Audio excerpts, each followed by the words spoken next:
Hello my loves, welcome to my channel Sun of Stars and welcome to today's pick a card reading for anybody who's new.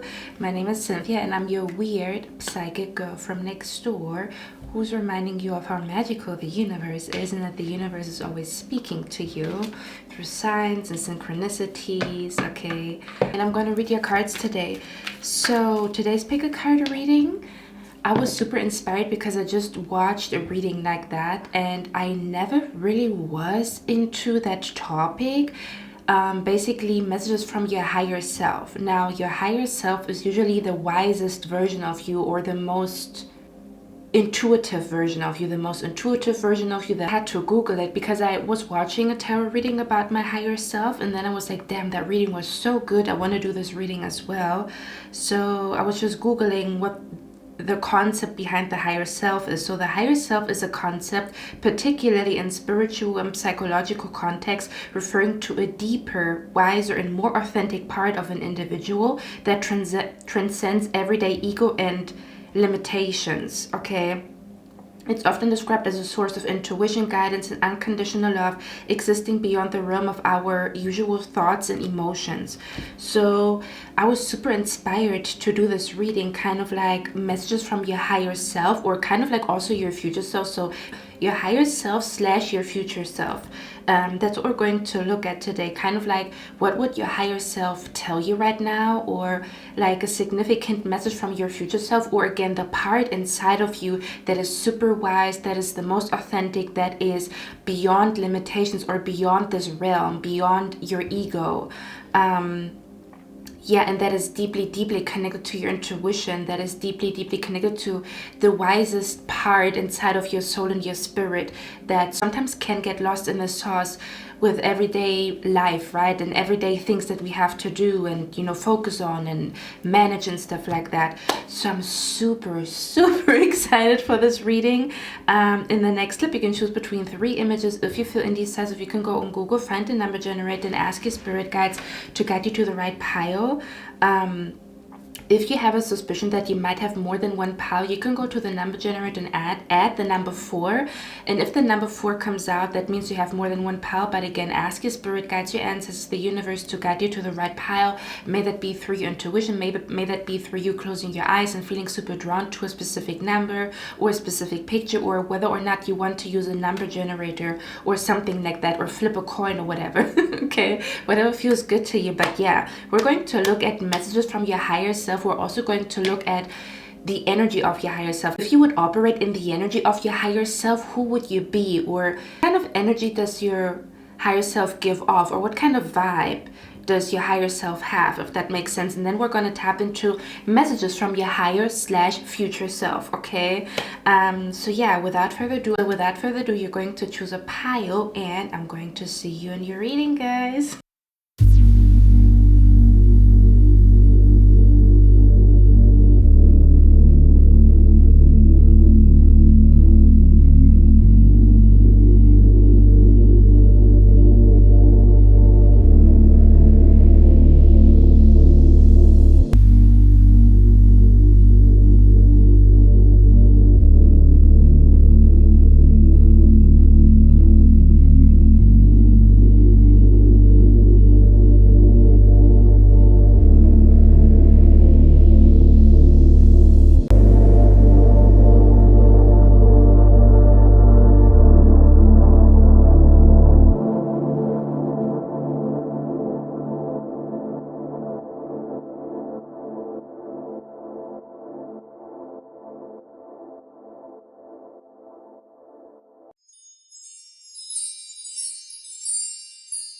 Hey, pile number 1, welcome to your reading, guys. As you can tell by the title, this reading is going to be a message from your higher / future self. Pile number 1, if you're not familiar with the concept of a higher self, let me just read out the definition to you.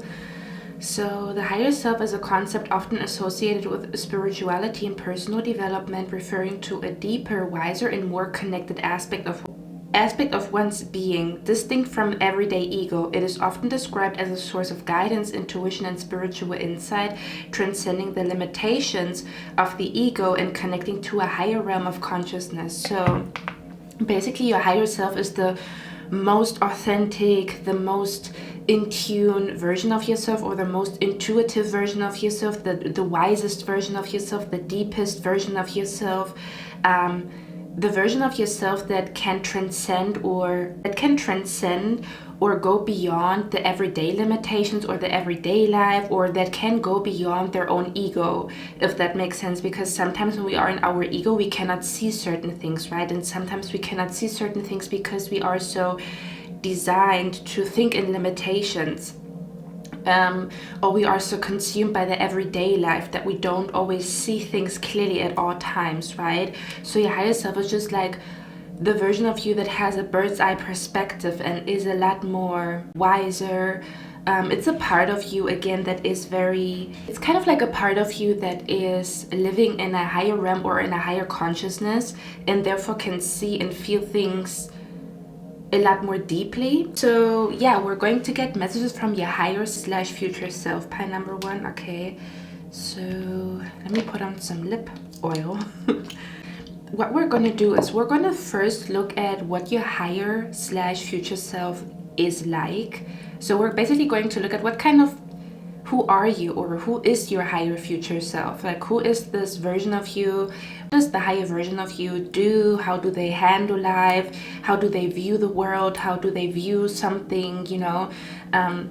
We're going to look at who your higher self really is, and what your higher self does, how your higher self thinks, how your higher self handles life, basically, okay? Ooh, I'm hearing a toolbox. I'm going to show you the cards in a second, but I'm hearing a box full of tools. By the way, this reading could also be a lot more woo-woo than other readings, because again, we're tapping into your higher consciousness, or kind of like, yeah, isn't there like a category of like your super consciousness, or like your, you know, we have like a consciousness, then we have a subconsciousness, but then there's also like a super consciousness, I think we do have. I'm not sure, but I'm hearing a box of tools. Oh, I get visions with you guys. I don't get visions all the time when I do readings, but with you I get visions. I see stuff. Okay, I'm hearing and seeing a box of tools. I see you rushing into your room. For some reason, I see a male energy here, okay? So I could have my males, like, you know, I don't have probably many male viewers, but I wouldn't be surprised if I had, like, if my male viewers chose that pile, if that makes sense, because I'm seeing a male, or I'm seeing someone with blonde hair, or you could have, like, very short hair, and that's the reason why I see it as masculine, but it's because you maybe have, like, a pixie cut or something like that. Don't mind me, okay? I actually need glasses because my vision is shit ass, so don't mind me. I always mistake stuff, okay? Please don't mind me. But anyway, just the vision that I get. Of course, I'm not gonna see everybody and their mama in my vision. Okay.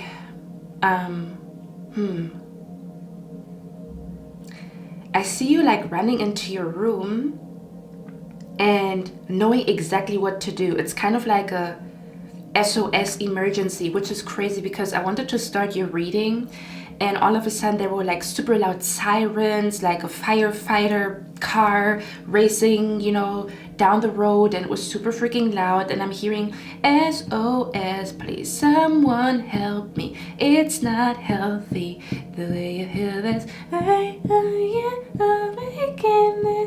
Okay, so I'm seeing you here like knowing exactly what to do. It's kind of like a first aid energy, or and I'm not saying that this energy is around you, or that this energy is around you when it comes to your future self.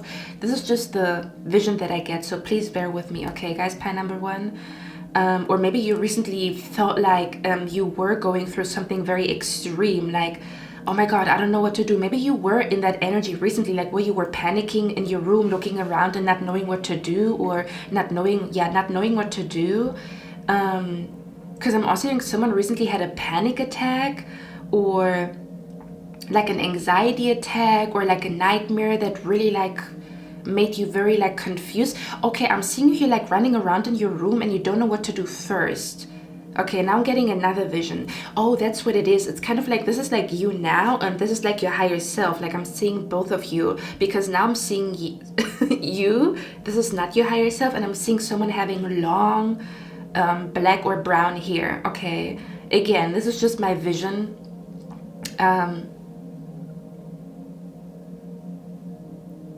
Okay. Okay, by the way, if certain things that I say are things that you already are doing or you already were thinking about doing them, this just means that you are aligned with your higher self, or that you are starting to operate from your higher self, or that you're starting to align with your higher self to the point where your higher self and yourself currently, there's no difference between it anymore. If I'm mentioning stuff and you're like, damn, this sounds like me now, like when I describe your higher self and it sounds like you right now, it just means that you are on the right path. It's a pat on the back that you are aligned with your higher self and farther self. You're going to see the difference. Okay, so I'm seeing you here being in your room and like running around and not knowing what to do first, or not knowing what to do in a situation, kind of like you're panicking, or it feels like an SOS. It feels like a, oh my God, I need to make a decision quick, or I need to fix something quick, or I'm having a panic attack. I cannot breathe. I had a bad nightmare and now I don't know. Or I'm also picking up chaos in your room. Like, I don't know if there's like a lot of stuff around you. And you sometimes, oh my God, for some of you guys, you might have ADHD. I'm not gonna lie, someone here has ADHD. That's what I'm picking up here, okay? Or you get overwhelmed quickly, or you get overwhelmed, especially if your room is messy. When your room is messy, you already set yourself up for failure. That's what I just heard, okay? Because then you wake up in the morning and you're just all over the place. All over the place, okay? Yeah, I'm seeing someone here putting 2 different socks on. Why am I'm getting so many visions with you guys here? Hold on a minute. Okay, and now we're jumping into your higher self again. Okay, let me see. I'm hearing someone's higher self has pink hair. I don't know. This could be significant for someone here. I'm not gonna lie, okay? Let me see. Okay, yeah, and the higher version of you or your higher self knows exactly what to do. They come into the room and they're like, okay, this is over here, this is over here, and this is over here. And taking this and putting this together with this, and whatever I'm trying to fix is fixed. Ooh, your reading is gonna get interesting. Give me a moment, guys. Your higher self likes to work with crystals, okay? Like you have a special bond with crystals. For example, me, I wouldn't call myself a crystal person. Like I like crystals, but I don't have a special connection to crystals. There are certain crystals that I really like and that work for me. For example, I have 2 crystals right now that I'm actually holding, and I don't hold my crystals all the time. Like sometimes I do readings and I don't touch my crystals at all. Most of the time I don't touch my crystals. So yeah. But I'm touching my crystals right now, and I'm feeling, or I'm noticing that they calm me down, or that they make me feel more focused. Because again, I told you I do get visions, but they don't come through.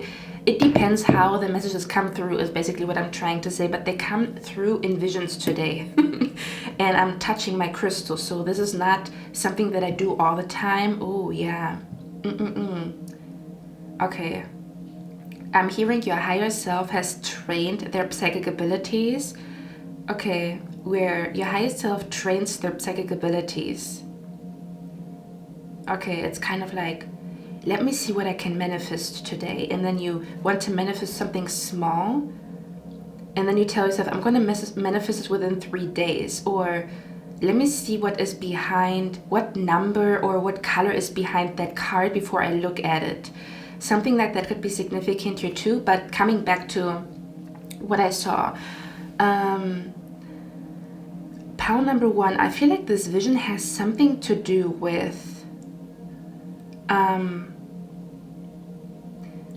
again, someone who could have ADHD, or you're sometimes a little bit chaotic, or your brain is scattered, or you sometimes again wake up and you already know like this day is gonna be chaotic, or I'm in a chaotic energy, or I have anxiety, or I cannot breathe properly. That's what I'm picking up here.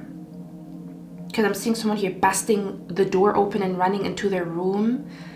And it feels like a first aid or like an SOS. So what I'm trying to say is your higher self is very aware of what to do when you feel like absolute shit, or all hell is breaking loose, or you have a panic attack, or you have anxiety, and you cannot think straight, or your ADHD is taking over. And I'm seeing, like, again, it's just like a metaphor, like a box of tools is what I'm hearing. Okay. Let me show you the cards and then we're gonna dive deeper. Yeah, okay. Let me show you the cards. Oh my god, now I'm also seeing a scene from Alice in Wonderland. So someone's name could be Alice, or something about Alice in Wonderland could be significant, or you're gonna receive a sign connected to Alice in Wonderland. It's just a confirmation that you chose the right pile, okay? Hold on a minute. I also would not be surprised if someone here had psychedelic experiences where you were experimenting with stuff in your past or whatever. Be careful with that, okay? I'm seeing someone here wanting to go to a festival, like where you're thinking about a festival right now, or your future self is at a festival celebrating something, or successfully manifested a festival that you always wanted to go to anyway. I'm going on a tangent here, but I also see like the scene in Alice in Wonderland where the head maker is waiting for Alice to the tea ceremony. So tea could be significant. I'm also being brought to UK energy, like England, because of the tea and biscuit, or someone who could be drinking tea right now. But you know, when he's like looking at his clock and he's like, where is Alice? And then when Alice appears, he's like, we've been waiting for you. But she didn't know. So the head maker knew that Alice would come, but Alice didn't know that she would be there. Oh, your reading is going to get interesting. I already love it. But yeah, I'm seeing this just reminded me like of Alice in Wonderland. So we have the card delay. You could also be somebody you always run late, or you're really trying to work on not running late right now, okay? Or again, you could be in the energy of feeling like you need to meet a deadline, like where you have a deadline right now, or you need to achieve something by a certain day, and you could be worried about that right now. Is what I'm picking up here too, okay? I feel like I'm going to tap. Yeah, I do feel like there is a little bit of a difference, because pile number 2 was already in their higher self, and for you guys, I feel like you're still on your path to become one with your higher self here, okay? There's parts of you that you already do things that are from where you are tapping into your higher self, and then there's other things where you get caught up in, where you get caught up with the little things.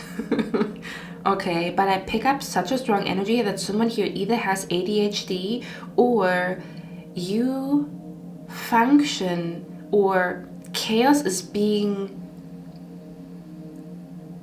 brewing when your room is messy, or something about like when you feel good your room is clean, and when you don't feel good your room is messy. So usually when you see your room being messy, it's like a wake up call to you, like, damn, I really don't feel good, or damn, I really, you know, I'm not doing well,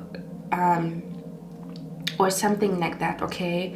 But yeah, let me show you the cards and then we're gonna talk about everything, okay? Pile number 1. Oh my god, this is so interesting, because I'm hearing these are your spirit guides though. Your spirit guides are saying this is your hour to relax and allow someone else to do the thinking for you. But your higher self wants you to relax, or your spirit guides also want you to relax, okay? Something about like you need to relax, you need to like, you need to learn how to relax. That's what I'm picking up here too, okay? Or to relax your mind, to relax your body. You might be stiff right now, but again, we're going to talk about everything, okay? So let me show you the cards, and then we're going to dive head first. Do you say it like that? Dive in head first? Yeah. So we have here the 8 of Wands and the Judgment card. If I look away, it's because I'm seeing stuff, okay? Which is the reason why I'm so excited for your reading, because again, it depends on the energy. But I'm noticing that I'm moving differently in your reading than usual. Okay. We also have here the karmic message card. Then we have here the card, pay attention to your work with the desk. Someone here could have been thinking about buying a new desk that is more appropriate, or kind of like where you have been very drawn to buy new furniture that allows you to feel better in your environment, or you need a better chair or a better desk to really be focused or to really get things done at home, or something like that could be significant here too. We also have the card here, Vine. It says seek out information that will help you. Then we have the card here, Shield. You need to defend yourself.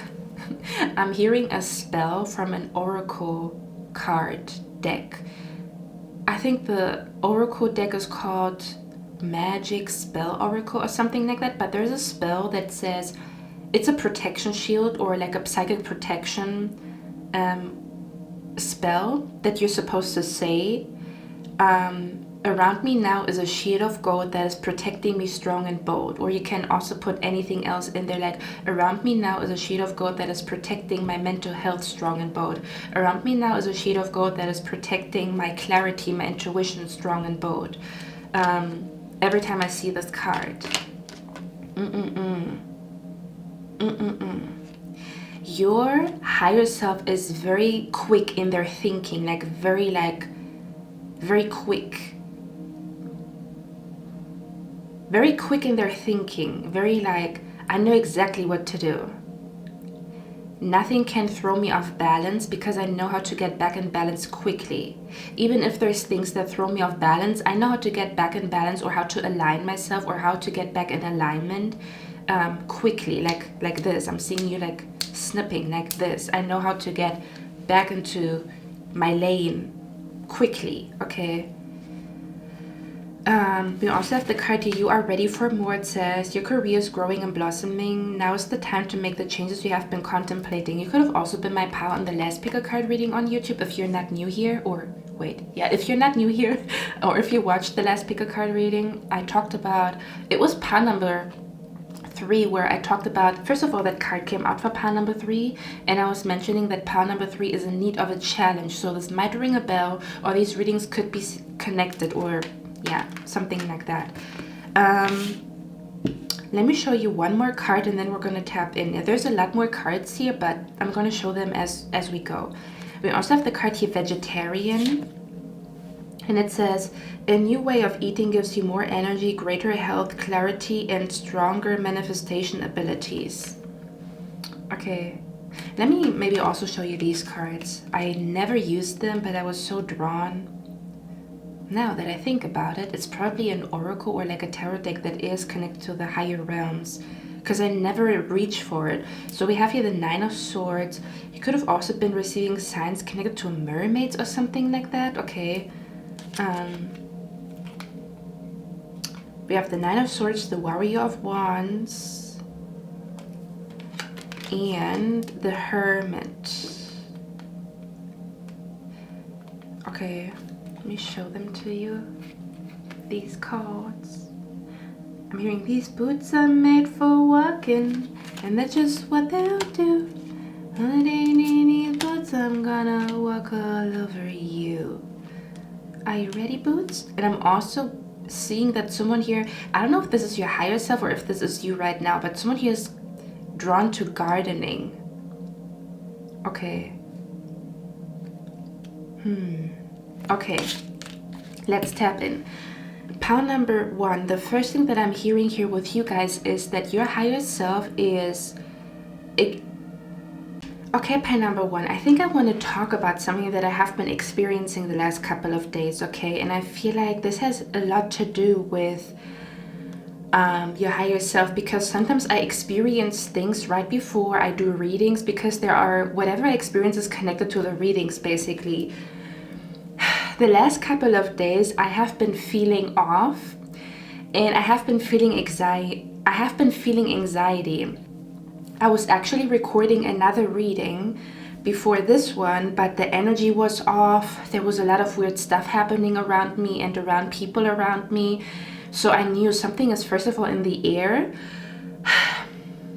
that can potentially throw me off balance if I'm not careful. So you have to know that I used to have social anxiety. I used to be a very anxious person. I used to be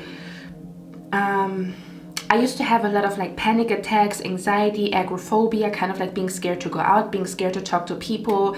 I was scared all the fucking time, or I had anxiety a lot. Like I experienced a lot of anxiety is what I'm trying to say. And there was a day in my life where I felt like I cannot allow my anxiety to win. The reason why I'm saying this is because we have the Nine of Swords here. So I do feel like you do experience anxiety here and there, or you might have severe anxiety, or you might have anxiety in a social setting, or anxiety to go out. Like some type of anxiety is what I'm picking up here. Or maybe some type of paranoia that you know, or kind of like a fear that you know doesn't make sense, but you know it's still there, if that makes sense. Fathers of you, there could also be like a depressing energy that you sometimes go through, whether or not it is triggered by certain events, or everything is going great in your life and you still feel depressed and you have no idea where it comes from, if that makes sense. Kind of like everything is going great in my life, I do not even have a reason to be sad whatsoever, but I feel sad, or I feel depressed, or I feel like a depressive like energy around me and I don't really know why. Okay, so yeah, just to tell you about my background, I used to really struggle with anxiety to the point where it made me cry, because I felt like I cannot live the rest of my life with this anxiety. I don't want to live my life like that. I'm not supposed to be anxious and fearful all the freaking time, you know. And I then found a way to heal my anxiety. Maybe you need to hear this. Maybe this is a message from your higher self, because again, we're going to talk about who your higher self is and then a message from your higher self. But if you are dealing with depression and anxiety, I feel like your higher self wants you to know that there is a way out, or don't listen to people that tell you just have to live with anxiety, because that's not true. If I would open up about all the things that I've been going through and that I healed my anxiety despite of everything, that's the reason why I have such a strong opinion about it being very, very hard to heal anxiety and to heal depression, but I do not believe that it's uncurable, if that makes sense. It might take a really long time, it might take a decade, but I still believe that you can at least manage it to the point where it's not there all day, every day, because of what I have experienced, okay? Someone here could also have anxiety every time you get your period, because I'm just holding my womb right now and I don't know why. Or maybe like a stomach ache or something like that, or like because I'm holding my womb and I don't know why. So I wouldn't be surprised if someone here is like PMSing, or you have anxiety related to PMSing, or something about a stomach ache or something like that you might experience right now. Part number one, I'm also hearing hormonal anxiety. So others of you, maybe you don't know that it is hormonal anxiety, but it is hormonal anxiety. Okay, so for some of you guys, you could have severe anxiety right around your period or before your period comes, or again, like panic attacks or severe fear, or again, like something about a nightmare that you recently had. I feel like something just took place where you felt a dark energy, or again, you're like scared, or something shook you to your core, or something really scared you is what I'm picking up here, or made you panic. Or again, for some of you guys, this is something that you have been dealing with for years, or this has been creeping in the past couple of weeks that you feel this way, okay? Kind of like a gray cloud. It feels like a gray cloud that is above your head, and you don't know why. Like you don't know why you feel this way, or you don't know why this feels so heavy, okay? Someone here could also be anxious when it comes to the topic pregnancy, is what I'm picking up here too, or maybe like your female health or something like that, okay? Because again, I was holding my womb and I don't know why I did that. Okay, or something about being anxious about your stomach, or maybe some type of stomach ache that doesn't go away, or something like that, okay? Could be significant here as well. Like most of you guys have some type of phobia or some type of anxiety. This could even be like health related anxiety, or whatever this is connected to. Yeah, I'm also hearing someone has issues with their stomach every time they are anxious. Okay, so yeah, you could have like stomach issues because of anxiety, or maybe what you need to hear right now, or your higher self knows that your gut health has something to do with your anxiety, or your anxiety has something to do with your gut health, kind of like where some type of stomach ache has something to do with like your nervous system, or your anxiety, or kind of like feeling overwhelmed. But it kind of like, yeah, something about where two things are connected, like your anxiety or you being stressed is connected to your stomach ache, or like your gut health is directly connected to your anxiety or the lack of anxiety, or maybe even like your hormonal imbalances have something to do with your anxiety. Does that make sense? It's kind of like there's something here connected between your anxiety, or you having fear, or you being in panic, or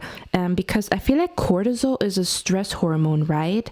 So that's what I'm picking up here. Something along those lines could be significant for some of you guys. I'm also seeing a purple stone. Okay, could be significant here. I don't know why.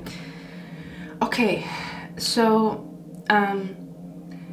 over the years, I found a way to heal my anxiety to the point where I barely experience anxiety whatsoever. Like, it's very rare for me nowadays to experience anxiety. Most of the time I'm calm, I'm cool, I'm collected, I feel peaceful. But it takes a lot of work for me to feel this way. It doesn't just come out of nowhere, or I'm just not born with this feeling of like feeling peaceful. Not at all. Okay, so coming back to what I actually wanted to tell you, but just the background, you know, so that you understand where I'm coming from. So the last couple of days, I felt anxiety. I felt like, damn, my breathing is like acting different. Like, I'm starting to breathe very weird, and I'm having anxiety. And I'm like, that is unusual for me, because I usually don't feel this way after overcoming this the last couple of years, you know.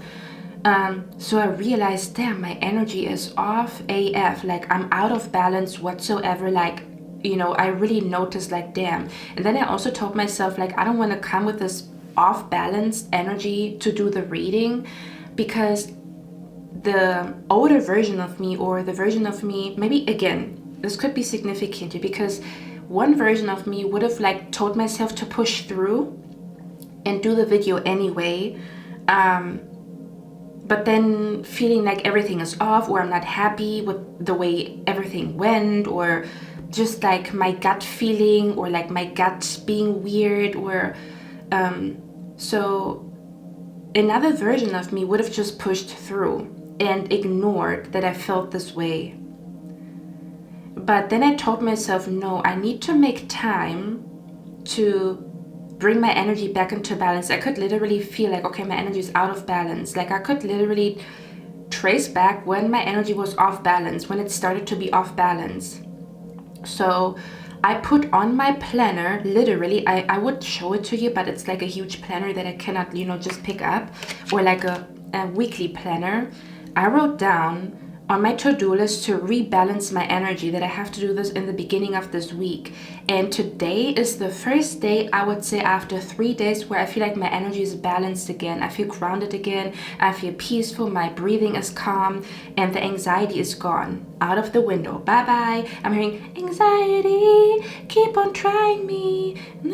I feel it quietly. It's my anxiety. Anxiety, shake it off of me. Okay, somebody's watching me. It's my anxiety. Okay.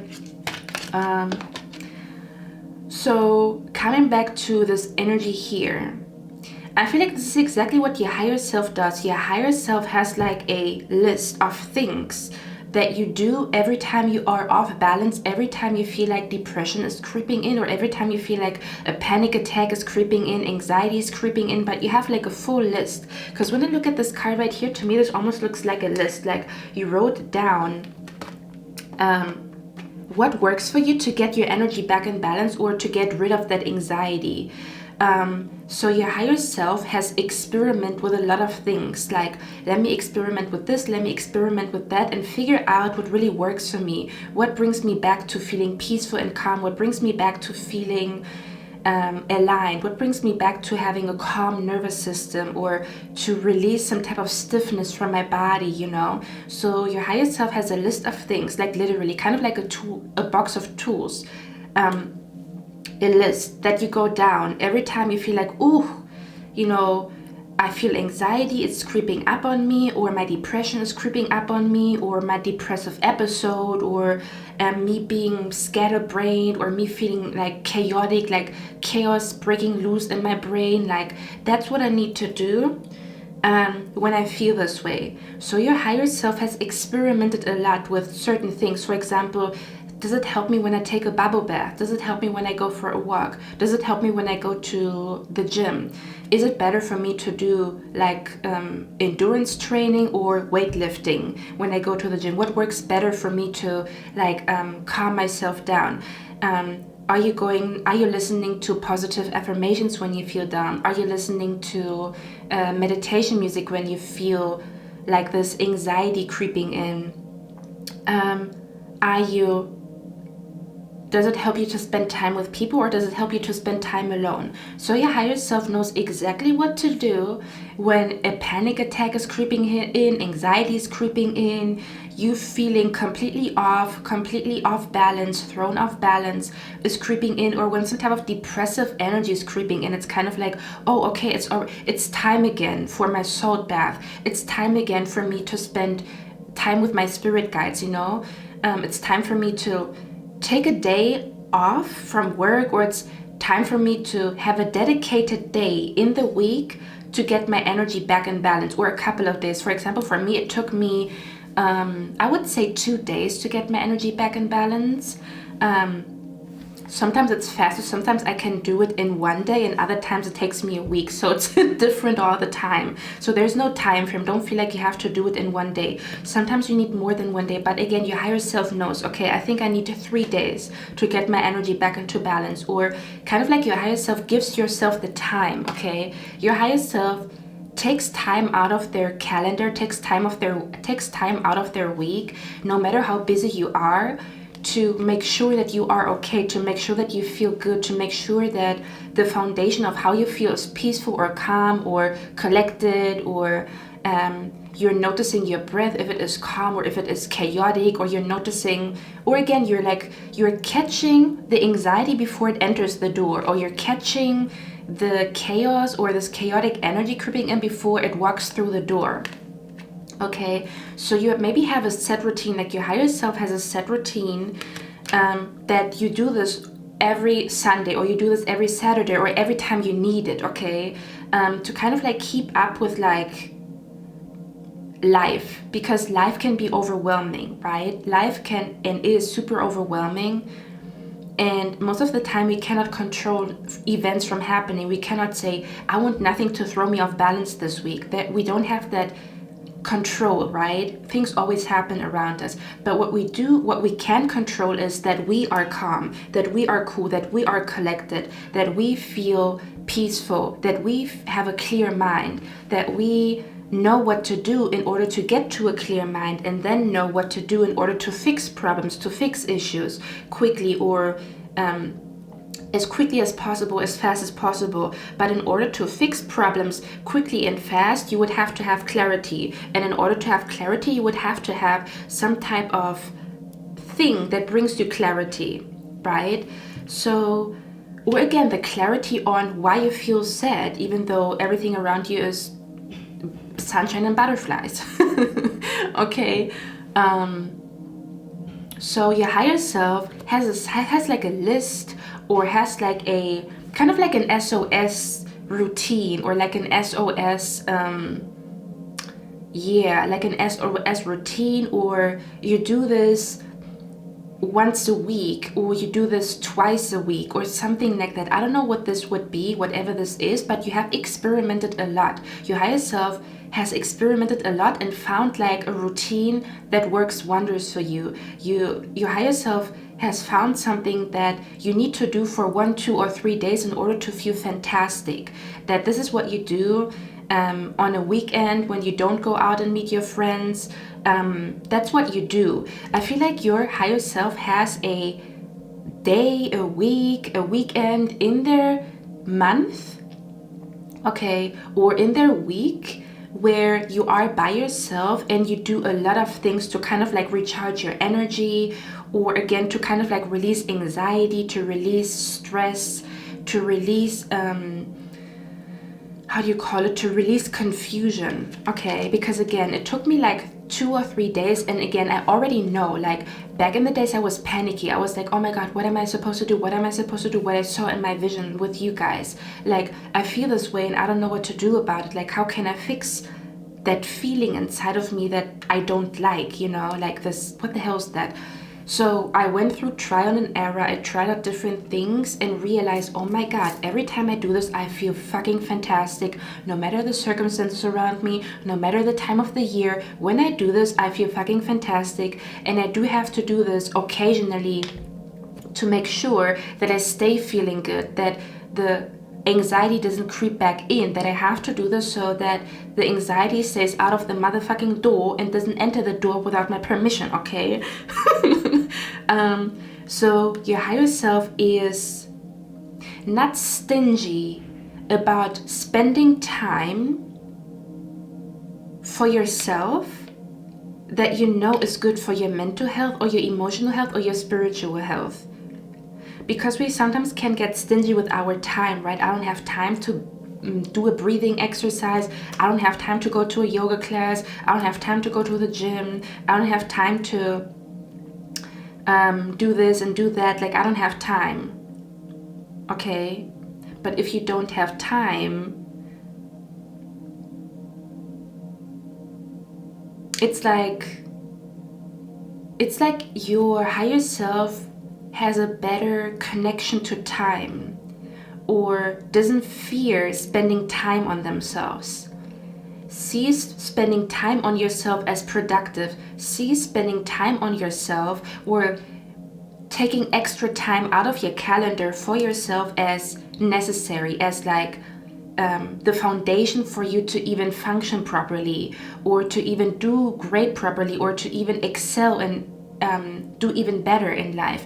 Because for some of you guys with this card right here, you are ready for more. I feel like your higher self is maybe more productive, which is crazy, right? You would say, if my higher self spends more time focusing on my own needs, and if my higher self takes out time off their calendar, of their week or of their month to spend on myself, you would think, okay, I'm wasting time, so that equals me being less productive. But it's the complete opposite. The more mindful and the more intentional you are about spending the whole time or the whole day just on you feeling good, or you doing certain things, may that be sleeping with a crystal under your pillow, putting a certain crystal on you that is good for you. Because for some of you guys, your higher self really likes crystals, or your higher self has crystals that work for them, like where certain crystals have like a magical effect on you, or they work wonders for you when you work with these crystals, when you hold them in your hands, okay?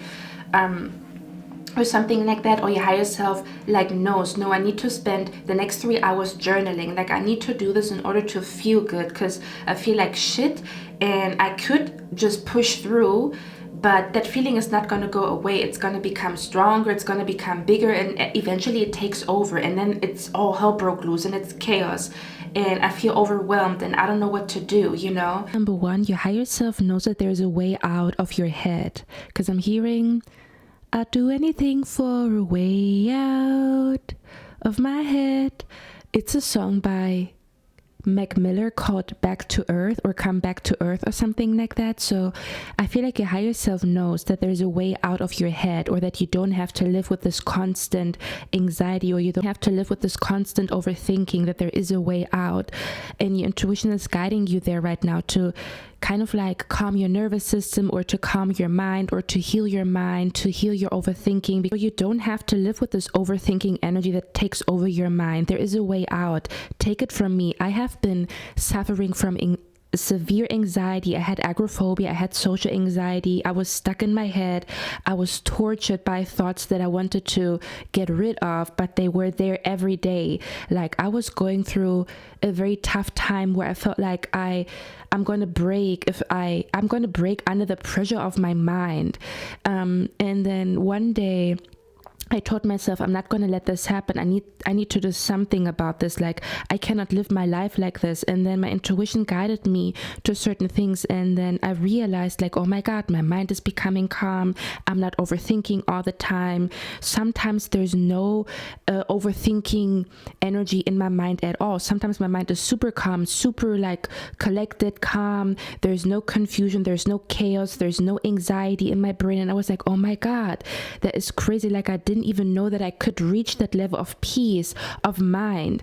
You know, when I first started, I just wanted to do something for it to get better. And then I experienced peace of mind, like literally. So I feel like your higher self knows that peace of mind is possible, and that your anxiety or some type of overthinking is curable, or there is a way out of your head, that you don't have to feel so stuck, or that you don't have to feel like a prisoner of your own mind or your own thoughts, that there is a way out of this situation, or there is a way to heal your mind, to no longer feel this way, okay, or to no longer experience like a mind that is overthinking all the time, that is full of thoughts that keep you up at night, you know, for example. So your higher self knows that there is a way out, or your higher self has like the cure to your overthinking. Your higher self has the cure to your anxiety. Your higher self has the cure to your depression. Okay, your higher self knows that when people say something is incurable, or when people say this is incurable, like anxiety or overthinking, like an overthinking mind is incurable, that is not true. Your higher self knows that this is not true, that you just have to find what works for you, okay, and that you have to experiment and trust your intuition, in which direction your intuition is guiding you, and in which direction life is guiding you. Yeah, your higher self can reach a level of no mind, where it's literally peace and quiet in your mind, unless you want to think. And not that you have thoughts involuntarily, or that thoughts are running through your mind even though you don't want to think, or does that make sense? Or that you can stop your overthinking. Okay, your higher self knows that this is possible, and I feel like your higher self, again, has a very peaceful mind, or again, knows how to enter like a Zen mode, like a no mind, Zen kind of energy, where every time you feel this anxious, overthinking energy that takes over, and you are stuck in your head, or you feel like your mind is just, you know, full of so many thoughts, and, you know, like you don't know what to do, and it feels so, and you feel so overwhelmed, and like your mind is racing with thoughts and stuff like that. Like your higher self knows that this is not permanent, or you don't have to live like this. And your higher self has, again, like a list of things, or your higher self has like a journal entry where you write down, I found this for me, and now I notice I feel a peace of mind, or my anxiety is getting less, my overthinking is getting less, my depression is kind of like disappearing, or starting to get less. I'm not depressed every day of the week, or I don't have anxiety every day of the week. It's getting less and less and less, and you're writing this in your journal. I feel like this is what I'm seeing from your higher self. Like, this is your future self writing a journal entry about like being shocked that something is working for you, or something is healing your mind, okay, and that you didn't know that you could feel such a peace in your mind, that it was even possible. I'm also hearing pile number 1, that your higher self knows that you can manifest some type of peace or harmony or good mental health, or hearing your higher self knows that you can manifest some type of mental peace, mental clarity, some type of like healing energy inside of your mind or your body or your soul or your spirit. Because the card December came out. So I don't know if this has something to do with that something took place in your life in December that really was a setback for your mental health or your emotional health, where something took place in December, and that's when your mental health really started to get bad. That's when your anxiety really started to get bad. That's when your overthinking really started to get bad, you know, concerning last December. And then for others of you, I'm hearing your higher self knows that you can manifest some type of peace and harmony up until December, that it's not late, that it's not too late to turn things around, or the last 4 months of this year can be life-changing if you really focus on manifesting mental health or peace in your mind, or some type of harmony, Yeah, I don't know if some of you guys also deal with seasonal depression, that you are usually very depressed in December or like around winter season or something like that. Could be significant here as well. But I'm hearing it doesn't have to be this way, or it doesn't have to be that bad. Like, I'm hearing maybe this vision of me seeing your higher self going into a room and knowing exactly what to do. This could be happening around December, where in December you're gonna feel freaking fantastic. There's like peace and harmony in your mind. You manifested like good mental health is what I'm picking up here, where your mind is peaceful and calm, and you just really enjoy how calm and peaceful your mind is. And you, I don't know, like write a text message to somebody, or you write a journal entry where you say, oh my God, I feel so good. I have been doing this for a couple of months and it's really working for me. That's what I'm picking up here as well. Also, what I want to say is, if you start to experiment the next couple of weeks with certain things that are good for your mental health, that are good to kind of like calm your mind down or to heal your nervous system, make sure that you try them at least 1 or 2 weeks, okay? If you try something and it doesn't work immediately, that doesn't mean that something doesn't work for you. It could just mean that you have to do something at least 1 or 2 weeks for you to see the effects on your brain or on your nervous system, okay? Part number 1, just to keep that in mind. And it's kind of like a constant cycle. So yeah, your higher self is a lot more productive, but because you are intentional about spending the whole day on you, or spending the whole weekend on you, or spending the next 3 hours just on you, just on your needs, on what is good for you, your phone is on airplane mode, or you don't text nobody back, the next 3 hours are just for you. And then you come out of those 3 hours, or 3 days, 2 days, whatever you need, and you come out super refreshed, full of energy, full of clarity, and you know exactly what to do. And I'm hearing game on. Then you're like, okay, now I can achieve more. And you start to see that you are so much more productive, or you get so much more done in the week, even though you take a whole day away from that week to just focus on you. But then the next day you have double the amount of energy, or double the amount of motivation, or you feel so calm, cool, and collected that you are able to like do a lot of things from your to-do list. For some of you guys, again, I was also mentioning that for some of you guys, you might have ADHD. And I know with ADHD, it's a little bit harder to navigate life. But your higher self knows that just because you have ADHD, and just because life is a little bit more like harder to manage, doesn't mean that you cannot do it, or that you cannot find like your own unique path how to handle things. Because I'm also being brought to, I heard organized chaos. Okay, so let me get a sip of some water. Oh yeah, I also wanted to mention that for some of you guys, your higher self also doesn't drink something anymore, because doesn't drink or eat something anymore. Like, I'm going to be honest, okay, and you are free to choose whatever you want to do, okay? I'm just a tarot reader on the internet, but I'm also hearing someone's higher self doesn't drink energy drinks, okay? Where your higher self maybe is creating an energy drink made out of fruits and electrolytes and like natural things, rather than an energy drink, because that energy drink comes with like side effects. Kind of like, it does give you energy, but it also makes you more chaotic, or it makes you forget things, or you maybe are too jittery, or you do, I don't know, there's something about where your heart rate is up, or it's something about like, it comes with you giving, it gives you, yeah, it might literally cause anxiety. Like, you're not noticing that you drinking your energy drink in the morning gives you anxiety or whatever, because it's not natural, or maybe your higher self has a natural way of getting energy, like a little bit different rather than what you do right now, okay? So what I'm trying to say is, I heard the word organized chaos. So your higher self knows, okay, I have ADHD.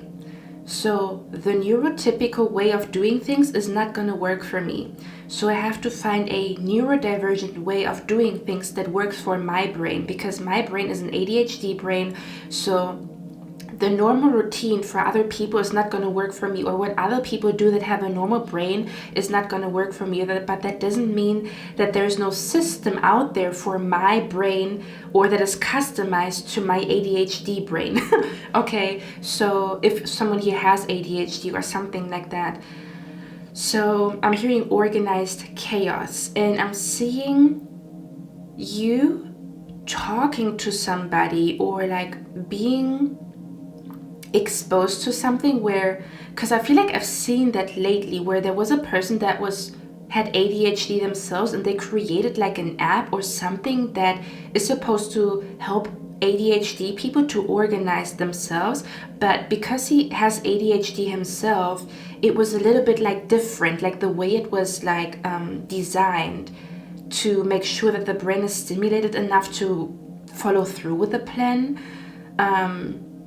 So I feel like I saw something on Instagram lately, but I don't know what exactly it was. I'm hearing for some of you guys, maybe you are on medication for ADHD. Again, don't quote me on that. Take that with a grain of salt.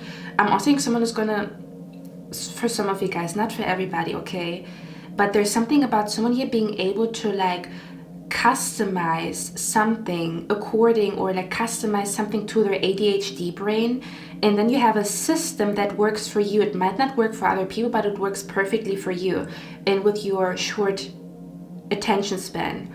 Because I feel like I also heard another ADHD person say that they do things in 30-minute chapters, kind of like where it's not easy for you to stay focused on one thing. So you do things in 30 minutes, kind of like, I'm going to do this for 30 minutes, and you set a timer. Maybe it's really good for your ADHD to have a timer or to have a clock or to set timers, to work with timers. Maybe your higher self does work with timers or does work with a clock or something like that, where you give yourself like, okay, 30 minutes, I'm going to do this.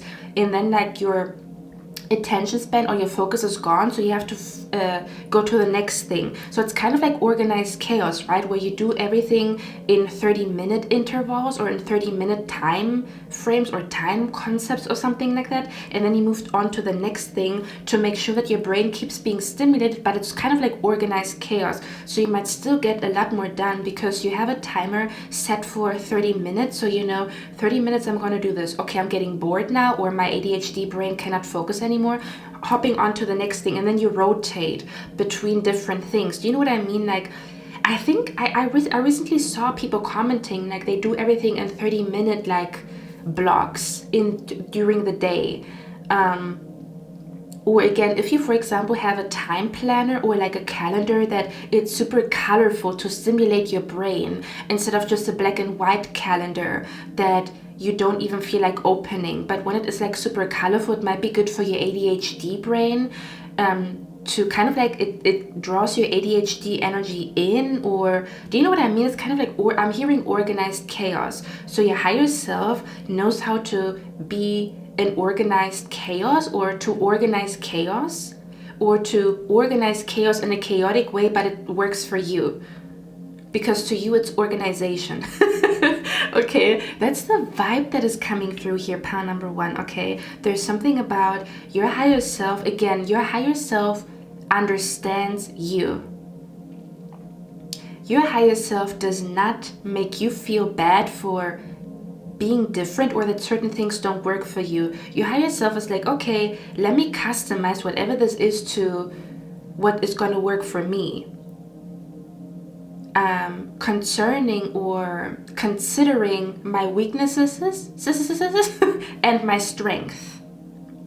So your higher self doesn't feel guilty for not operating like other people, but your higher self is like, I'm just going to customize everything around me because I know I'm different, or I know things don't work for me the way it works for other people, so I'm just going to customize everything. Okay.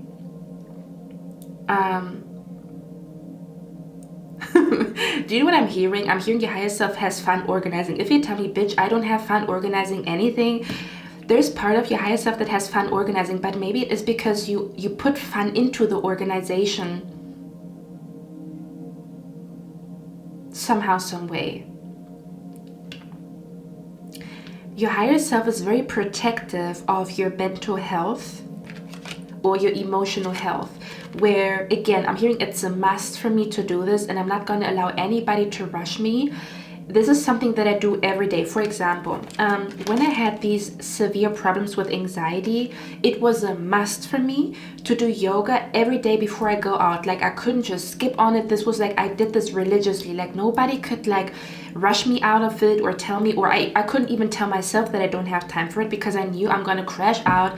I'm gonna have the worst time of my life if I don't do this. So circumstances kind of like, honestly, circumstances kind of pushed me to be consistent, because I knew if I wouldn't do this, I would feel like absolute shit. So I'm also picking up your higher self knows that certain circumstances that you're going through are supposed to teach you consistency, or so that you do something religiously, like where the situation took place, whatever situation took place, to show you that something is a must. Something is non-negotiable. Something is like your protection shield. So if you do this, you are protected. If you don't do this, you're not protected. Kind of like something about you being a lot more protective over your mental health, your emotional health, your spiritual health. And again, possibly taking time out of a week, may that be every week or every other week or once a month, whatever it is. But I feel like especially in the beginning, you have to do things more religiously, right? And then you can ease up on it once you kind of like manifested good mental health or good emotional health. But yeah, your higher self is like very aware of when it's time to be alone, when it's time for your SOS emergency routine, your routine that protects you from chaos, confusion, anxiety.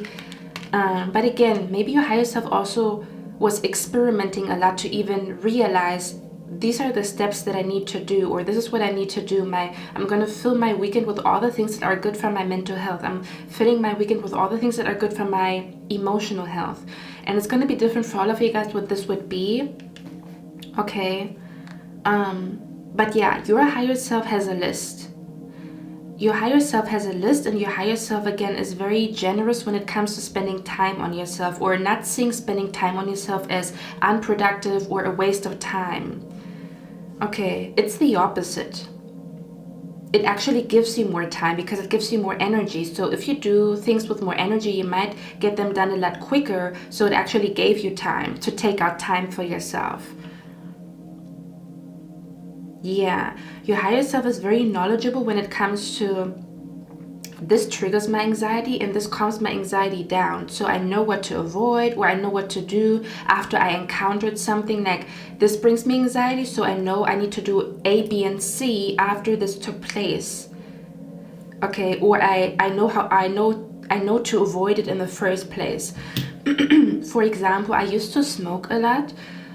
And in the beginning, it actually calmed me. It helped me to calm down. But I don't know if you guys know that, or maybe you've heard it before, but certain people develop paranoia if they smoke, which is something that happened to me. Like in the beginning, I was really good at like, or I was just smoking, feeling good, whatever, being super creative. And then at some point, I feel like it was not in alignment with my consciousness anymore. I don't know if I would still feel this way if I would smoke right now, but I feel so good right now that I don't even feel the need to smoke, to be honest with you. But it was a part in my life where I was smoking a lot, and it's interesting because Tupac in one of his songs also said, will I succeed paranoid from the weed?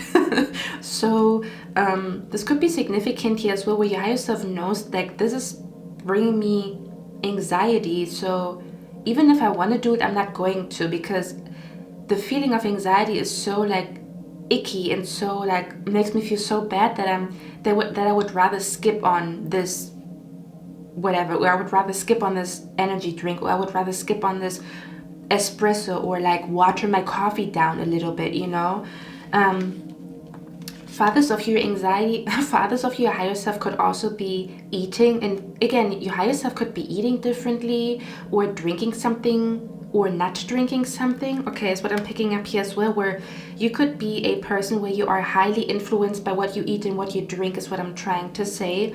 And your higher self knows that. So your higher self is very aware of like not gonna eat this, not gonna drink this, and I'm very strict about it, you know, because I know how down and out I was. And you know what I'm also hearing? Your higher self is very mentally and emotionally healthy. I'm seeing this quote that says, if you knew how much energy I put into building up my mental health or building up my emotional health, you would understand why I'm so protective over myself, or why I don't allow people just in randomly, or why I am very protective of the people that I let into my life. So I feel like your higher self is very emotionally and mentally very healthy, very like balanced, very at peace, very harmonious. This is like your higher self feeling a-okay mentally and emotionally, okay? But that's also the reason why you feel like very protective of yourself. Like you might not listen to certain music, you might not talk to certain people, you might not eat certain things and drink certain things, and it's like, to other people it might look restrictive, but to you it's peace. To you it's like making sure, it's like, again, your box of tools that allows you to feel this a-okay. Okay, so you're okay with sacrificing your energy drinks. Do you know what I mean? If it is supposed to bring you peace. Okay, so yeah, I feel like your higher self is very good with time management, especially when it comes to making sure that you get all of your things done, but at the same time also make sure that you are okay and that you are doing good and that you feel awesome. Okay, and that you feeling awesome is just the cherry on top for you to get things done, to be productive, to manage life.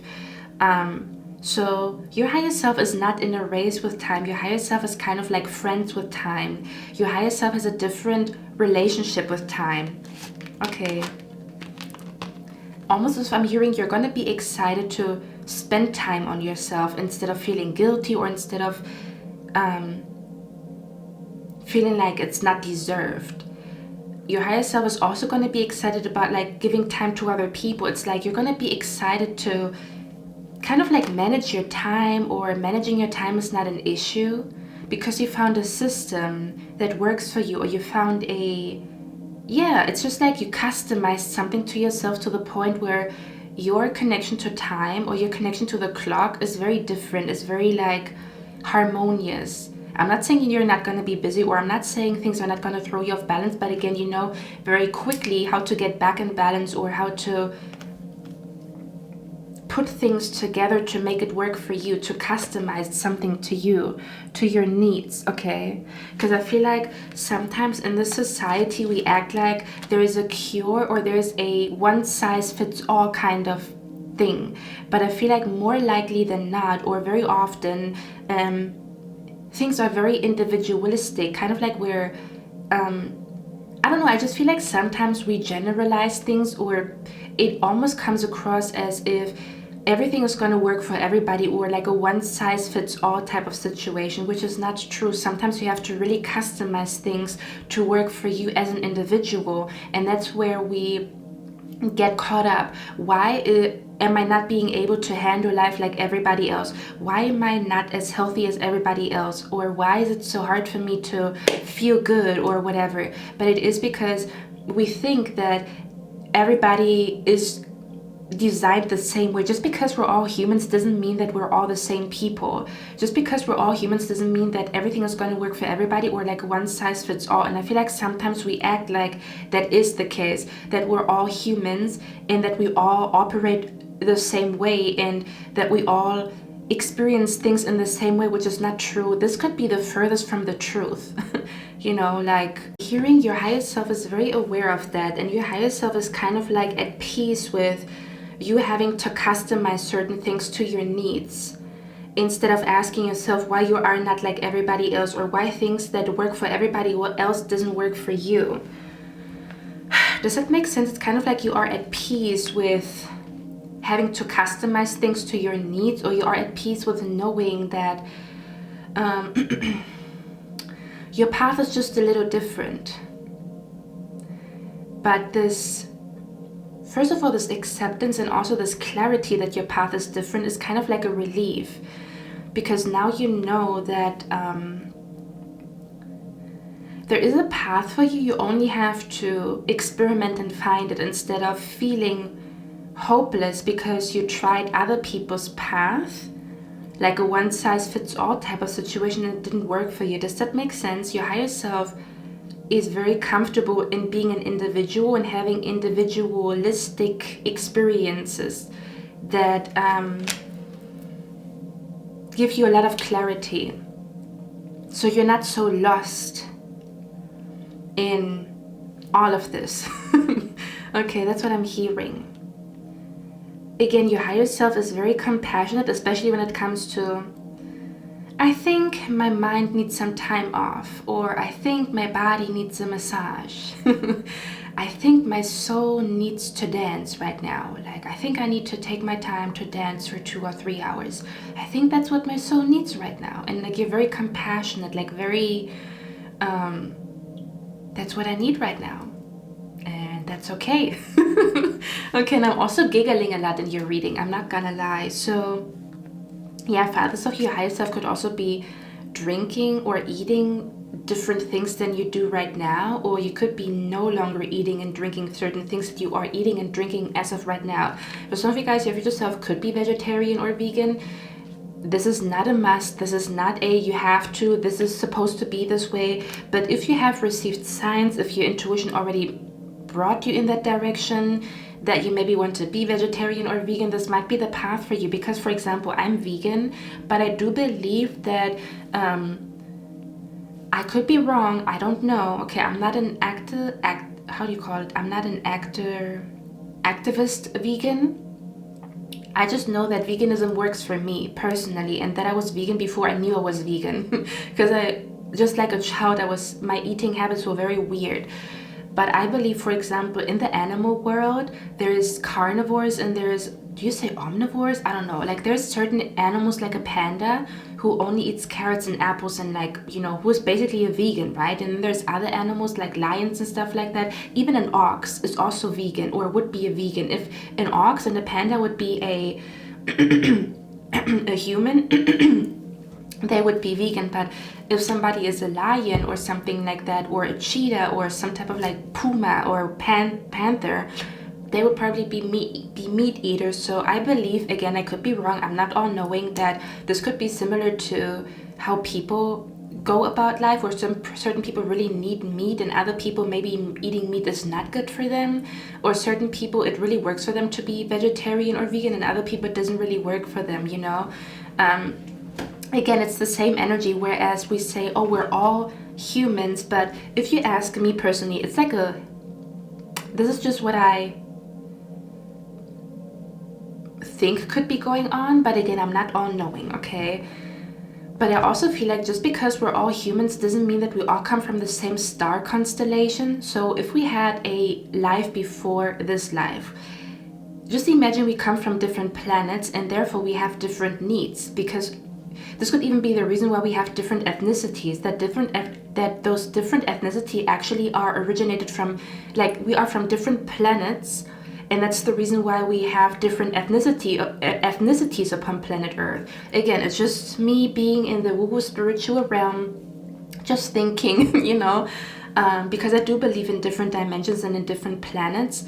And that's the reason why I sometimes find it a little bit weird when we say we're just humans, because we clearly have differences in cultures, and our bodies are also designed differently. What works for someone over here doesn't work for the other person. Someone has those kind of allergies and the other person can eat all of that. So there's clearly a difference, even though we're all humans. So my hypothesis, or my theory, is that we come from different dimensions and different planets, and therefore, even though we're all made humans, that we still have, there's still differences in how we operate and how we can reach our highest potential, with certain things that we can eat and not eat, and certain things that we have to do and cannot do. And do you know what I mean? Like, because we originate from a certain planet where certain things were, yeah, we were made from certain things, if that makes sense, okay? But again, I told you this reading could be a little bit more woo-woo. So if you pile number 1, had a dream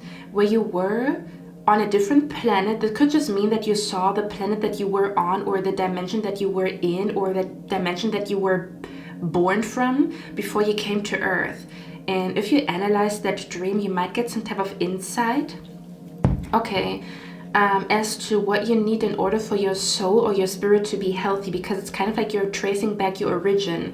So if you had like I don't know, if you, for example, had a dream about like a planet that was made out of water and everything was based on water, that means maybe you have a stronger connection to water and you are in need of being connected to water, doing water magic, and I don't know, putting body mist or like aqua, putting like a mist on your face to make you feel good because your origin is from a water planet. Does that make sense? That's the vibe. That's what I'm trying to say here. This could be significant. You know what the funny thing is? Because when I was looking at this card right here, I also felt like I'm tapping into a different planet because she's literally purple. Let me show you the card right here. Okay. Yeah. Okay. Or again, something about I need to take a walk by moonlight because the moon makes me feel good. Or I need to take a walk by sunlight because the sun makes me feel good. Or I need to take a walk by like looking at the stars because like the stars feels like home to me. So every time I feel like lost, when I look at the stars, it reminds me of my home. It reminds me of like a homey feeling. But you need to know that about yourself. Okay, so your higher self knows yourself in and out. Is basically what I'm trying to say. Okay. We're gonna tap into what your higher self wants to tell you right now. Okay. By the way, I'm also hearing your higher self could also spend, again, a little bit more time by yourself, or again you have a dedicated day or weekend where you really spend time by yourself, and that's where you rejuvenate, that's where you get back your clarity, that's where you release anxiety, release stress, that's where you find answers. Okay, for others of you could also be spending more time on your desk, like your higher self could be spending a lot more time on a desk. I don't know if you are doing pottery on that desk. I don't know if you're painting on that desk. I don't know if you're journaling on that desk, but you're somehow sitting on a desk more than you do right now, and you do something. And I don't know what this would be, okay?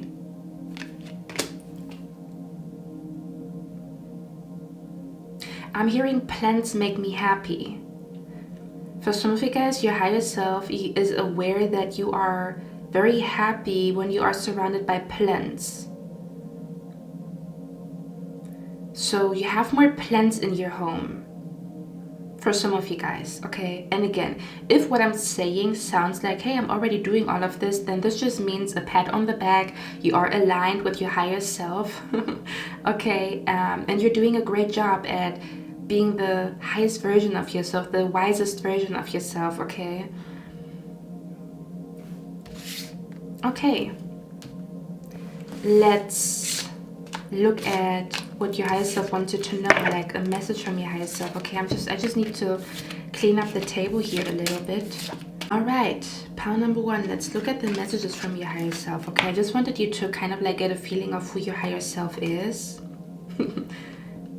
Your higher self has a very like calm voice. Not all the time, but when you are in this relaxed energy, you have a very calm voice.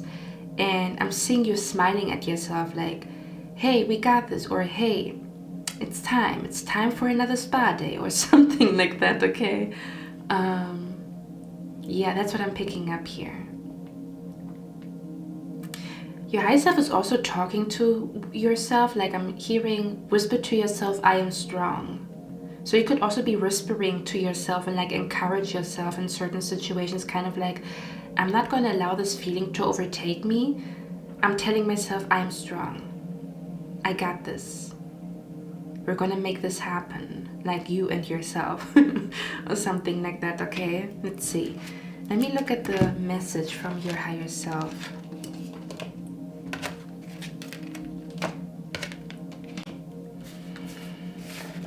Yeah, this already ties in what this already ties into what I was talking about. Ooh, this is interesting. Okay, we're going to talk about it.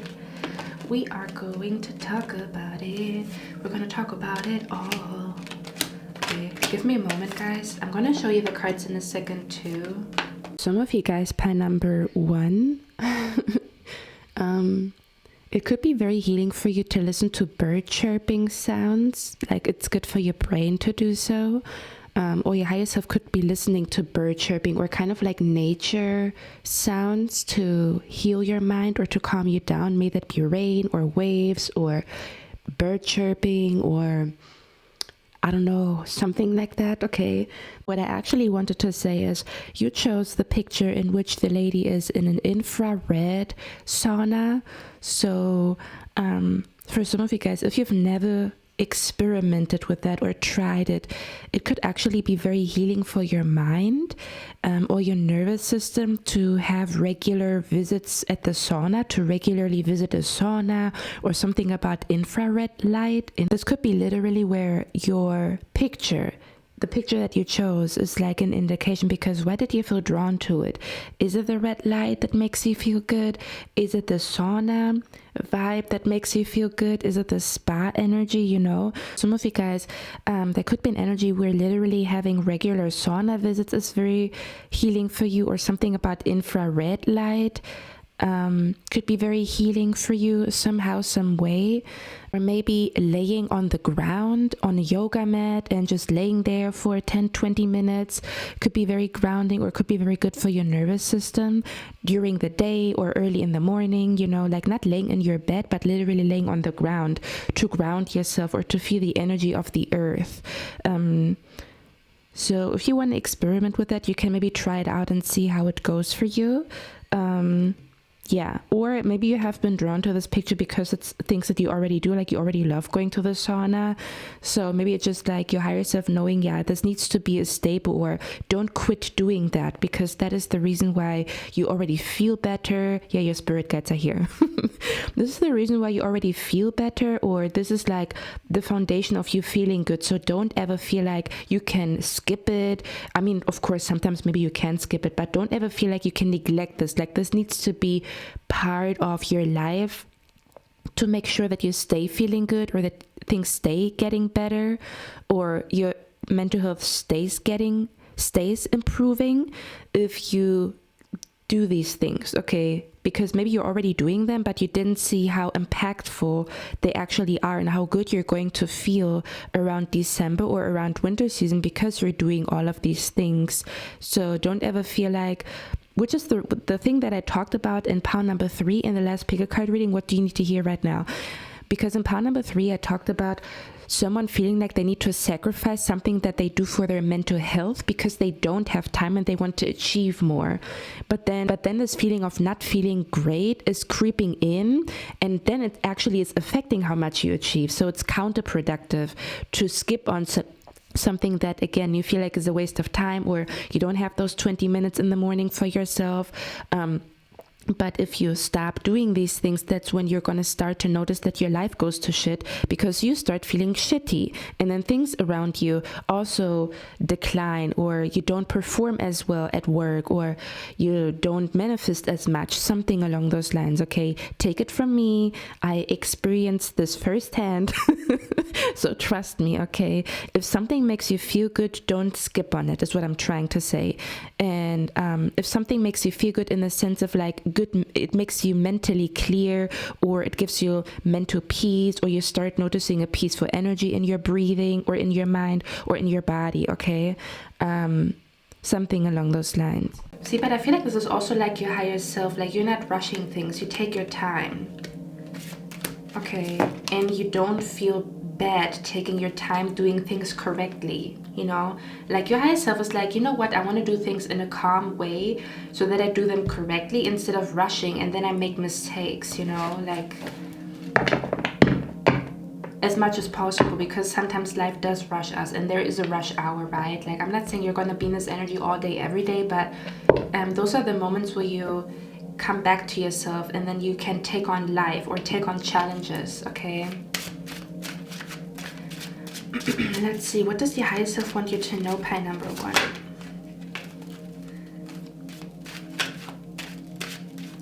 I'm hearing your higher self is saying, or like a message from your higher self is that you are the reason for your comeback, or you are the reason for you feeling good.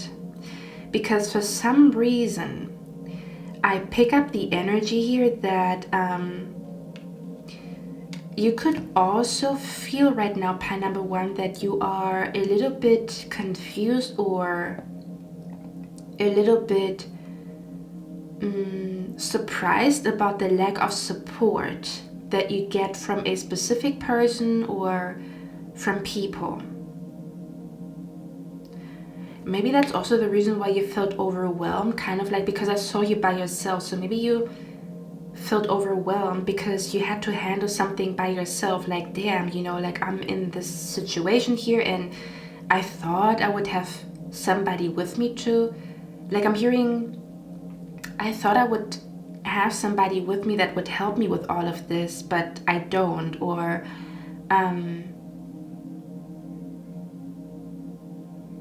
is what I'm picking up here too. Or maybe your reality right now in this very moment looks very different because a person that you thought would be with you right now, in your reality right now, is not in your reality. Or there's like, your relationship has changed.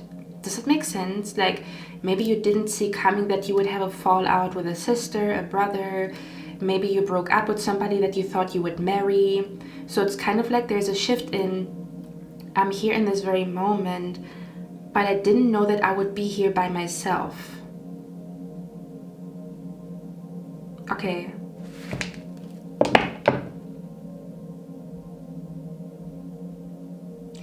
I'm hearing your higher self saying,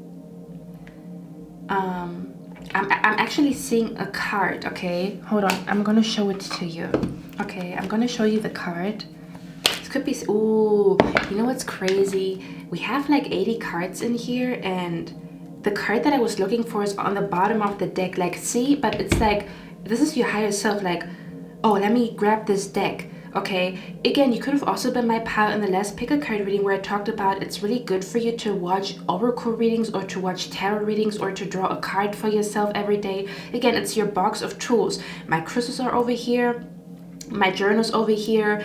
My appointment for a pottery class that calms me down is over here. And here I have my, how do you call it? Here I have my aromatherapy over here. Like if I smell the scent of oranges, it calms me down, gives me like a energy, like a boost of energy. It's like a box of tools, okay? I also feel like I want to customize your reading because I have a self-care oracle deck. Maybe for some of you guys, your higher self could also have a self-care oracle deck that you draw a card from, and the more you do it, the better you feel, the more fantastic you feel. And you could possibly overcome some type of depressive episode, or your higher self has overcome a depressive episode, or your higher self has overcome anxiety.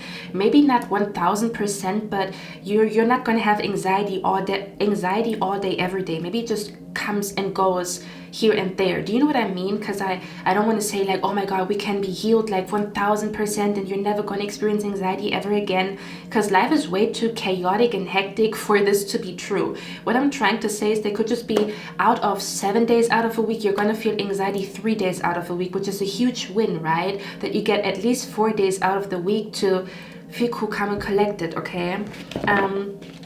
But yeah, I'm like grabbing my cards, like I know what to do or I know what I need. Because that's the card that I saw in my mind's eye. It says making yourself happy because you know you best. Making a strong comeback, bounce back, energy restored. Okay, this is your future self. At peace, maybe at a beach, in a beautiful dress, feeling the magic of a starry sky, or feeling the magic of the moon, or even being able to just enjoy the vibe of a starry sky or a magical moon, because your brain is calm, your mind is calm, your soul is calm.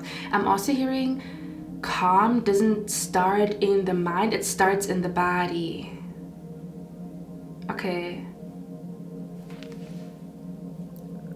This is your higher self here.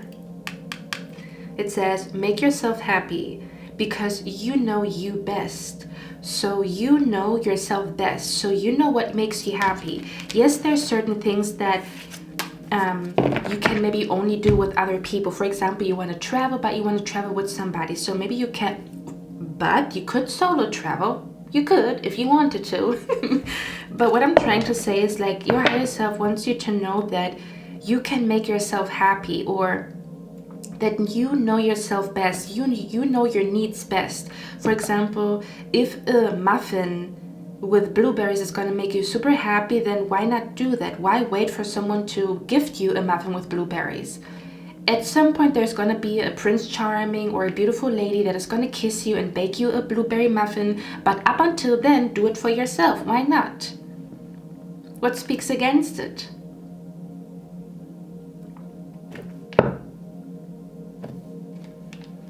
There's something about your higher self wants you to know that you're going to make a strong comeback by yourself because you know yourself the best and you know exactly what to do to make yourself happy or to have a strong comeback or to restore your energy. Okay, because with the cards that came out, it says caprice, support, and misfortune. So to me, this feels like you feeling a lack of support, or you feeling like you never saw it coming that you would be here by yourself, or you would be here by yourself because you always thought you could count on somebody, or you saw somebody in your future and then things changed.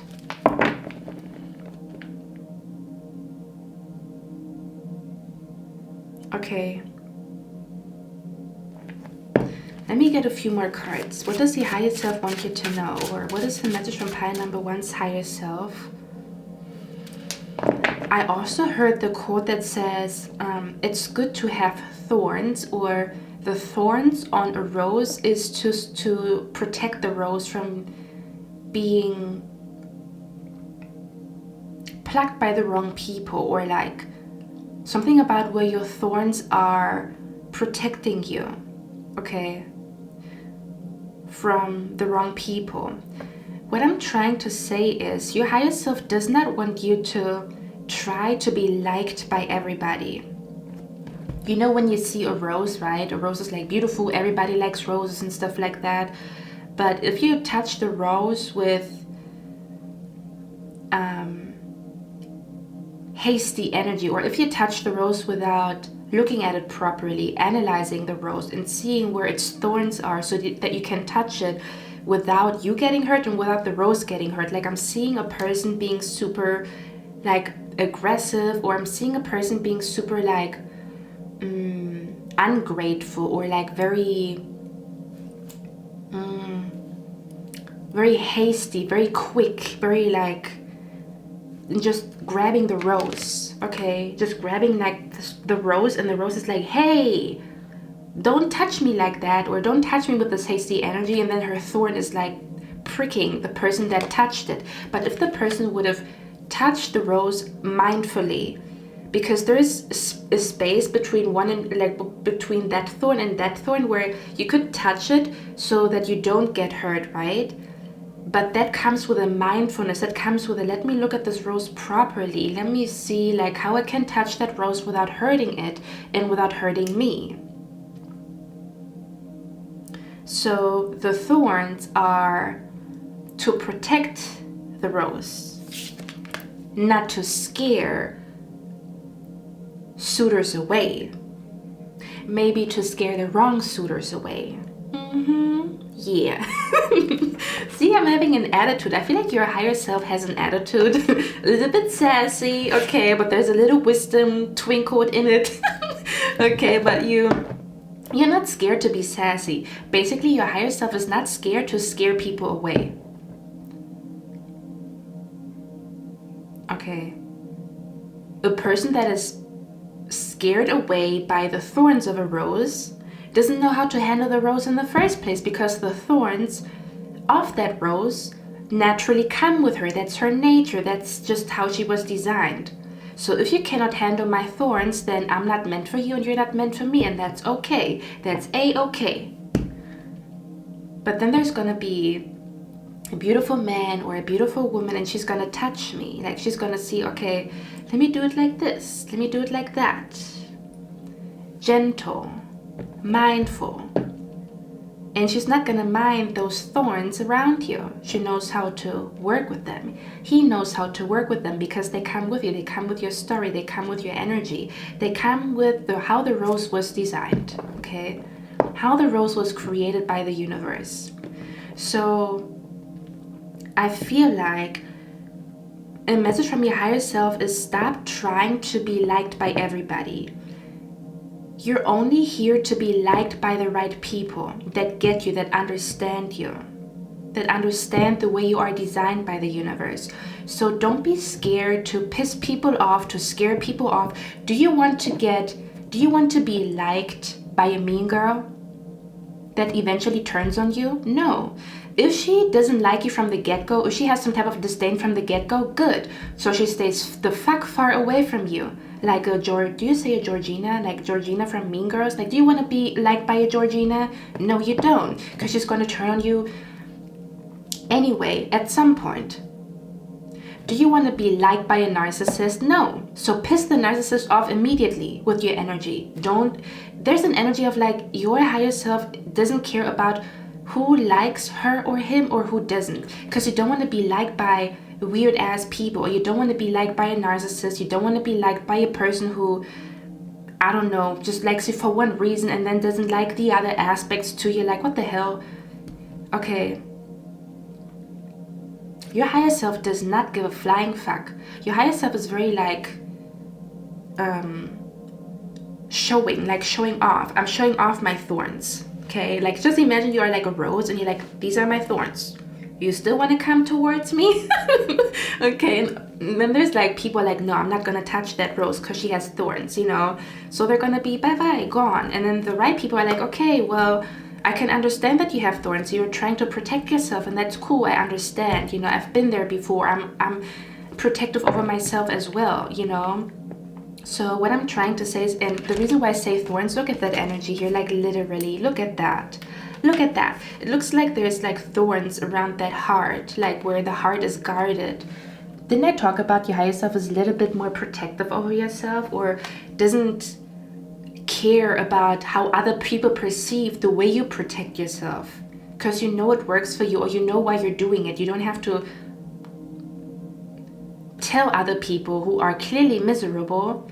You don't have to like tell them, or kind of like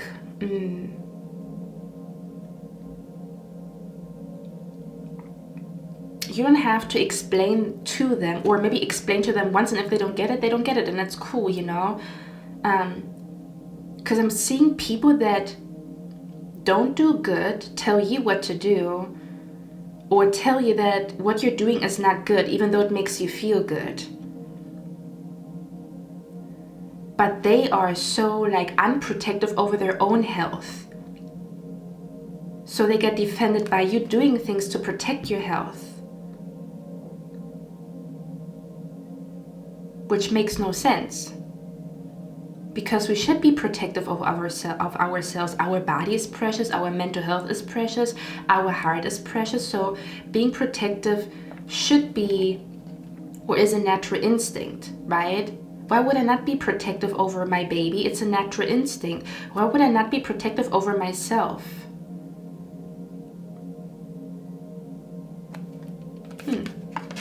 So yeah, I wanted to show you this card right here. You can see like thorns being around this person's heart.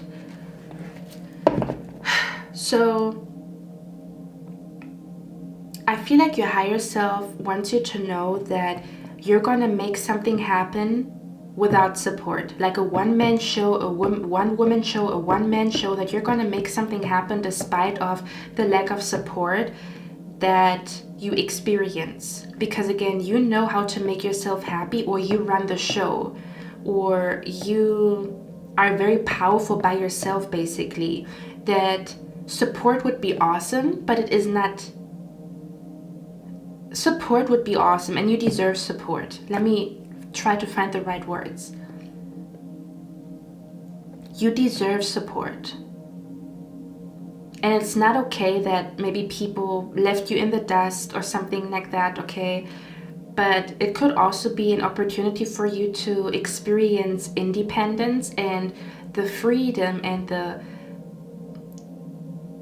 freedom that comes with that independence, or this friendship that you start to have with yourself because of that independence, or even this pride and this self-assurance, this trust that comes with being self-independent or being independent or doing things by yourself. It's like, oh, so I know how to make myself happy, so I'm not scared to lack happiness in the future. Oh, I know how to protect myself, so I'm not scared of a lack of protection. Again, you deserve support, you deserve princess treatment, you deserve to be, you know, like treated like a king if you act like one. Okay. But at the same time, sometimes independence comes with a different high, like a different happiness. Like, I'm hearing I can fly, or like I'm free, you know. It's kind of like a bird that is not waiting for another bird to fly, but the bird flies on its own, so it has like free power of when it's gonna fly, and like the bird is like not scared to lack something because it can provide whatever this is for itself. Okay, again, it's kind of like this lack of fear is truly what is going to make you happy. And it might have been triggered by the lack of support, or a person not being part of your future the way you envisioned it. Let me get one more card. So I know sometimes we don't want to hear it. I have days where I'm like, bitch, don't come to me with... Sometimes I have days where I'm stubborn. I'm like, I don't want to hear that something is a blessing in disguise. Like, don't come with me with this bullshit. And then other times I'm like, okay. I understand the bigger picture. Sorry, I have something in my I understand the bigger picture, and even though I don't like it, I just know that this is building my character. Okay. So that's what I'm picking up here. Let me get one more card here. But yeah, I'm hearing something was a blessing in disguise. Okay. Yeah, for some of you guys, you could have experienced a disappointment in love. Or again, just like a lack of support, kind of like, god damn. So you know what I'm hearing? I'm hearing the song again that I have been channeling in the last pick a card reading with Drake. Headlines. In the song it says, I guess it really is just me, myself, and all my millions. Okay, so you could have been the pile where I was mentioning the song Headlines by Drake in the last pick a card reading. Okay, let's see. Kind of like where you're gonna be self-made, and there's a pride and a strength that comes with it, like a freedom that comes with something, you know. There's also advantages and disadvantages to being in a relationship and to being single. You know, I know that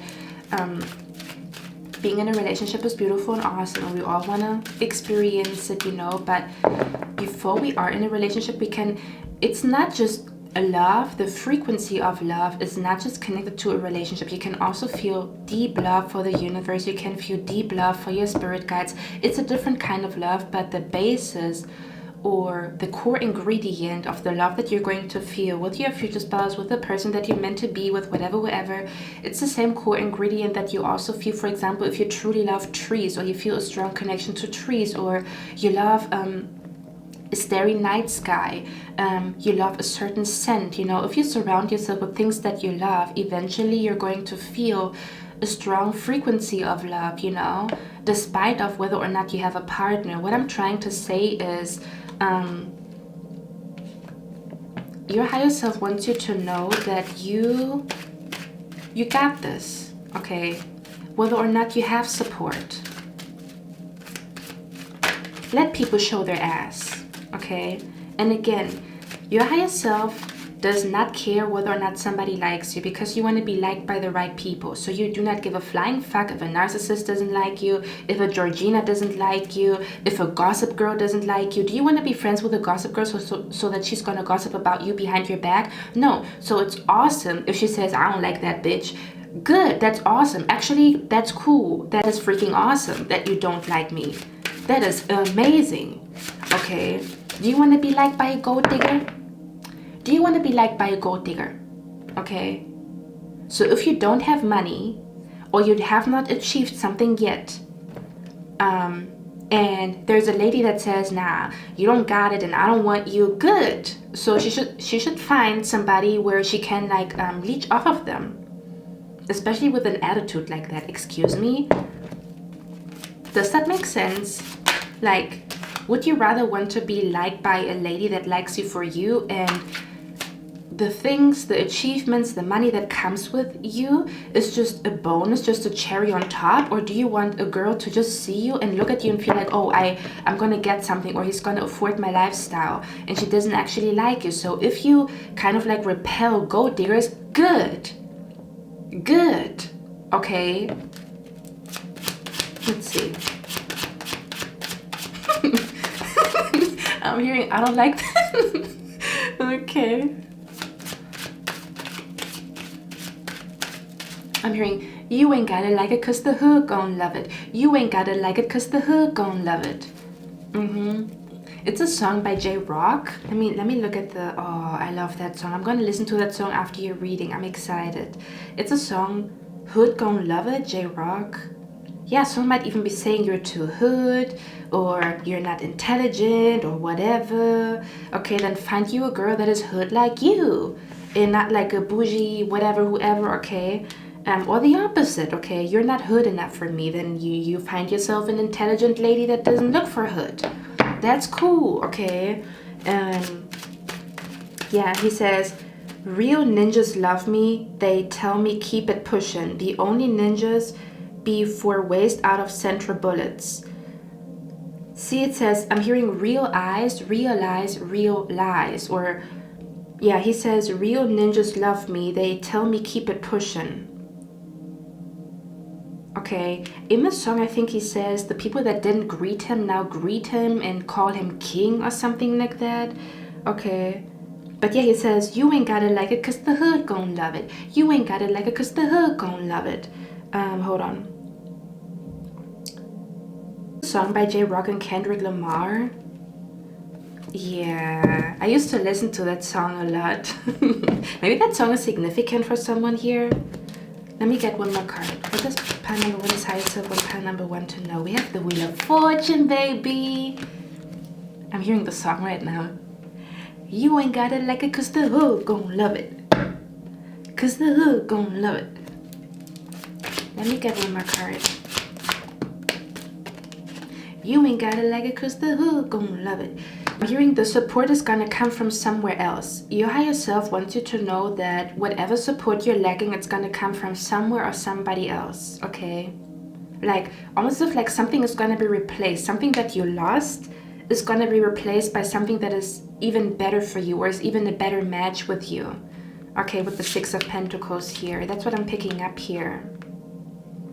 Okay, because again, the Caprice shows like a gloomy day, like a rainy, gloomy day. And you know what I'm seeing here? I'm telling you, I keep seeing visions with you. I also see you on a very gloomy, rainy day, smiling, like with a bright smile.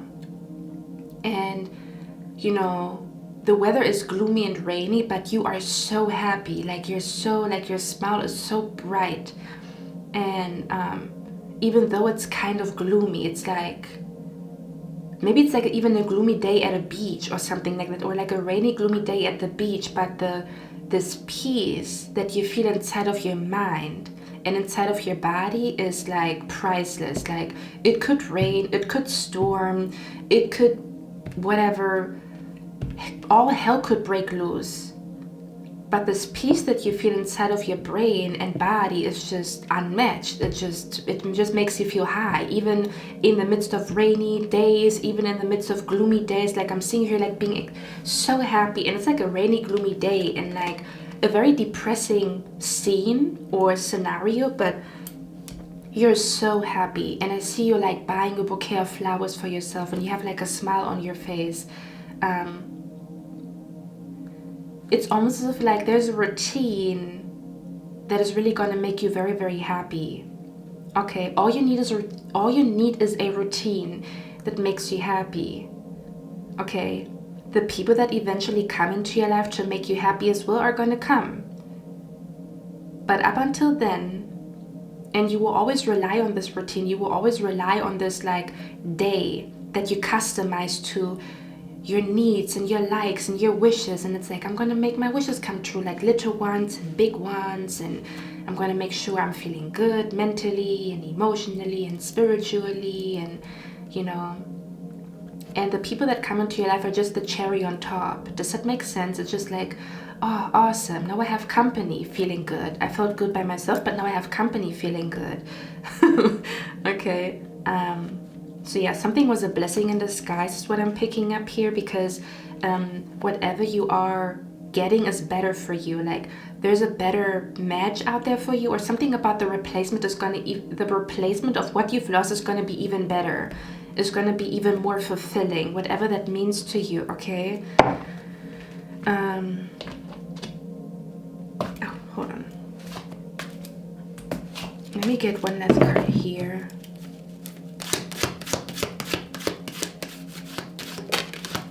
We have April, so someone's birthday could be in April, or something took place in April that made you feel like, oh my God, so I'm really by myself, I'm really alone in this, or I really have to do this on my own, because you know, in April I lost my best friend, or I had a fallout with somebody, or I broke up with somebody. Okay.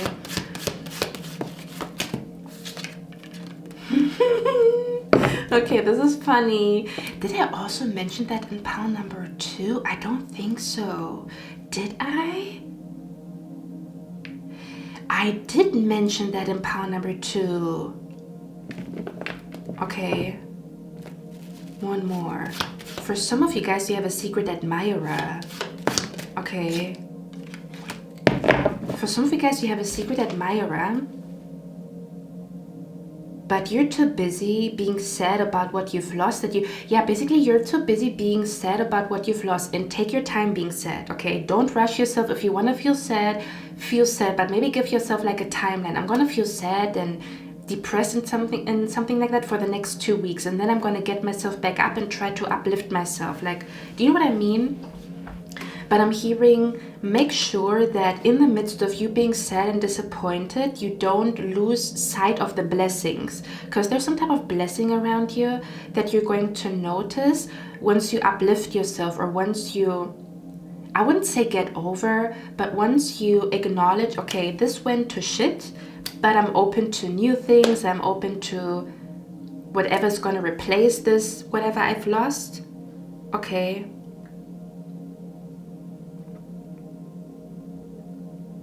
Like for some of you guys, you literally have a secret admirer around you, but you're so focused on grieving an ex. I'm gonna be honest, for some of you guys, not for everybody and their mama, okay?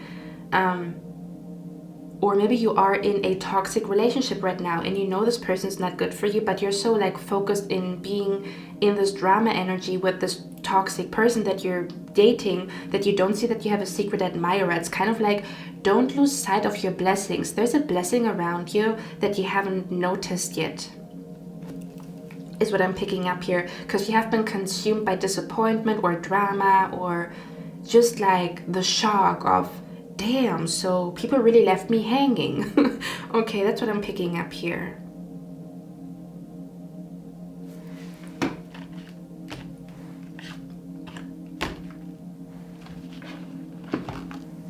I think I mentioned the secret admirer in pile number 2, but I'm not sure. Okay, so you could have chosen pile number 1 and pile number 2. Who's the secret admirer? I'm also hearing you're going to admire yourself for that you have been able to do something on your own. Yeah, for some of you guys, you have a secret admirer and she's female. Like a female secret admirer. So for my males, there could be a female that is crushing on you right now, but you might be too focused on, damn, I'm not good enough, or I'm not this, or I'm not that, or your anxiety doesn't allow you to see it, or like you being depressed doesn't allow you to see that someone has an eye on you. Okay, so this could be a little bit of like a motivation if you fix your energy, your mind, your mental health. Okay, you're gonna be able to like notice her or something like that. Okay. Or someone is really admiring you right now. Someone could even have a friendship crush on you, is what I'm picking up here as well, and you're not noticing this person. One more. Who's a secret admirer? This could be a brunette female for some of you guys. Could also be a blonde female for others of you, or a female with red hair, blonde hair, red hair, brunette. Actually, it doesn't matter which hair color, but it seems to be a female here. Okay, this could be a female that is spiritual, like a spiritual female. Okay, yeah, or I also feel like you're being admired a lot more than you think. So I feel like another message from your higher self is that there's a lot of people, yeah, it's kind of like there's a lot of people that admire you and want to support you, but maybe you have to allow them into your life so that they can replace the people that left you hanging. Okay, again, in due time, if you feel like you're ready, but there is people that, or there could be like a secret admirer that is admiring you for something here. Okay, I don't know what, but I also pick up like your higher self is admiring yourself. Like you're gonna admire yourself a couple of months from now. Okay, for all the things that you have accomplished, especially when it comes to feeling fucking amazing.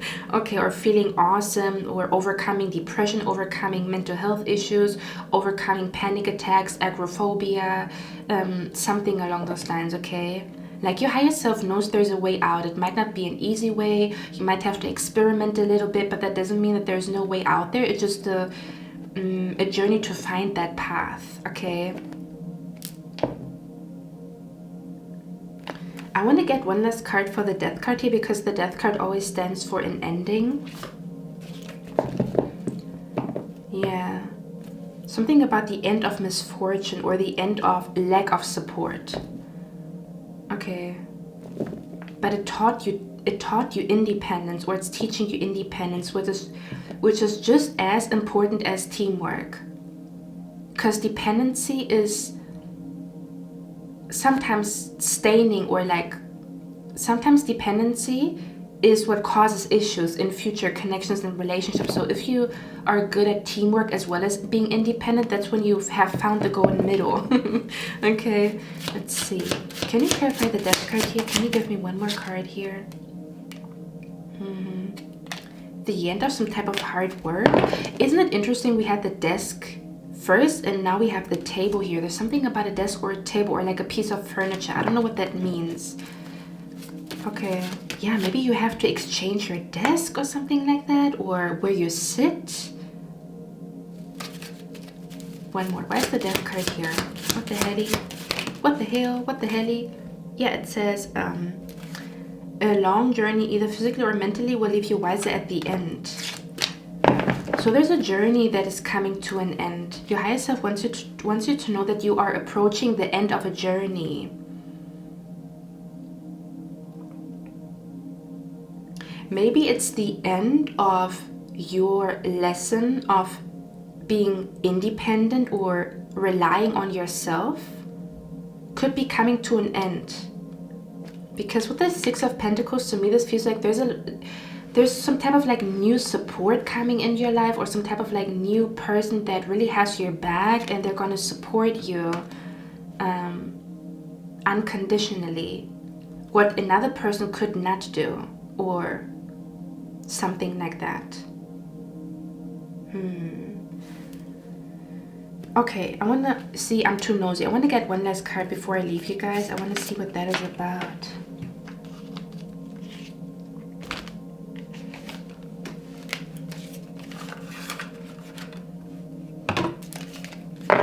Can you please clarify the death card here?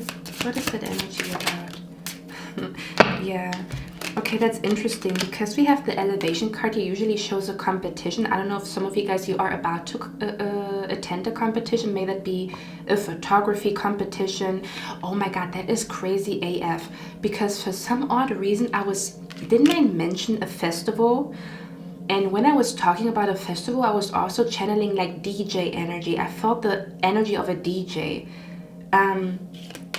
And now I'm being brought to a video that I recently saw of one of my favorite DJs. She's a techno DJ, and she said that she was attending a DJ competition in 2011 that completely changed her life, and because of that she got a opportunity to perform at the Tomorrowland festival. And she didn't look back ever since, and I think the Tomorrowland festival really pays you well. So there could also be something going on with like, it's soon going to be time to attend a competition, but I mean like literally like a DJ competition, some type of competition that could change your life or something like that, or like a photography competition that is gonna, I don't know, sponsor your art exhibition or like something like that could be significant here too. Okay, that's what I'm picking up here as well. There's about to be a opportunity for you to show people like all the hard work that you put in behind the scenes, okay? And you might literally win a competition or win something or really excel in a competition. For others of you, I'm hearing the end of competition. So for some of you guys, the person that, not for everybody and their mama, but for some of you guys, the person that is no longer in your life and you're like, god damn, like they never supported me, or when I needed them the most, that's when they vanished or something like that. This person, not for everybody, for some of you guys, you were just going different paths. Like you are still okay or still all right with your baby daddy, baby mama, okay, and there's no beef, but it's still like a big shock to your maybe system that because you thought you would marry them, so maybe you don't marry them, and then you still feel like, damn, I'm by myself, so it doesn't even have to be bad blood here for everybody and their mama. But for some of you guys, for a select few of you, you had a person around you that was acting like a supporter, that they like to support you in what you do, but they secretly kind of saw you as competition. So when they left your life and took their support away from you, they also took their competing ass energy away, kind of like where there's no more competition or no one is competing with you anymore, because this person that was a fake supporter that was secretly competing with you is no longer competing with you because they're no longer in your energy. So you're no longer like bombarded with this competitive energy because this person is no longer in your life, or is no longer like involved in everything that you do, because you maybe created the distance between you and them. So that might actually be really good for your mental health, to not be bombarded by a competitive energy, which maybe has influenced you subconsciously to feel anxiety because someone is like trying to compete with you and challenge you, right? So when they are in this energy and they send it to you, of course you feel anxiety because someone is trying to challenge and compete with you. Do you know what I mean? And you subconsciously notice it. So if someone recently left your life and they left you in bad blood or with a lack of support, or you notice this person was a fake friend or a frenemy or something like that, your spirit guides want you to know it's a blessing in disguise, because you no longer have people in your aura or in your energy that secretly compete with you and then cause anxiety that you cannot explain. Okay? And yeah, for others of you, the message from your higher self is to no longer compare yourself. You're gonna find deep, deep peace when you no longer compare yourself and focus on your own individual special journey that is customized to your needs. Okay? Oh, pie number 1, I almost forgot. Am I in focus? Hello. I wanted to get self-care oracle cards, See, another thing that I'm also picking up here, your higher self wants you to write things down because you are forgetful. But again, there's nothing wrong with being forgetful, but you might need a list, or you might need to write things down. You might need to write things down just to work with how you are designed. You might have a lot of ideas, but they just, as fast as they come, they also disappear you or disappear your mind. So you need to write them down more often, okay? Or to make a conscious decision to write things down because you are forgetful. Again, nothing wrong with it, nothing to bash you for. You just got to work with that energy, okay? So I wanted to ask, what can pal number 1 do so that they feel emotionally and mentally awesome, like fantastic? Okay, let's see. That's interesting. Didn't I talk about in the beginning of your reading, I talked about I'm touching my womb, and someone could have anxiety connected to their menstruation or like a PMS symptom. Look at what came out. Connect with your womb. So maybe you have to take extra care of yourself right before your period comes, or to kind of like incorporate those days where you really take care of yourself, where you meditate or you listen to singing bowls or you take a walk or whatever, and you take extra care of yourself around the time when you are menstruating or right before or something like that, okay? We have energy work here, so for a lot of you guys it could be very beneficial for you to work with chakra music, to research chakra energy, to do some type of like energy work, okay? So yeah, focusing on all the energy chakras, or even find out what the energy chakras are, what each chakra stands for, listening to chakra music, may that be because each chakra is for a different, has a different frequency and is for, has a different purpose, okay? So listening to chakra music could be significant, or doing any type of energy work. It's basically as if you create good energy around you, but you are conscious about creating good energy around you, okay? Or creating good energy within you. To be very conscious about, I'm creating good energy within me and around me for 1, 2, 3 days, you know, per week or something like that. What is going to help pal number 1 to feel freaking fantastic? It says nourish your temple. Didn't I talk about how you being surrounded by plants could be something that could be very healing for you? Look at that. Like, it looks like there's like flowers that are growing on her skin. So flowers could be significant. Plants, walks in the forest, the scent of flowers, okay? Or again, it says about nourishing your temple. So yeah, we talked about this. Could also be about the things that you eat. You might be super sensitive. Like if you, for example, drink an orange juice, it gives you vitamins. And if you have certain vitamins within you, you're happy or you feel good. Kind of like where orange juice can literally boost your energy or boost your mood, okay? Or something like that. Just an example. Let's get one last card. What can pal number 1 do in order to feel fantastic? We talked about a bath, right? Soak in a bath. You might also be someone who you need to connect with water more than other people, if that makes sense, okay? Or again, like a salt bath regularly, or a spa day. Yeah, that's what I'm picking up here. Okay. One last card. What is going to help pal number 1 to feel fantastic? Time alone. We talked about this. Okay. Time alone. Okay. That's exactly what we, like everything that we talked about already. Okay. Something about candles could be significant here too. The scent of candles. Also making sure that your room is not full of chaos. Like your room needs to be clean in order for you to feel good, or as clean as it can be, if that makes sense. Because I'm seeing you here like cleaning your room, decluttering your room, and then at the end of you cleaning your room, you put on a candle and you feel fucking fantastic. Okay, because everything is like clean, and then you put the candle on, and then it's just like, it's like the perfect it's like the perfect canvas to create good energy, because your room is already clean and you put on the candle and like, you know, the vibes are good.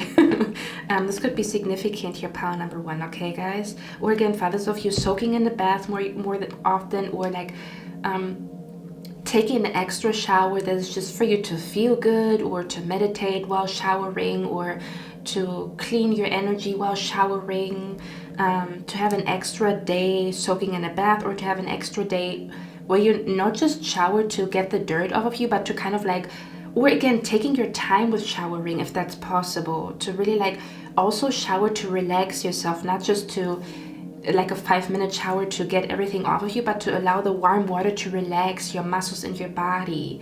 Yeah, this could be significant here as well, okay guys?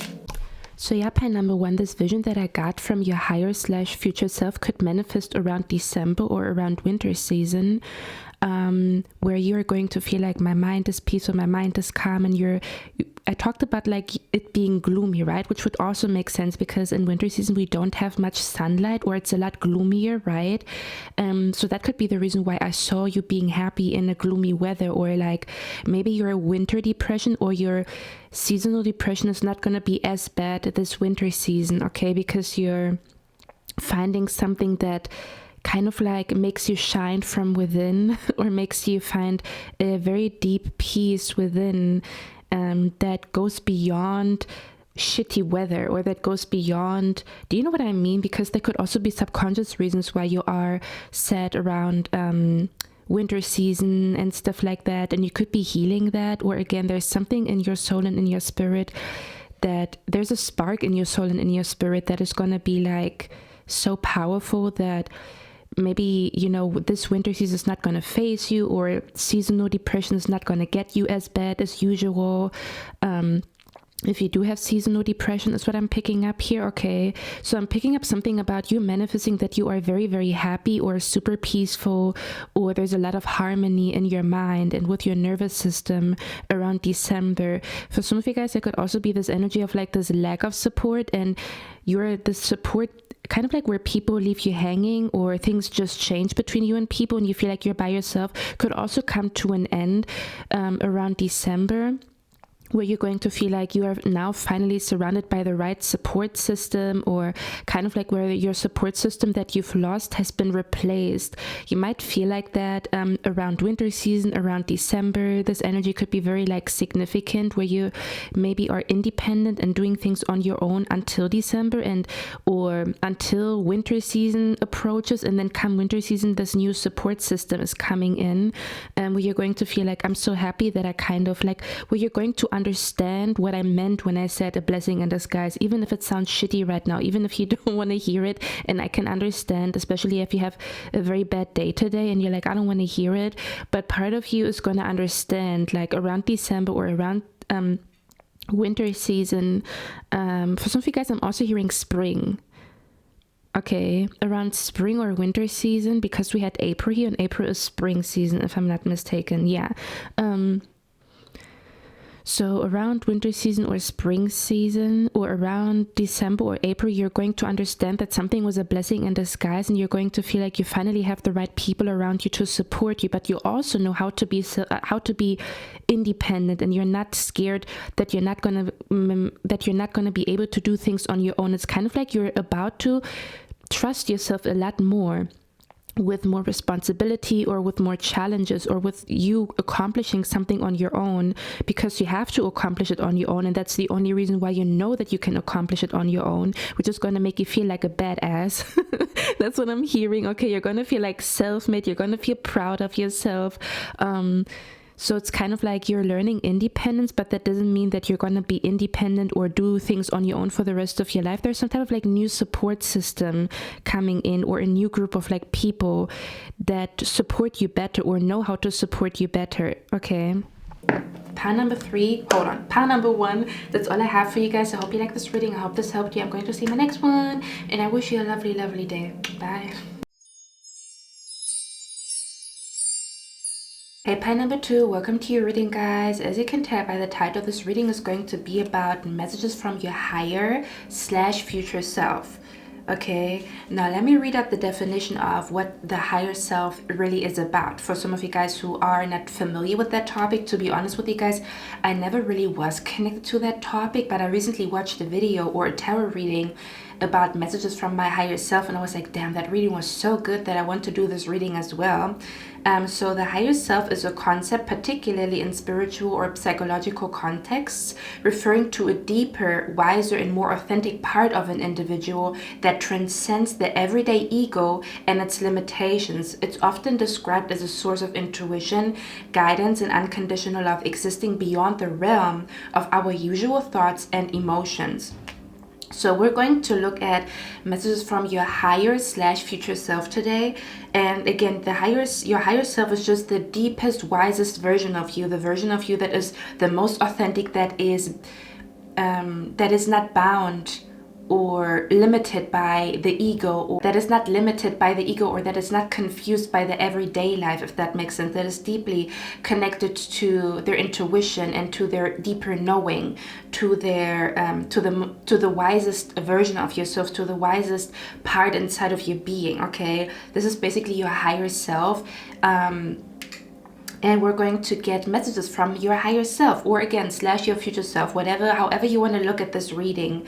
And that's what we're going to look at today. It's kind of like the version of you that is the most authentic, that is maybe operating beyond fear or beyond ego, beyond pride, if that makes sense, which we all have to deal with on a daily basis, right? Or it's kind of like the version of you that is not bound to any limitations, that is kind of like limitless, you know?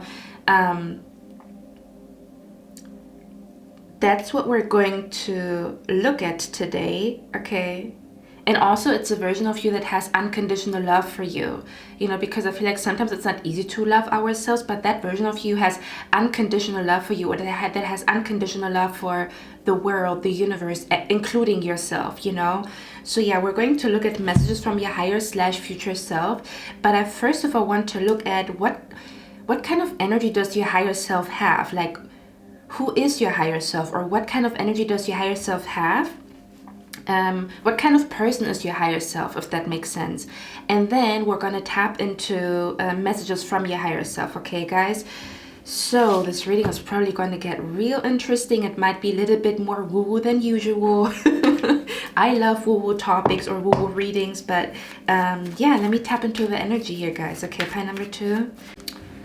Okay, pile number 2, let me tap into the energy here, or should I show you the cards a little bit? I'm thinking, let me show you the cards and then we're going to tap into everything. So again, we're tapping into what kind of person is your higher self? What kind of energy does your higher self have, okay?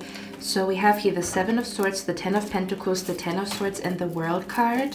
Oh, hold on, I have to... The World card, she's naked, so I have to make sure that I blur her out. Okay, that's a note to myself. To my future self, as when I'm editing this reading. Okay, I don't know if you can see much, to be honest with you. Anyway, we also have the Magician here, okay, as well as the card Duality. Okay, so if you felt like you have 2 sides to you, or there's an alter ego living inside of you. You could also be a Gemini, or how do you call it? A Gemini, a Gemini or a Libra, because I feel like Libra and Gemini people remind me of like 2 energies.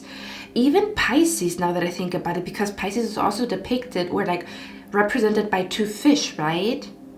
Now that I think about it. So you could be that zodiac sign, but the zodiac sign is not significant here. But if you ever felt like there's 2 versions of you, or that you have like an alter ego, that you sometimes tap into a version of you that kind of feels like an alter ego, or you're not always in this energy, or maybe you feel like you want to have 2 versions of you, or you might feel like you need a version, because I'm being brought to people who have an alter ego that is on stage, that is super confident, and then they have another version of them that is just them, without a stage name, without the fame, without the, you know, that's what I'm being brought to. Or I'm being brought to like a double life.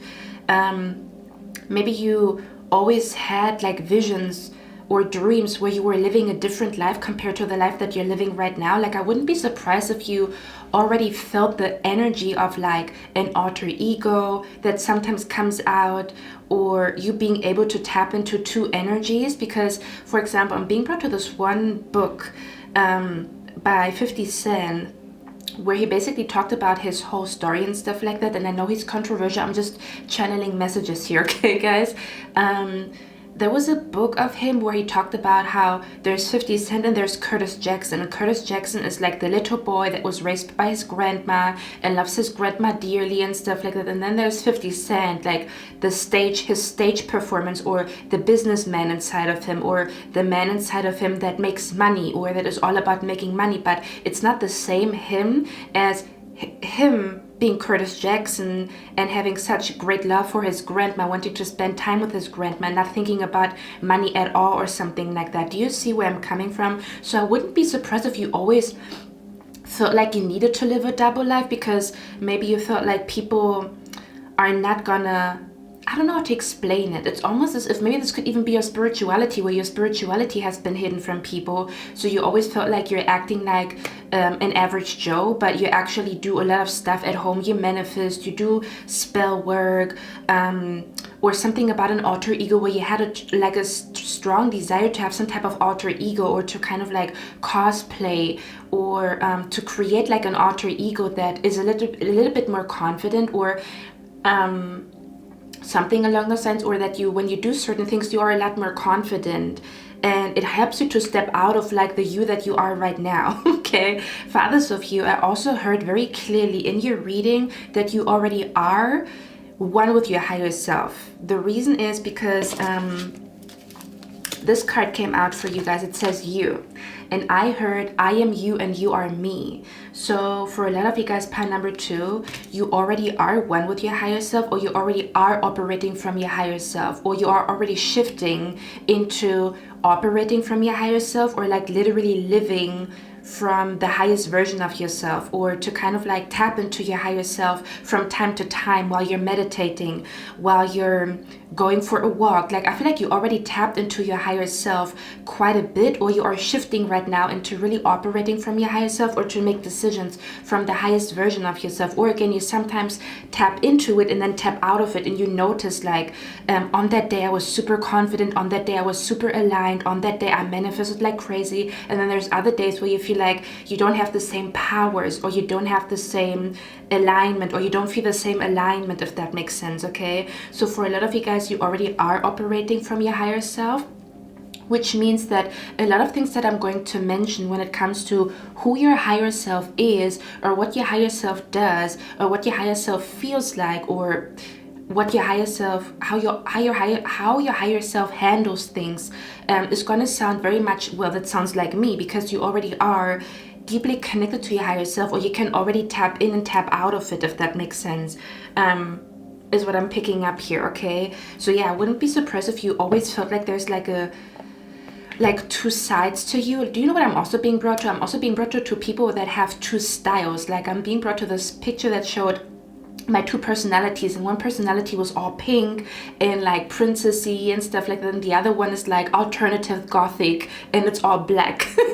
You know, that's what I'm picking up here. However, this is, you know, like, or you always felt like there's a version of you that is the way you are with your friends, and then there's a version of you, I don't know, when you are with your family, like something along those lines, where it's kind of like, I'm not saying it's a split personality, but it's kind of like you might be aware of like two versions of you, or two energies of you, or again like a deep feeling of like, I want to actually step out of who I am, because I feel like it brings limitations to me, or like I can feel that I'm shifting into a different person, and both versions are me, but maybe just age is the difference. Kind of like where certain people always stay the same, right? And then there's other people that go through huge transformations, and they have like a completely different life, or kind of like a different life than they had when they were like 17 to when they are 30. It's like there's a big difference in like who they are, or what kind of lifestyle they live. Like I'm hearing something about living two lives, or living two lifestyles, or something like that. Okay. Yeah, for some of you guys, pile number 2, you could also be going through like a rebirth energy right now, where you feel like your old self is dead, or your old life is dead, is what I'm picking up here too. Again, there's certain people where they don't have such a drastic change in their life, or in a lifestyle, right? Like their lifestyle stays consistent over the years, but I feel like you are experiencing a drastic change in lifestyles. For example, from being a party person to being a homebody, or I don't know, from being very extroverted to being very introverted. There's like a huge drastic change when it comes to what lifestyle you lived back in the days and what lifestyle you are about to live, or what lifestyle you're living like right now. You could have also went through a huge change, again, like a drastic change in looks, the way you looked a couple of years ago and the way you look right now. There's something about like almost as if you are experiencing two versions of you this lifetime. I don't know how to explain it, but again, I told you this reading is probably going to be a lot more woo-woo, and both of those versions are you. One version of you is like the first half of your life, and the other version of you is the second half of your life. Or one version of you, one version of you is like your younger self, and the other version of you is kind of like your mature self. Maybe you are transitioning into adulthood, which comes with a drastic change, because again, this drastic change is not everybody goes through that drastic change. Maybe you become an adult, but that doesn't mean that everything changes. Or again, there's something about starting a new life in a different country, or starting a new life completely, because I feel like something about where you completely let go of your old life. Like there's something about completely letting go of an old life, and it's like a drastic release. Like it's not just little things, like there's big things that you let go of your old life to the point where it feels like you are starting a new life. Does that make sense? That's what I'm picking up here too. Or again, this could be something that you truly desire, to start a completely new life, like a clean slate. Like I'm being brought to a person who changes their name, how do you call it? Changes their name, goes to a different city, starts like a completely different life in a different city or in a different country with a completely new circle of friends. Not for everybody, but or with a completely new job. This could even be like a drastic change in your career, like where you had one life as a nurse and then you completely changed your life to, I don't know, a pole dancer. This is like a drastic change. Does that make sense? That's what I'm picking up here, okay? So again, if this sounds like you, your intuition is right about choosing pile number 2, okay?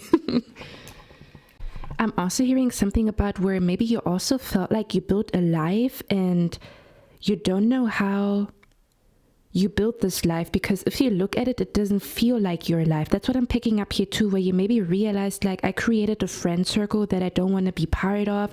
I decided for a career path that doesn't feel like the right one for me. I chose a country to live at that is not in alignment with me. I chose an apartment that I don't even want to live in.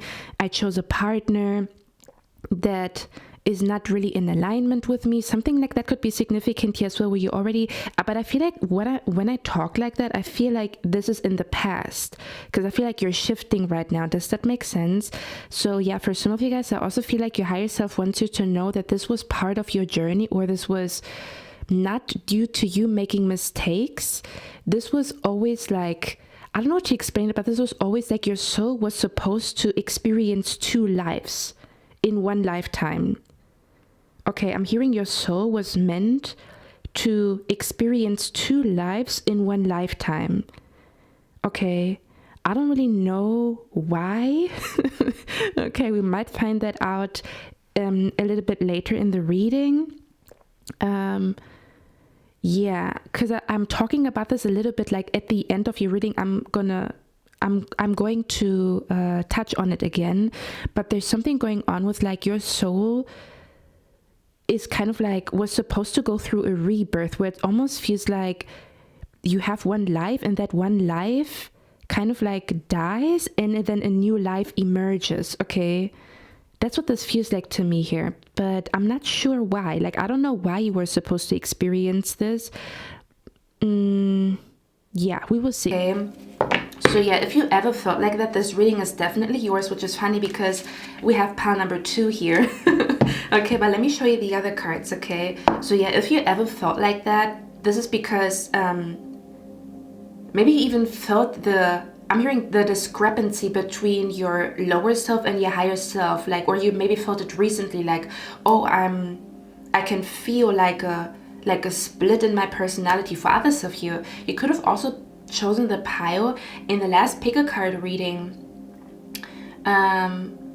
you could have also been the pal in the last pick a card reading where I talked about there's a hidden side of your character, kind of like where some type of like character development that is happening, and it's like you're getting to know a side of you that you didn't know existed, and it might show itself in like a completely different career or a completely different passion. So you could have chosen that pal in the last pick a card reading. I think it was pal number 3, I'm not sure. Okay, so something like that is what I'm picking up here, okay? Just a confirmation that you chose the right pile. But yeah, let me show you the rest of the cards and then we're going to talk about everything, okay? We also have the card here, maliciousness, and it says poison. Okay. And then it says negotiation over here. And again, we're going to talk about who is your higher self, or what kind of energy, what kind of character does your higher self have, or how does your higher self handle life, okay? We also have the card here, money path, a ring, and a dolphin. So the dolphin says financial gain usually coming from something you did in the past. We have the money path, a path of money is waiting for you to find it. And the ring, it says a marriage would take place, either romantic or business. And then I'm going to show you the other cards as we go.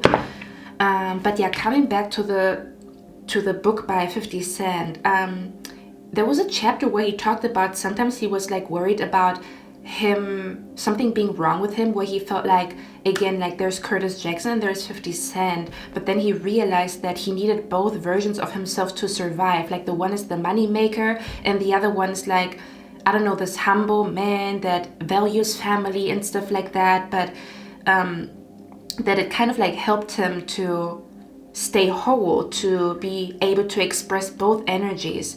Do you see where I'm coming from? You could have also been my pile in another pick a card reading where I talked about you being really good at making money, or you having a hidden talent for making money, but you suppressed it because of moral questions, or like feeling like it's morally wrong to be abundant or to be rich or to want money, to desire money, if that makes sense.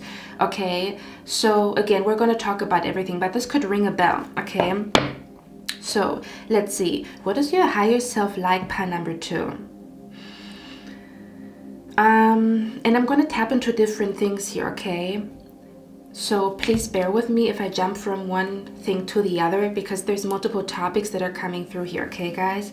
So the first thing that I heard when I was looking at your cards, especially at the 7 of Swords, because the 7 of Swords is always a card in tarot that is showing you that something is off, something is not normal, something is going on behind the scenes, something is not as it seems, something is up in the air, okay? Whether or not everybody notices it, whether or not someone admits to it, but something is in the air. Energy doesn't lie. It's kind of like the energy is off, something is fishy, something feels like a lie, like an illusion, you know, something feels like it's not authentic, it's not honest, it's not what's really going on. There's more to the story, okay? So the first thing that I heard with you guys is I saw a video of Martin Lawrence. I don't know if you guys seen like that short on Instagram, but I think it said something like, if I look at my family and wonder how I'm going to introduce my family to my future partner. And then it showed Martin Lawrence, and then I think it was like, I don't know if it was a snippet or like a little clip from the Bad Boys movies, but he says, he looks at like, you know, something, and then he turns around and then he says, damn, that's some dysfunctional shit right here. Okay, so I'm picking up the energy here where your higher self is highly aware of some type of dysfunctional energy, some type of like energy that maybe is looked at as normal but is not normal at all.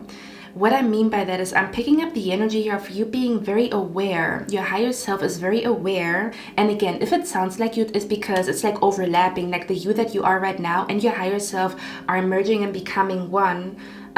So there's not going to be any difference the next couple of days and weeks when it comes to your higher self and the you that you are right now, because I feel like you are about to reach your full potential, where you are tapping into the highest version of yourself and operating from that energy or frequency a lot more often, or fully merge with it, okay? So if it sounds like, damn, that sounds like me right now, it's because you already are operating from that frequency. You're already merging with your higher self, okay? So I heard that some dysfunctional shit right here, and because we have the poison and the maliciousness energy here, and I almost see your higher self is the kind of person that would know that there is some type of poison in a bottle of water, or there is some type of poison in a glass of wine.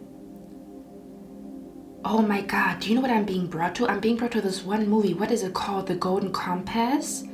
That movie could be significant. You might want to watch it, okay? There might be signs and synchronicities and like hidden messages. Oh yeah, for someone here has to watch that movie with, I think, Nicole Kidman. It's called The Golden Compass, okay? Because there was a scene in the beginning of the movie where there was a man, and I think he was like he was inventing something, and he was having a conference with people that he wants to convince to invest into his invention or like his projects and stuff like that. And someone tried to poison him and put like some type of poison in his drink. And the only reason why he didn't drink that drink is because his niece or something like that was hiding in the room, but it was all a coincidence that she even saw someone putting poison in his drink. So your higher self is very aware of some poisonous, toxic ass shit. That's what I'm hearing, okay? Something about where you would be in a room and smell the toxins, even though maybe the toxins doesn't have a smell. Or your higher self is like kind of like a James Bond. Do you know what I mean? Kind of like a James Bond that can tell that someone is trying to trick you or someone is trying to poison you, and you are like more clever. You are faster and more clever than the person trying to trick you or trying to poison you, if that makes sense, okay? I also wouldn't be surprised, pen number 2, if you tell me, or again, this is your higher self, okay? And you might develop that psychic ability the next couple of weeks and months, especially if you do things to tap into your higher self, okay? But I'm also hearing, because we have the card here, Sweet Dream, I was asking, what is that poisonous maliciousness energy about? And then the Sweet Dream card came out, which is kind of like, actually it's reminding me of a dream, to be honest. I don't know if I'm going to talk to you guys about that, but we will see.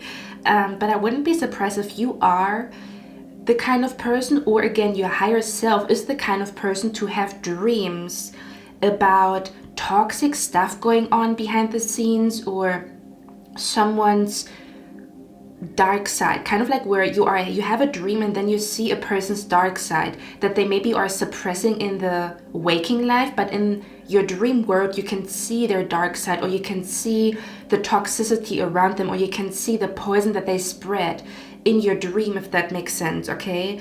So that's what I'm picking up here, okay? This is either, again, you already have dreams where you are being warned that something is poisonous or something is toxic or something like that. This could even literally be about like food that is toxic and drinks that are toxic and environments that are toxic. I don't know, some type of toxins that is even in fruits and stuff like that, that don't come from a healthy tree. Like it could be literally anything, or it could also be concerning people, but you are highly aware of toxic energy, or you are highly aware of toxins, or something dysfunctional, or something that is not normal. Like you realize something is not normal, even if everybody acts like this is normal. I know this is not normal, or even though everybody acts like this is normal, I know this is dysfunctional.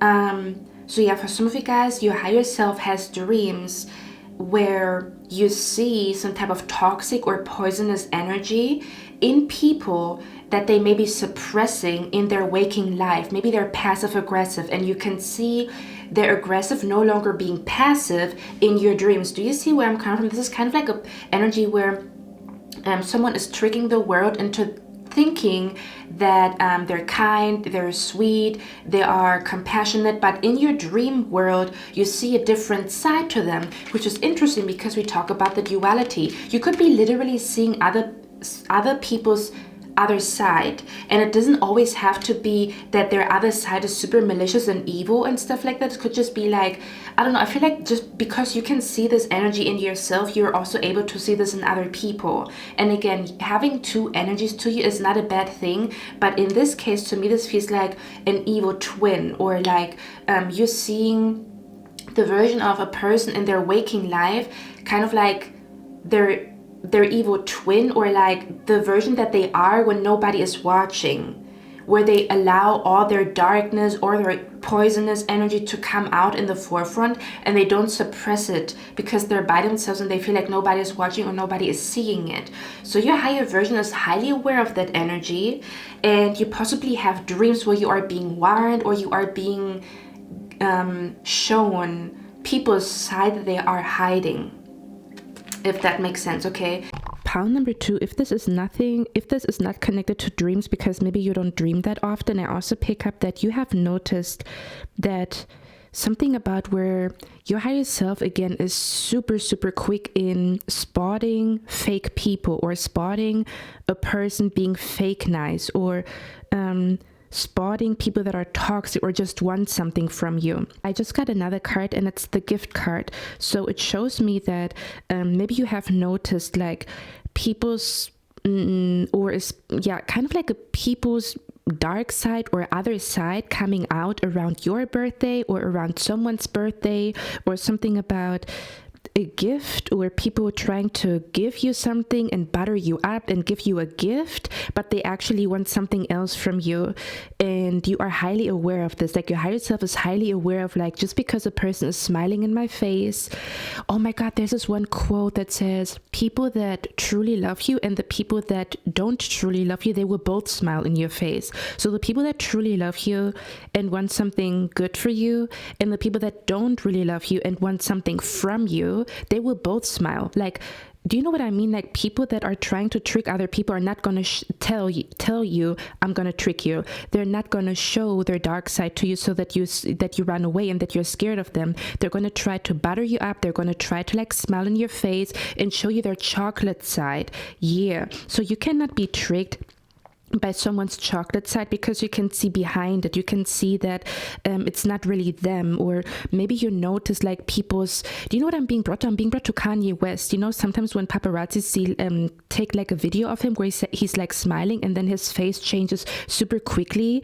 So yeah, your higher self, or again you right now, or maybe you are again developing that psychic ability where you can see where people shift. Does that make sense? Where you can see, oh, this person's dark side wanted to come out, but they suppressed it. And it's like a millisecond where you notice it.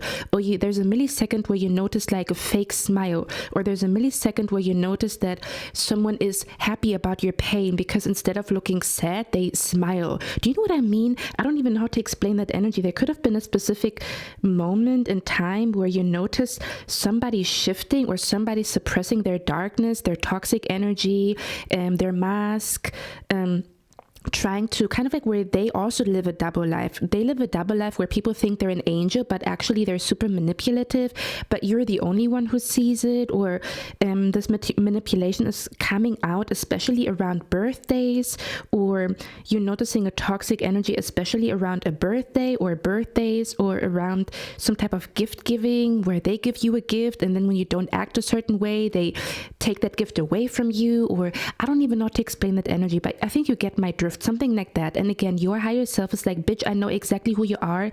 Even if you smile in my face, even if you give me chocolate, for what I know, that chocolate could be poisonous. Or for example, do you know what I'm also seeing? I'm also seeing someone wanting to give you chocolate, but there's a love spell in it.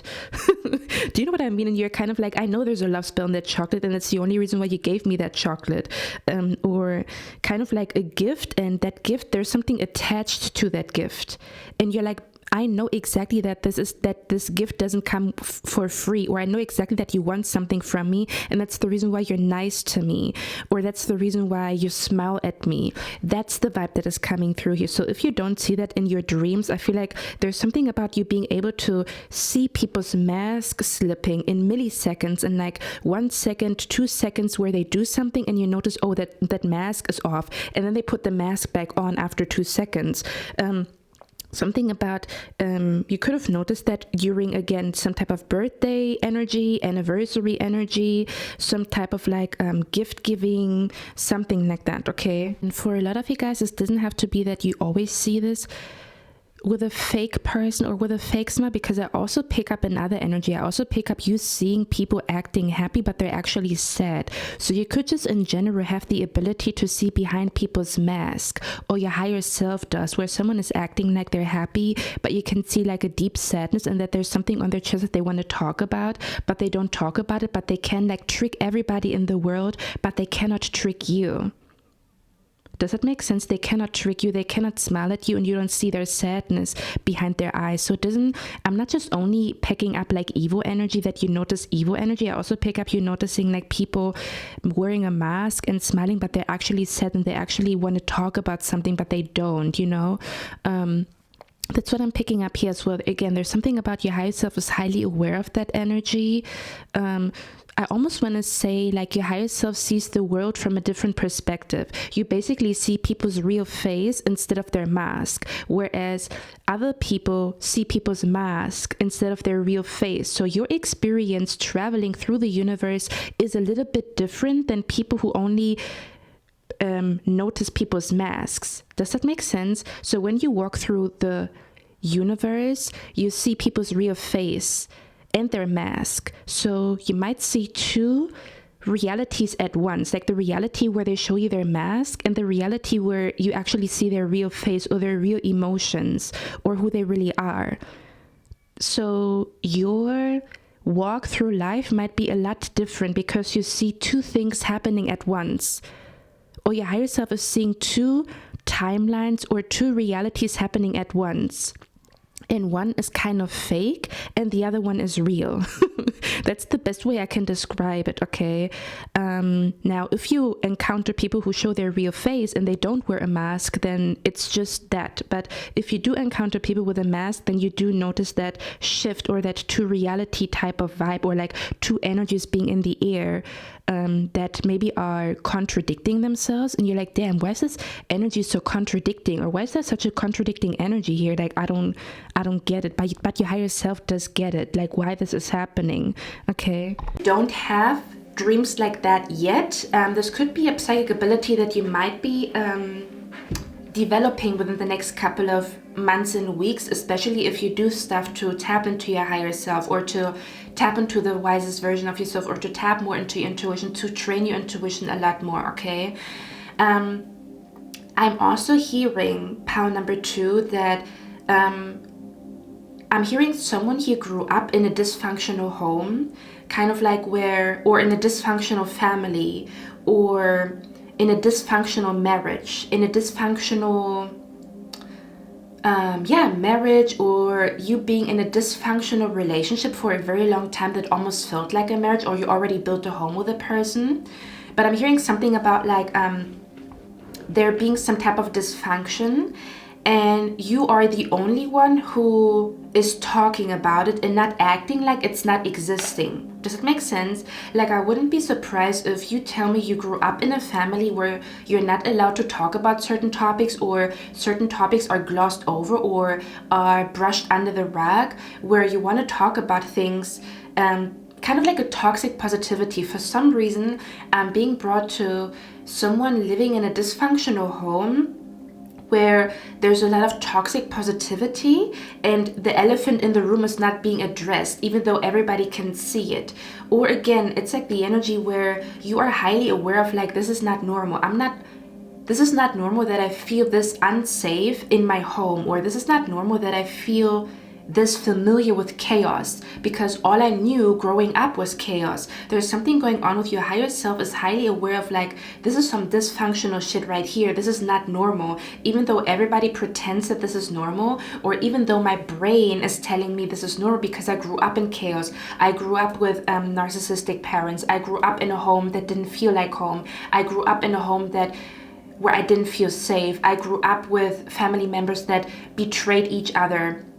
all the time. Like, this is some dysfunctional shit. Like, even though it's normal to you because you grew up like that, or because you were exposed to this energy since you were a little baby, since you were a little child, okay, or you seeing generation after generation after generation being in unhappy marriages, and it's looked at as normal to be in unhappy marriages and stuff like that, or again to where one cousin is betraying the other cousin and the other cousin is cheating on the other cousin and stuff like that. And it's like weird. It's like, it's normal to you, but your higher self knows that this is some dysfunctional shit and this should not be normal. The only reason why you perceive it as normal is because the only reason why it feels so familiar and normal to you is because of how you grew up.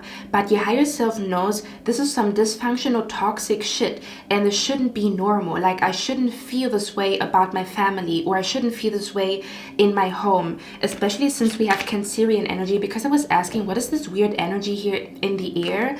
I'm also hearing an energy of like people acting like just because someone is family, you have to forgive them. I mean, you know, you can forgive them, right? But that doesn't mean you have to let people back into your life. You can forgive somebody and love somebody from a distance, but just because someone is family doesn't mean that you allow them to abuse you or like treat you bad, or allow their toxic narcissistic behavior to continue, or you have to invite them to your home even though you don't want to have their toxic ass energy in your home. There's something going on with like again, especially with the Cancerian energy, because in astrology the Cancerian energy is all about the 4th house, which is the house of home. This is about your roots, this is about traditions, your inheritance, no, your family history. This is about, again, your, do you say domestic environment? I think your home, your living situation, building a home, feeling at home, feeling safe. Okay,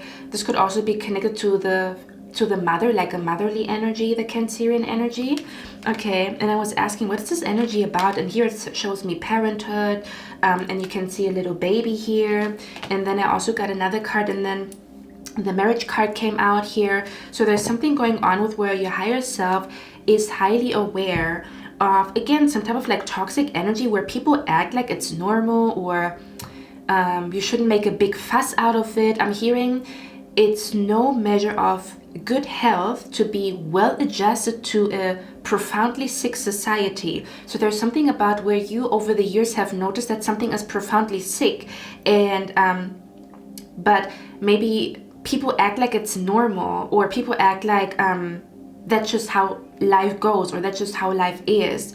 For example, this doesn't even have to be connected to a family home or to your childhood or your connection. I'm even hearing it's not normal. There's something about you realizing that something is not normal. And I use the word normal very loosely, because what is normal? What is normal to the spider is chaos to the fly, right? So I use the word normal very loosely. What I mean by normal is this is not unconditional love. This is not healthy. This is not constructive. This is not safe. This is not a safe environment. This is not a loving environment. This is not an environment that builds me up. This is not an environment that is good for me long term. That's what I mean with normal, okay? So, yeah, your higher self does not bullshit around. Your higher self is not being gaslit by family members, by friends, or something like that, that something is normal even though it's not. Because I'm picking up this energy here of a word being written on a piece of paper. For example, you say, this is my home, or you write down, this is my home. You write down your address. But you don't feel like this address that you just put on a piece of paper, which is factual evidence, right? It's factual evidence, it's written on a piece of paper, it's black and white on a piece of paper, it's your address, and people would say this is your home, right? But you don't feel like this truly is your home, because you feel like, I shouldn't feel this scared to be betrayed, or I shouldn't fear such a dark, toxic ass energy in my home. Like, I shouldn't feel this way about my home. Or for example, you write down on a piece of paper, or someone writes down on a piece of paper, I'm your best friend. But you don't feel like this person is truly acting like your best friend, because they do a lot of things that a best friend wouldn't do. Like lie to you, standing you up for a man, for a woman, not calling you, not apologizing to you when they're wrong. Do you know what I mean? It's kind of like where something is written on a piece of paper and you could say, hey, I told you I'm your best friend. But you cannot be gaslit by just words. I'm hearing you cannot be gaslit by words where someone says, I'm your father, but they don't act like your father. Your relationship is not a father-daughter, a father-son relationship. It's not, it's a dysfunctional relationship, and someone is acting like it's normal, or just because on a piece of paper, I'm your father, you have to treat me like one. But if there's not a common ground where both people are investing energy into this relationship, then it's one-sided, and then it is dysfunctional. There's something going on with, like, just because you say you are my mom but you're not acting like a mom doesn't mean that I have to accept you as a mom and allow you to gaslight me into accepting you as a mom, even though you don't act like one. There's something going on with, like, something being written on a piece of paper, but it's just a piece of paper, it's just a word, because energy doesn't lie. The energy behind that word is very different. It's kind of like, again, you write down, this is my home, or someone is telling you this is your home or something like that, but you don't feel like it is your home. You feel misplaced. You feel like there's some type of energy that is dysfunctional. I shouldn't feel this unsafe in my home. I shouldn't feel this anxious in my home. I shouldn't. Energy of your higher self, again, cannot be gaslit into someone saying like a word where it's just a word, but someone is not acting. Like, for example, someone is not acting like a sister. Someone is not acting, or something doesn't feel like home, or something doesn't feel like a happy marriage. For example, where someone says we have a happy marriage, but you don't feel this way. So they cannot gaslight you into agreeing with something that doesn't feel right to you, that doesn't feel real to you, that doesn't feel truthful to you. Do you see where I'm coming from? Or, for example, again, I keep hearing that's some dysfunctional shit and we should address it. We shouldn't just act like it's not there. It is there and it needs to be addressed. Okay. Or, for example, you are in a family where it's normal to get divorced, or you are in a family where it's normal to stay with a partner that you don't like or that you don't love, or to stay with a partner that treats you bad. But it's normal. It has been done like that for generation after generation after generation. It's some dysfunctional shit, even though it has been done from generation to generation to generation. It's still dysfunctional even if everybody is doing it, right? So it's kind of like your higher self is like, hey, I'm not allowing you to gaslight me into some dysfunctional, toxic shit just because I grew up with that energy, or just because my parents have done that, or just because it has been done by generations after generations after generations. That is dysfunctional.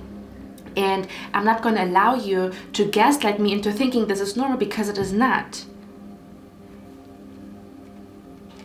Okay, your higher self cannot be tricked and cannot be gaslit by mere words, but the actions behind those words are completely different. The energy behind those words are completely different. For example, someone says, I will always be there for you, and then they're never there for you. But they can say, I'm always there for you. They can gaslight you to think, hey, I told you I'm always going to be there for you. But if they're not always there for you, it's gaslighting you. It's saying one thing, but the actions don't match it. Your higher self is done with some type of bullshit, with some type of energy. Your higher self is like, no, I'm done with this cycle. I'm done with this toxic energy. I'm done accepting that toxic energy in my life. I don't want to continue some type of dysfunction that has been done by my friends, and, peer pressure is, like, pressuring me to do the same, or this has been done by my parents and my grandparents, or something along those lines, okay? Or something along those lines is what I'm picking up here, okay? For some of you guys, pie number 2, this also doesn't always or only have to do with like your home, because again, there's a lot of home family energy, children, or the way children are raised, or the way you want to raise your children, and then people tell you, no, we raised you differently, but you notice that the way they raised you is dysfunctional, so you want to do it differently with your child, but maybe someone has something to say about it, is what I'm picking up here. Or, so this doesn't only have to concern that type of area in your life. This could also concern, for example, some dysfunctional shit when it comes to people in your family or people around you choosing a career just because of money, but then they're depressed, and people telling you that's just the way it is. And I'm hearing that's just the way it is, things will never be the same. Yeah, the song Changes by 𝑑𝑜𝑒𝑠𝑛'𝑡. I'm hearing that song where it's kind of like people choose a career that is like not good for their mental health, or people choose a career that is not allowing them to be there on their child's birthday, or do you know what I mean? And you perceive it as this is dysfunctional. Like I know, or something about like where your higher self knows that a different reality is possible is what I'm trying to say. Like a reality where some type of dysfunction doesn't continue. May that be I can manifest a dream job that I like. You don't even have to love your job or love your career. It can just mean that you like it and you don't hate it, or it doesn't fuck with your mental health, or it doesn't fuck with you having a connection to your child because you have time for your child. There's some type of dysfunctional shit. Again, this could also have something to do with like with your career path, where it's dysfunctional to just choose a job and become miserable and kind of like suffer in silence and be depressed just for the sake of having a good job on a piece of paper that people perceive as a good job. But it is dysfunctional as fuck, okay, to choose a job and then feel like absolute shit for the rest of your life. Okay, again, I'm not saying you have to absolutely love your job from head to toe. There's always things that you're not going to enjoy about a job or a career path or whatever, that you still have to do. What I'm trying to say is it's not like that this job is like slowly but surely making you suffer in silence, or like, again, you don't have time for your children that much, or for example, if you are at a workplace and you have an emergency and they don't allow you to leave the workplace in an emergency, that's some dysfunctional shit. You should find a job where if there is some type of emergency, that you're not going to be gaslit into believing that you're doing the wrong thing when it comes to being there in an emergency for a family member. So it's a dysfunctional job that you have, But people might say, well, that's just the way it is. But that's not true. There's different jobs out there. You can manifest a different reality. Do you know what I mean? Or kind of like where it's normal that certain people live in poverty and other people are rich. That's some dysfunctional motherfucking shit, okay? This is not a reality that we are supposed to just accept. We're supposed to change that reality. There's greedy people out there that take all the money and that have all the knowledge about manifesting money and financial literature. But this is some dysfunctional energy, and we shouldn't just accept it as a reality, as a collective. This needs to change. Do you see where I'm coming from? So again, your higher self is highly aware of that energy. I'm not going to be gaslit into having a life that is dysfunctional, or choosing a career path that is dysfunctional, or choosing a career path where I don't make enough money to feel well off, or to be able to financially support my children, or I'm not going to choose a job where I'm going to develop some type of depression and like just have to deal with it, or just have to be strong or whatever. That is dysfunctional AF, okay? That's what I'm picking up. So this could also have something to do with, again, a job choice or a career path, or something about manifesting money, or that people tell you you will never be able to manifest a certain amount of money, but that's dysfunctional AF to even put such limitations on you, because we're on earth for such a long time, for hopefully 90 years, 80 years, and you want to tell me that I cannot achieve certain things? Like, why not? Like, what speaks against it? That's what I'm picking up here. Or again, not following or chasing your dreams. That's dysfunctional AF. That's why a lot of people are sad, because they don't chase their dreams. They don't chase their desires. Okay? And then it causes people to become miserable and depressed and sad and stuff like that. Again, I'm not just talking about a week or two or a depressive episode that you have for a couple of months. I'm talking about literally miserable for years, for decades, miserable for or depressed for years and for decades. But that's dysfunctional, okay? Just because of a job choice or a career choice. That's the vibe that is coming through here, okay? If it has nothing to do with your domestic environment or with your childhood, this could have something to do with the topic money, or the topic choosing a career path or something like that, or again, manifesting money, manifesting abundance, becoming wealthy, where it's dysfunctional that we don't all live in abundance. It's a side effect of a dysfunctional society. It's not normal. We shouldn't perceive it or accept it as normal. It just means that there is some type of lack of knowledge how to manifest wealth, how everybody could live in abundance. If everybody had some type of knowledge, or if you would live differently as a society, that's the vibe that is coming through here, okay? Your higher self is no longer identifying with something, again, that is dysfunctional and that is toxic, but it is normal. It's normal to you because you grew up this way. It's normal to you because you have been exposed to that energy for quite some time. Like I'm even hearing, don't you say that if you are in a room with poop, the poop is not gonna stink after some time because you are like, your nose adjusts to the situation or something like that? I don't know. Okay. It's kind of like, no, this is not normal. It just feels normal because I've been here for some time. So my nervous system knows this as normal, my everyday life, but it is not, this is not how we were supposed to live. I was not supposed to live in fear. I was not supposed to live in a toxic family that makes me feel bad. I was not supposed to live in a toxic home, okay? I was not supposed to like have a friend that tells me that they are a friend, but then they don't act like one. There is a discrepancy between your words and what kind of role you actually truly play in my life with the things that you do and the things that you say. Okay? Your higher self does not negotiate with toxic ass energy. Your higher self is not being gaslit by nobody, first of all. Your higher self is no longer attending a gathering or a party. Could even be like do you say a family function or something like that? Okay, because for a lot of you guys, I feel like someone who grew up with a dysfunctional relationship with their parent, like their mom or their dad, or something about you have been in a relationship and someone has tried to gaslight you into believing that this is the relationship that you want, but your heart is telling you something different, but on paper it looks good. So people are telling you what you are doing is not the right thing, or getting divorced or breaking up is not the right thing, even though your heart is telling you this is not the right thing. Like I am acting from a dysfunction, I'm acting from a place of feeling disconnected to whatever is in front of me. And again, you are realizing the dysfunction. You are realizing that just because something has been done by a lot of people doesn't make it right. Something can be wrong and a lot of people do it.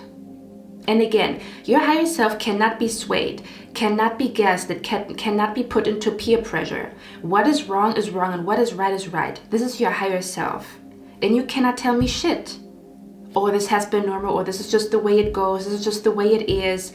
Absolutely not. That is not true. Things can change, I can change, we can change, this can change. This doesn't have to be this way.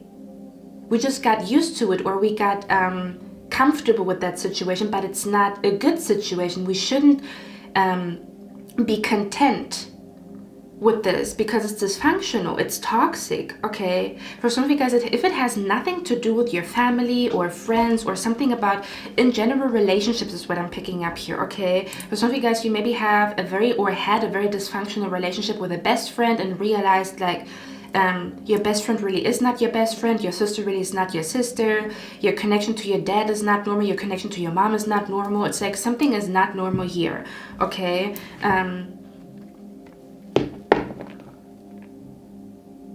Fathers of you, I'm also picking up like another energy here. I'm also picking up here someone being pushed into choosing a job or choosing a career, and you being highly aware of like, this is some dysfunctional shit that I choose a job that pays me well, but I'm depressed AF and I want to myself, and people say, well, you just have to take it or you just have to deal with it. This is not normal.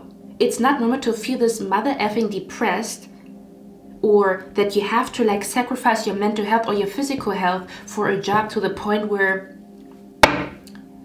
do you see where I'm coming from? It's kind of like, this is some dysfunctional shit, even though everybody tells me, oh, you just have to deal with it, or you just have to, this is just the way it is. That is not true. I'm hearing there's an alternative, there's a different path, there's a different way, okay?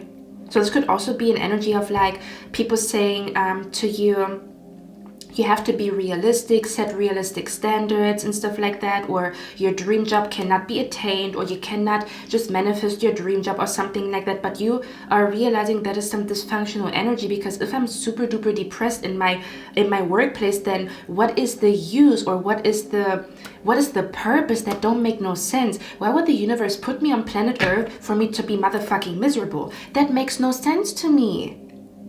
I'm hearing I don't mind working, but I want to do something that feels meaningful to me, that has purpose to me. or that pays me well, where I don't have to sacrifice my mental and my physical health. And at the age of retirement, I'm still down and out. I'm still broke AF. That is dysfunctional. That's a dysfunctional system. That is a dysfunctional society. And you cannot gaslight me into believing this is normal, because it's not. I'm not meant to live this life and be miserable. Of course, we go through phases and stages in life, right? Where we learn things, and sometimes we have to learn the hard way. That is true. But I'm not meant to be miserable for the rest of my life. I'm not meant to be put down by my dad just because he's my dad on a piece of paper. That is not how the universe wanted us to live. This is not in alignment with the universe. This is not in alignment with unconditional love. So I don't want it. I'm hearing energy doesn't lie, but people do. Words do. Okay.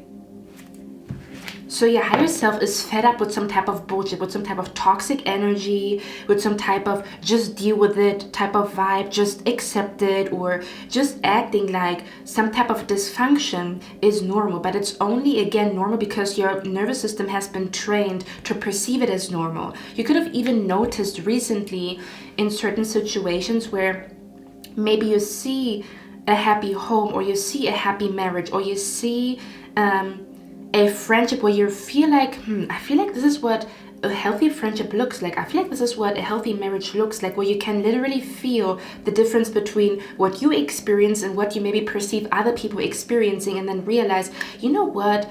Now that I look at it properly, this looks healthy to me. This looks like abundant to me. This looks healthy to me. This looks like, you know, this looks good. So maybe that's how we were meant to experience something, or this is how I was meant to experience something. Like, I'm even being brought to this energy of like realizing that the universe would never want us to live in misery, would never want us to be in lack of anything.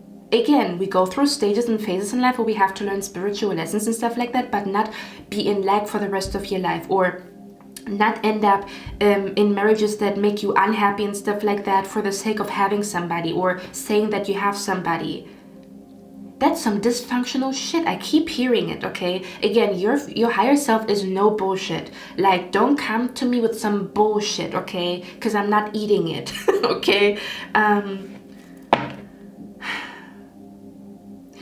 There's an energy, pile number 2, with your higher self, where, do you say dystopia? It's kind of like being aware of an earth, or like a new way of living where everybody is taken care of, happy, healthy, and abundant, including you. It's kind of like we live as a society on planet Earth in a certain way, but there's probably a different way to live. A healthier, more sustainable, a more communal way to live than we do right now. Right?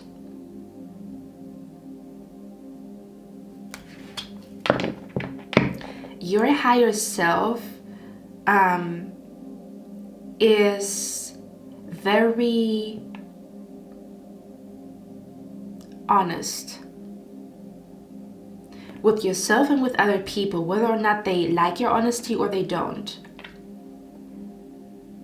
You feel the happiest, even if the honesty, even if the truth doesn't feel good when you hear it for the first time, but you feel the most aligned with the universe when you live in truth, when you speak your truth, and when people tell you the truth.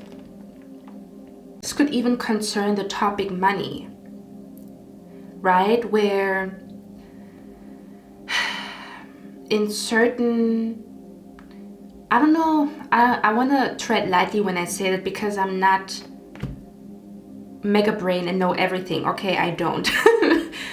But I'm being brought to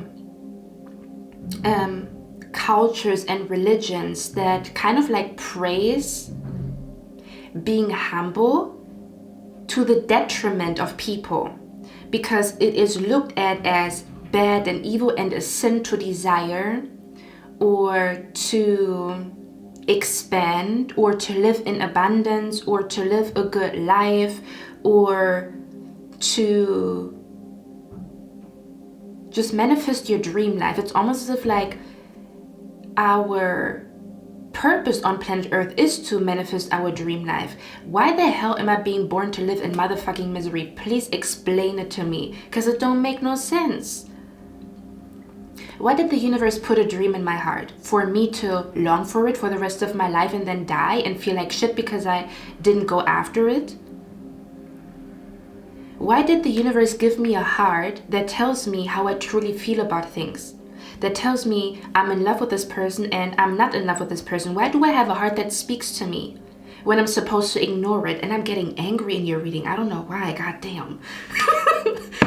Okay. It's like your higher self is best friends with the universe, and the universe will always tell you the truth, whether or not you want to hear it, whether or not somebody else wants to hear it, by the way it feels,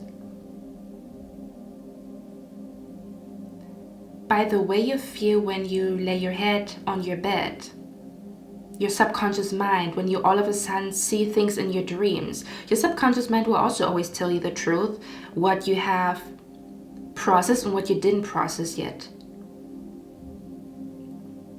Okay. You might also be, your higher self is also very aware of other people's subconscious mind. I feel like you are very intelligent when it comes to the subconscious mind, because I'm hearing 95% of our life is being kind of like led by the subconscious mind, and then 5% is the conscious mind. Okay. Your higher self, again, is done with some type of bullshit, with some type of toxic family member, with some type of toxic home, with some type of like toxic belief that you grew up with, or that people try to gaslight you to believe. Okay.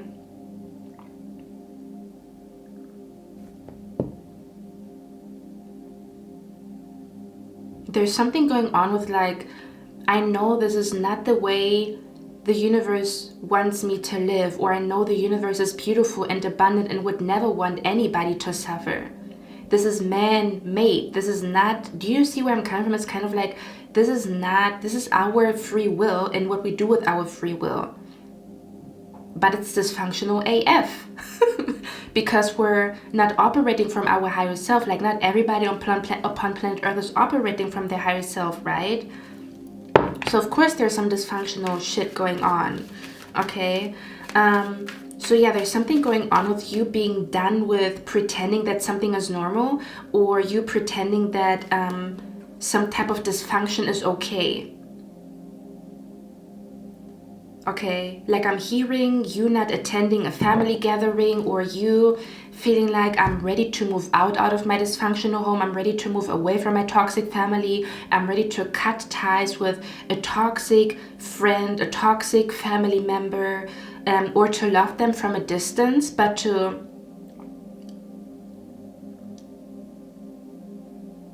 kind of like start a new chapter in which I don't tolerate and accept that toxicity anymore. Okay. I'm hearing because it's out of control. There's also an energy, because I was asking what is the Seven of Swords about, and the Strength card came out. Hold on, let me show it to you guys. Okay. And the Strength card says, you don't know your own strength until it is tested. It says self-assurance, confidence, passion, resilience, courage, and inner power. In combination with the Seven of Swords, this is someone trying to dominate you. This is someone trying to dominate your free will. Someone is trying to dominate you. It's kind of like you having a discussion with somebody and trying to negotiate, but for the other person, it's not about negotiating. For the other person, it's about winning. It's about their ego. It's about their pride. It's about kind of like dominating you. Or people coming into the room to dominate you, to dominate your free will, or to dominate your life choices, or to dominate, like something about someone trying to dominate you and gaslight you into doing or wanting something that you don't actually want, but they want to like dominate your energy, or they want to dominate like your free will or something like that. Okay, again, this could also be an energy of like you being aware when you are talking to somebody and their ego is in full force. The ego is not a bad thing unless it is out of control, unless that's all you tap into, your ego and nothing else. Because your ego, I don't believe that the ego is a bad thing, because sometimes your ego can protect you. Your ego can sometimes help you to achieve things, right? If you think, hey, I'm a cool person and I should celebrate myself and I should get success for what I do, that's a good thing. You could also call it self-love, right? If you wouldn't call it ego. But I don't think the ego is a bad thing necessarily. It depends on the situation. But I feel like this is kind of like an energy where you're dealing with people's ego and their ego is out of control. Their pride is out of control. Them trying to dominate everybody and everything around them is out of control. Them trying to tell you how you feel or how to feel about something is out of motherfucking control. So again, your higher self does not deal with this bullshit anymore. Your higher self could be ignoring toxic people or not responding to toxic people, okay? Or not responding to some type of unhealthy, destructive energy, okay? Because you know this person came to fight and not to find a solution. This person came to dominate you and to not find a golden middle. This person came in to get back at you, seek revenge, instead of manifesting peace. You're very aware of that. The person that comes in because they really want to find peace and like resolution, or like find a resolution or find peace, and a person who just comes in to seek revenge or to dominate you or to show you who the boss is. Oh, I'm getting angry, bro. Okay. Your higher self is not dealing with that anymore, because we have the World card here. It talks about a journey coming to an end here, okay? And again, this negotiation is, if you look at it properly, this is almost as if someone is signing a contract that is poisonous, signing a contract that is malicious, or being stuck in a contract, being stuck in a contract or something along those lines, okay? Or again, something is written on paper, but it's not the truth. Someone says, I'm not mad at you, but they are mad at you. They're passively aggressively mad at you. But your higher self is aware. Your higher self sees those things in dreams. You don't get hung up on it though. You are aware of it, but you don't get hung up on it. You're like, okay, I'm aware of this energy. Let me see how I'm going to deal with this, and then I'm moving on. Like, I'm not going to hold a grudge against somebody that is holding a grudge against me. I'm not doing that. I'm not going to go lower. Like, they go low and you go lower. You're not doing that. Because again, you want to vibrate, or you want to be in your higher self, and you cannot be in your higher self if you go lower and lower and lower and engage with that energy. So yeah, your higher self is no longer attending a gathering, is no longer going somewhere. This could even be like you're no longer wanting to party, because I was again asking what this poisonous energy is about, and it shows a table. So you no longer want to sit at a toxic table or go to a toxic party, or to kind of like engage in a toxic like family gathering. Like, I'm even being brought to family gatherings where everybody's acting like all happy and stuff like that, and then behind the scenes everybody is talking about everybody, and it's like a fake happiness, it's a fake peace, it's a fake we are family type of energy. And you're like, what the hell? Like, let's be real about what is really going on. Like, what the hell? You know, like, why is everybody pretending to like everybody even though they cannot stand each other? And there's nothing wrong with you not liking somebody. Just be honest about it. Like, what the hell? Like, why wear a mask? Why all of that? That's where this dysfunction comes in. That's where the split personality comes in, right?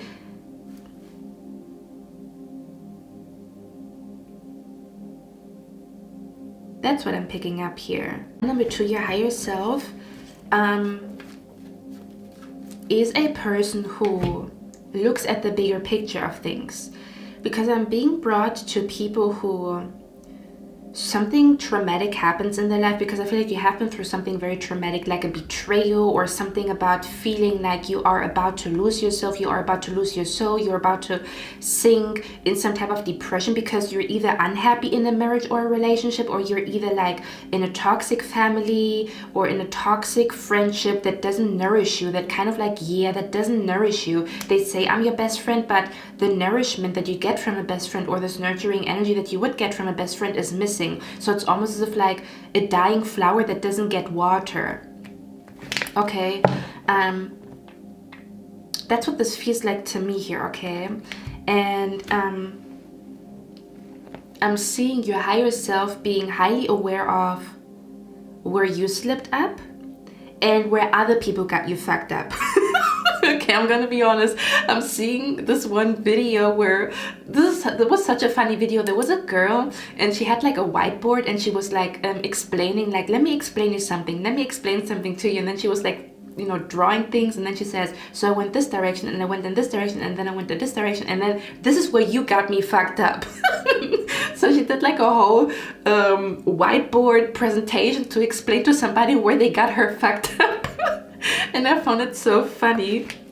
Okay, but again, with a duality, it's not just about you realizing how people got you fucked up, or how people betrayed you, or how people were feeding you lies or giving you sweet nothings, or how people were gaslighting you or trying to dominate your free will, trying to tell you how you feel, trying to dictate how you're supposed to feel.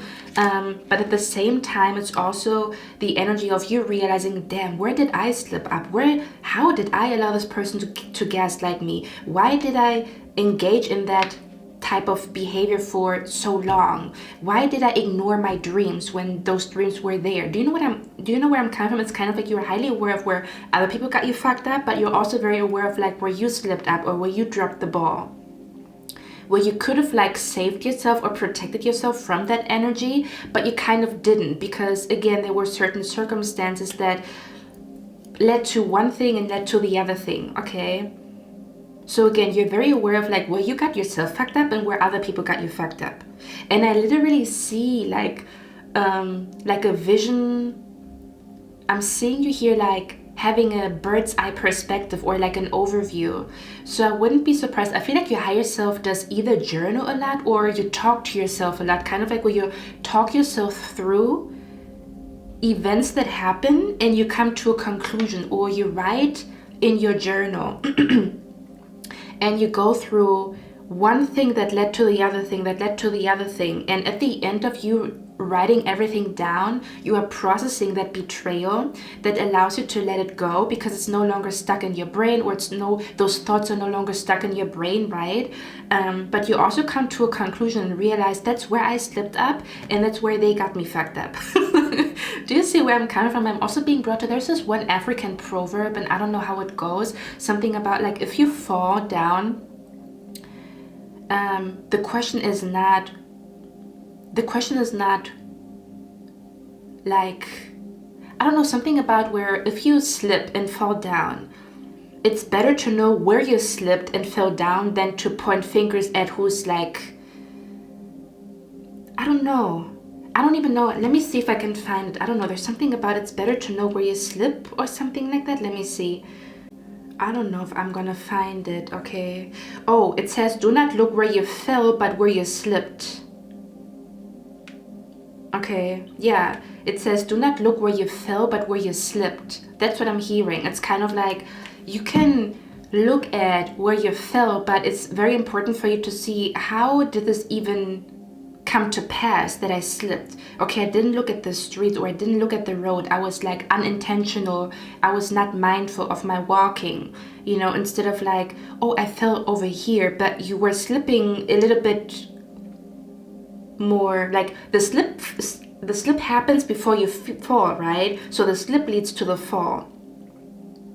So it's kind of like, let me trace back what the hell went wrong here.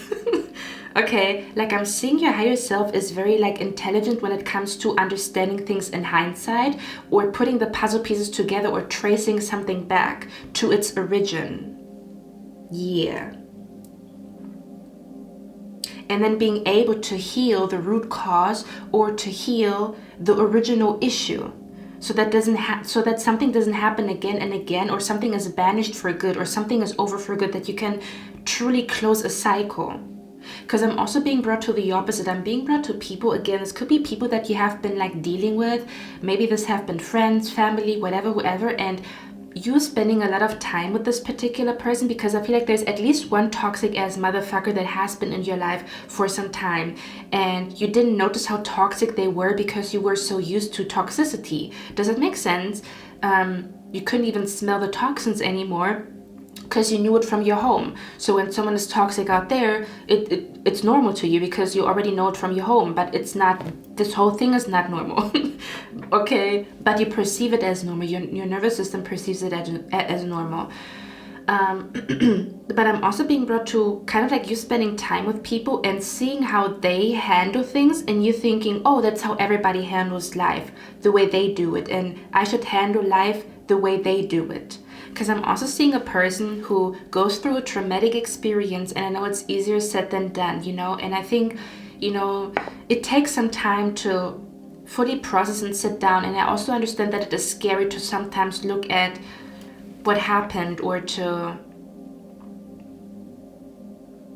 kind of like sit down and allow yourself to process things. It's not that easy. Like, I don't want to come across like, oh, that's easy, that's like easy peasy lemon squeezy. It's not. But I'm also being brought to a person who, let's say for example, they go through a bad marriage or a bad relationship, and instead of like thinking about like, were there any warning signs, did I not notice any warning signs, or what can I learn from this whole experience, like what are signs of a narcissist so I don't run into another narcissist. Let me study how this person got me fucked up, how they got into my head, how they were able to gaslight me, how they were able to break my confidence. When was the breaking point that they got to me? You know, instead of doing that mental training, they don't want to think about it anymore. They don't want to see it. They don't want to hear anything from it. Kind of, I'm hearing, hear no evil, see no evil, see no evil, speak no evil. But even if we do all of that, all of those things, evil still exists. We're not supposed to get consumed by the idea of evil, but we're supposed to be aware that it exists. And this is your higher self. You don't get consumed by it. You're not paranoid, but you are aware that it exists. You're not blind to it. You're not in this toxic positive energy where everybody is kind and everybody is sweet and everybody wants the best for you. That's not true. Okay. But I'm being brought to this energy here of a person not doing all of these, like not self-reflecting or not tracing back to where did I slip, where did I fall, what the hell happened, how did they get me fucked up, okay, when did this dysfunction creep in, when did I start to see something as normal even though it is not. So when they go to the next relationship, they don't see the red flags again, even though those red flags could be the same as in the last relationship, but they didn't even think about the red flags that they ignored. So they're going to ignore the same red flags again. Or the other person can break their confidence again because they didn't trace back to the original point in time where someone broke their confidence for the first time, and how it even happened, and how you can protect yourself from people penetrating your confidence, whatever, okay? So your higher self doesn't do that. Your higher self is like, let me trace things back, let me have a clear vision of what really took place, let me go down the memory lane, okay, so that it doesn't happen again. Which is the reason why your higher self is going to, or is closing a huge cycle, like a huge toxic cycle. It's almost as if like some type of karma, or some type of like family karma, some type of like toxic energy in a marriage or in a family, or some type of like toxic childhood is not going to repeat itself. You are breaking the chain here. Okay, I'm also seeing someone here divorcing themselves from somebody or going through a breakup, even though, again, it looks good on paper, but you have been through hell, or you have been feeling like this relationship, and it might not have anything to do with the other person. Maybe this person is a kind person, but it's just like it's not in alignment with your soul. So So I also pick up an energy where someone was in a connection or in a relationship or in a friendship where it looked good on paper, so you were gaslighting yourself why you don't feel good about this even though it looks good on paper. But your higher self is realizing that there's a difference between something looking good on paper and something feeling right and feeling good. And that your feelings are valid. And that truth is a very high frequency. That truth is what the universe is made out of. So if you want to be in alignment with the universe, you have to be in alignment with your own truth. And that everybody was given a truth, a story inside of their soul. Okay, and you know what the crazy thing is, pile number 2? I think I have to get something to drink. Give me one more second. Give me a moment, guys.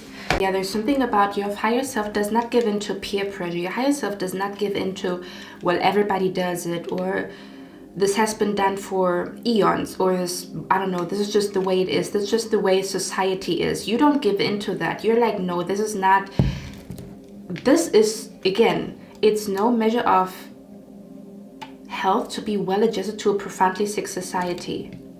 And we can all agree that society is sick AF.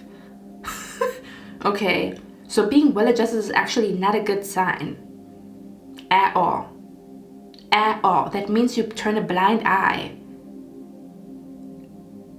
to some type of illness, to some type of dysfunction. So the dysfunction can continue and continue and continue. But you cannot lie to yourself. Your higher self cannot lie. Your higher self is like, bitch, even if I tried, I couldn't. Even if I tried to fit in and like act like turn a blind eye to certain things, I cannot. Like I'm trying, I cannot. My autism doesn't allow me to. My ADHD doesn't allow me to. My face is going to reveal how I really feel. Do you know what I mean? Like I don't have a poker face. My face is going to tell it all. And you know what the crazy thing is, pile number 2? I'm also hearing your future self is really good at manifesting. Now, because you have these moments of, oh my God, that's a huge epiphany, or I have a huge full circle moment, I have a huge like aha moment, like this is the reason why all of this took place, or in hindsight I understand what went wrong, where the dysfunction creeped in, when it all fell apart, when some type of dark energy creeped in, when I allowed some type of toxic energy to fester. You're realizing that actually makes you a really, really good manifester. So your higher self is excellent at manifesting, but your higher self is manifesting through having huge epiphanies, or having like huge full circle moments where things make sense to you, or again, you analyze where you slipped up, where people got you fucked up, where some type of toxic energy could fester. Like I'm literally seeing a person looking at their garden and thinking, why are my strawberries not growing? So you have to kind of like investigate what the issue is. Is it a bug? Is it the soil? Did you not water it properly? Does it need more sunlight? Does it make sense? So your higher self is such a good investigator that you have full circle moments. You realize that's where I dropped the ball. That's the moment. That was the breaking point. And those epiphanies and full circle moments lead to deep emotions, kind of like a deep inner knowing, or like again, that's where you are becoming one with your higher self. Because you're tapping into the deepest wisdom that is available to you, right? To see something from the highest perspective possible, to see something from a spiritual perspective, from a subconscious perspective, from a perspective of life after death, or the afterlife, or a previous life and a life in the future, like a future incarnation. So when you have those full circle moments and those epiphanies, that's where you manifest like crazy, because you're gonna have like, I'm hearing big emotions or big feelings. It's kind of like a big relief, like a I solved the riddle, or I see what went wrong, I see what the hell happened here. For example, you realize you grew up in a dysfunctional home and you didn't notice how dysfunctional your home was until you saw other people in their home and how it is not dysfunctional. or not to the extent of your dysfunctional home, just an example. And then you realize, wait a minute, so this dysfunction is not normal, so that means I don't have to live with this. Like, I don't have to continue living like this. I can make a decision to seek peace, even though I live with toxic people. But I don't have to engage in that toxicity. I can decide that my energy is going to be peaceful and my home is going to be peaceful. That I'm not going to continue this dysfunction. So you being in this energy and having like a strong sense of, these are the feelings that I want to feel and manifest for my future. There's something going on with the word safety. Okay, so I also wouldn't be surprised if in the last pick a card reading in pile number 1, I talked about the word safety a lot. So you could have been that pile where I was mentioning the word safety a lot. And these two readings are connected because in that reading I talked about how pile number 1 is about to meet somebody very soon, but pile number 1 is like suspicious, or they have to train their nervous system that healthy energy is not danger. You know, because pile number 1 was very used to like in the last pick a card reading, in the what do you need to hear right now pick a card reading, pile number 1 was very used to like betrayal, and very used to snakes, and very used to like people being mean girls behind the scenes, or being bullied, or being like made fun of, or being treated with malice, or being exposed to passive aggressive energy when you make a certain choice and people don't like you no more because they never had unconditional love for you in the first place. They only liked the version of you that is submissive. Yeah, we talked about this, right? So pile number 1 had to learn or train their nervous system that they are safe around people, or that not everybody is a motherfucking bitch ass motherfucker, you know. So it could have been that pile, or again, these two piles are connected here. Yeah, we're gonna talk about this because this is connected to a message from your higher self, okay? But yeah, I'm hearing in those moments you have such deep feelings that your feelings move mountains. These are the moments where you manifest big things, or you manifest big events in your life, where you have these big realizations of no longer wanting to participate in some type of toxicity, being aware of where the breaking point was, where something got fucked up, where something went wrong, where something was malicious, or something was toxic, or some type of dynamic was toxic, when some type of betrayal took place. And you're realizing again that you don't have to participate. But I also feel like this is the energy of being moved by deep emotions, being moved. It's almost as if your manifestations are being moved to become real because you feel very, very deep emotions. These emotions are like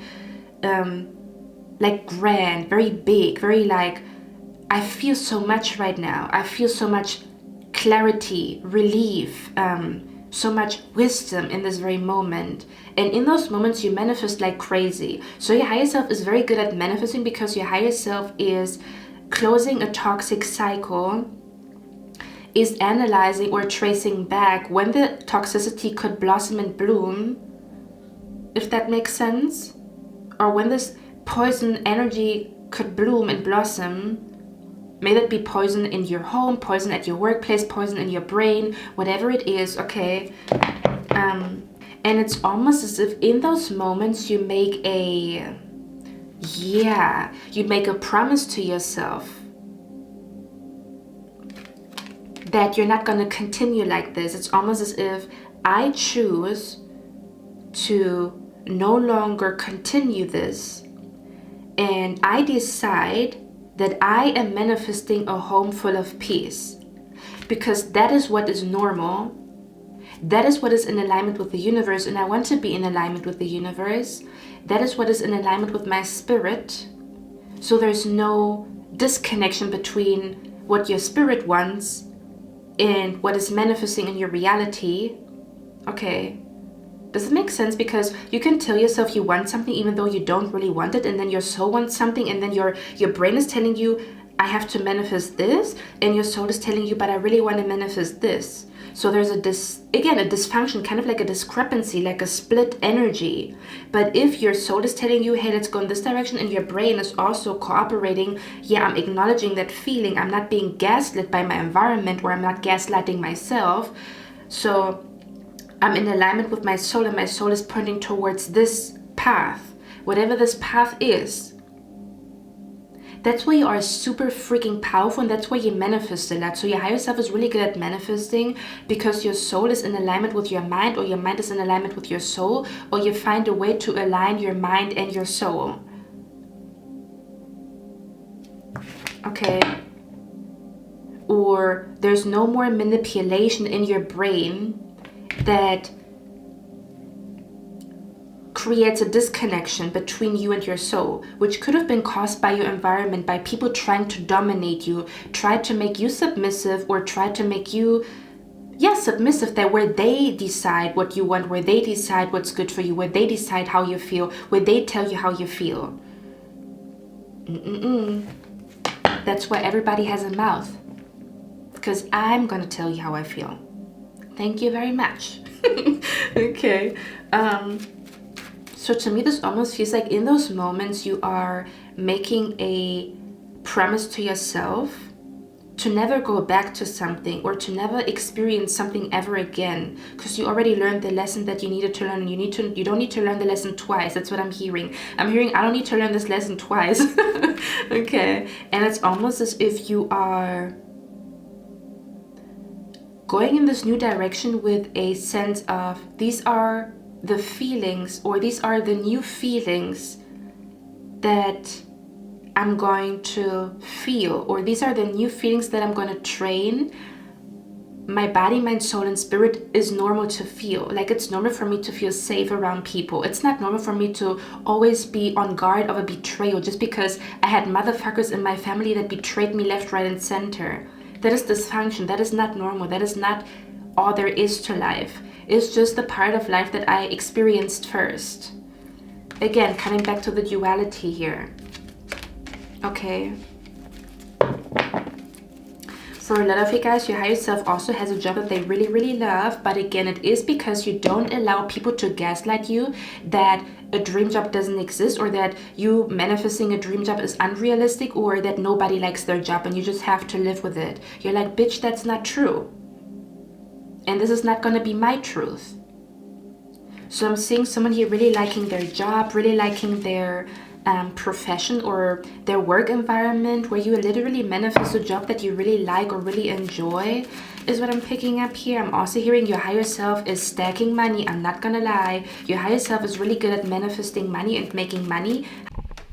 Again, Panamatua, I pick up this energy here where your higher self is very good at manifesting money, or your future self is very good at manifesting money, but it is because it's almost as if you don't accept a reality in which you live in misery and in which you live in poverty. Because to you, it doesn't make sense that the universe creates you, or that you have spirit guides and ancestors watching over you and they want you to suffer, or that the universe is putting us upon planet Earth to suffer. That doesn't make sense to you. Does that make sense? It's kind of like something doesn't make sense to you, or it's kind of like you don't accept that. Like, I don't accept this misery, or I don't accept this lack of knowledge. Kind of like where you feel like there is a way to manifest money, I just need to figure it out, or there is a way to manifest wealth, I just need to accumulate that knowledge. Does it make sense? Because these are things that are not being taught in school. Nobody's teaching you in school to become rich or to have a money mindset that works for you. Nobody's teaching you how to double or triple your money. You're actually only being taught to, have a job. And there's not even a question or a discussion of a side hustle. Like, in this day and age, we shouldn't just rely on one source of income. It's always good to have a second or a third source of income, right? Or maybe like choosing a career that has a future, or switching up careers. Kind of like, I'm not going to stay in this career because I can see it's not going to be lucrative, or it's not going to be profitable, or it's not going to be able to protect me financially in the future because things are changing. There's something about, because you don't accept some type of like bullshit that is being fed to you, or kind of like this energy of like, again, that we're not even being taught in school to manifest money or to accumulate money. It's kind of like, I'm gonna attain that knowledge and make it happen. I don't accept that just because I didn't grow up rich, that means that I'm meant to live in poverty for the rest of my life. Or just because I didn't grow up with money means that I'm fated to live in poverty for the rest of my life. I do not accept that. Like, I don't accept that misery. I don't accept that just because I lack knowledge, that I cannot do anything about my reality, or that I cannot learn how to manifest money, that I cannot learn to have a positive mindset about money, that I cannot learn how to build a business. I do not accept that bullshit. That's what I'm hearing. Or I don't accept this. There's something about you being self-taught is what I'm picking up here too. The reason why you're going to manifest a lot of money or be financially well off or have a job that you actually like and that is actually financially, you know, making you financially very happy or very stable is because, again, it's something about where you don't accept something just the way it is. You're like, no, I'm going to change it. I'm not accepting this. I'm changing it. Okay.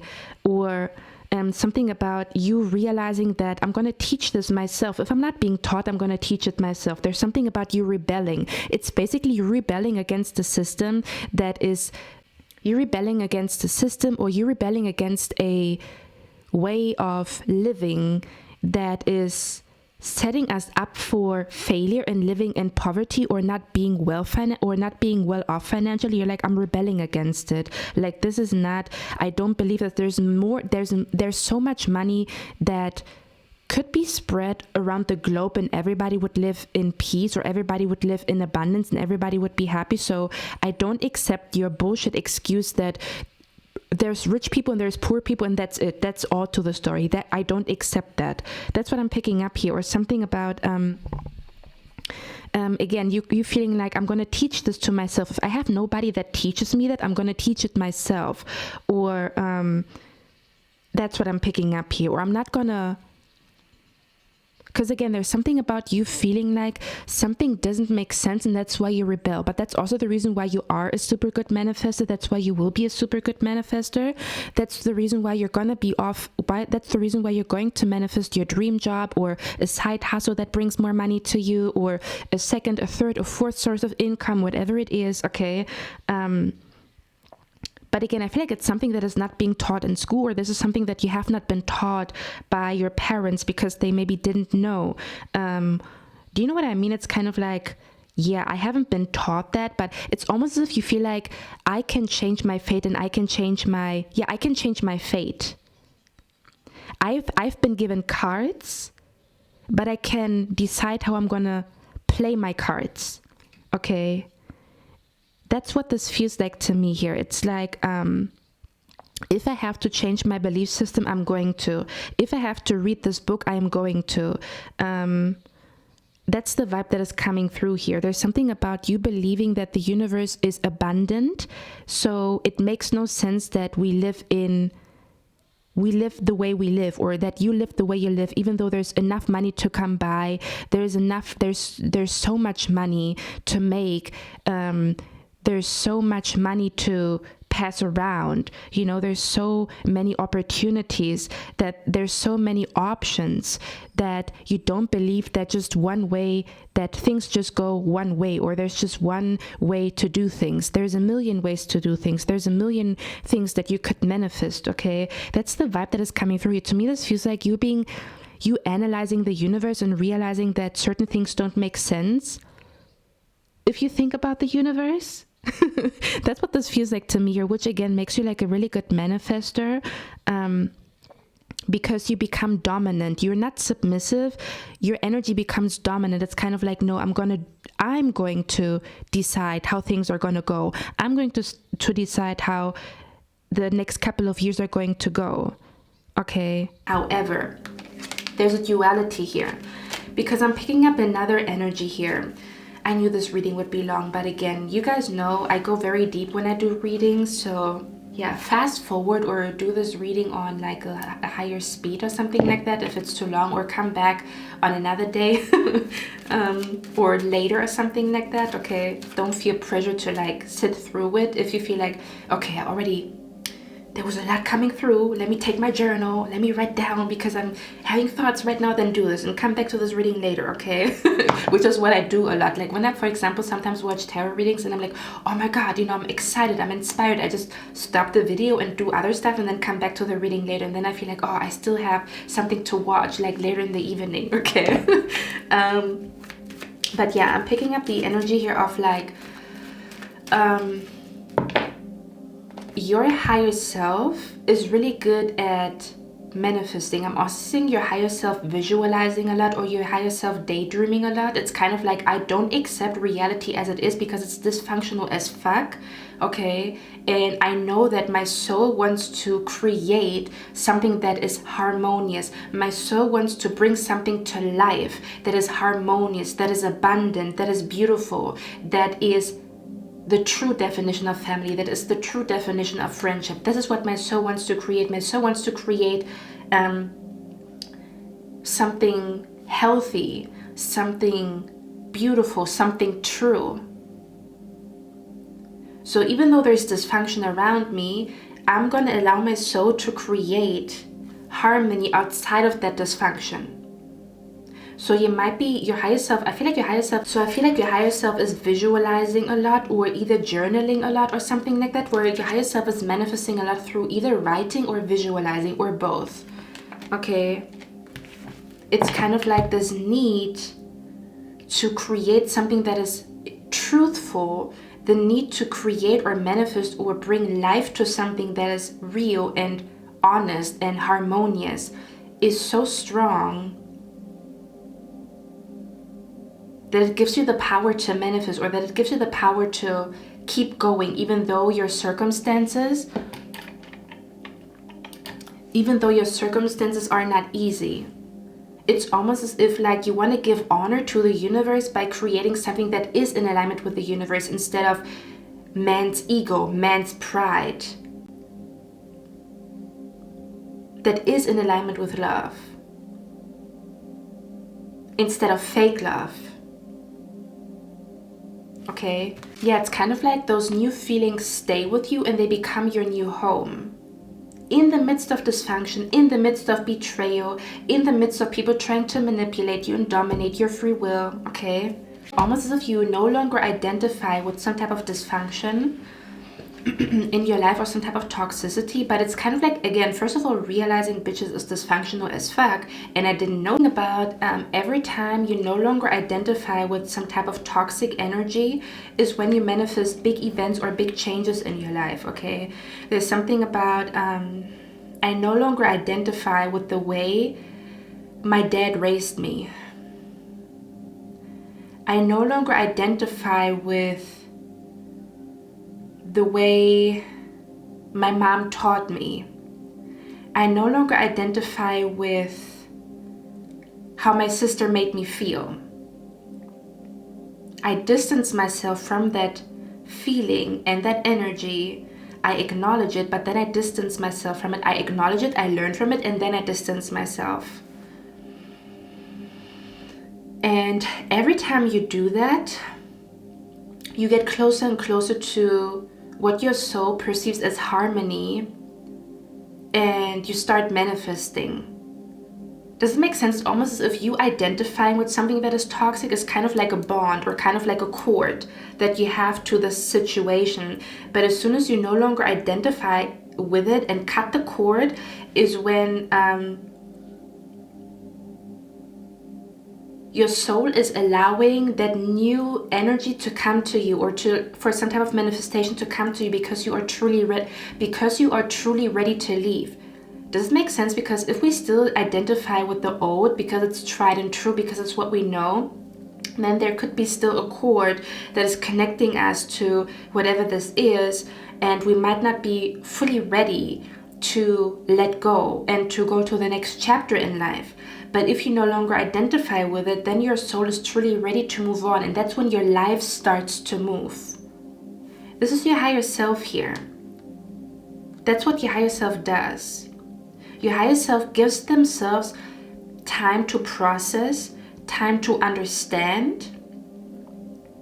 But when you did understand, you distance yourself, or you create a healthy boundary.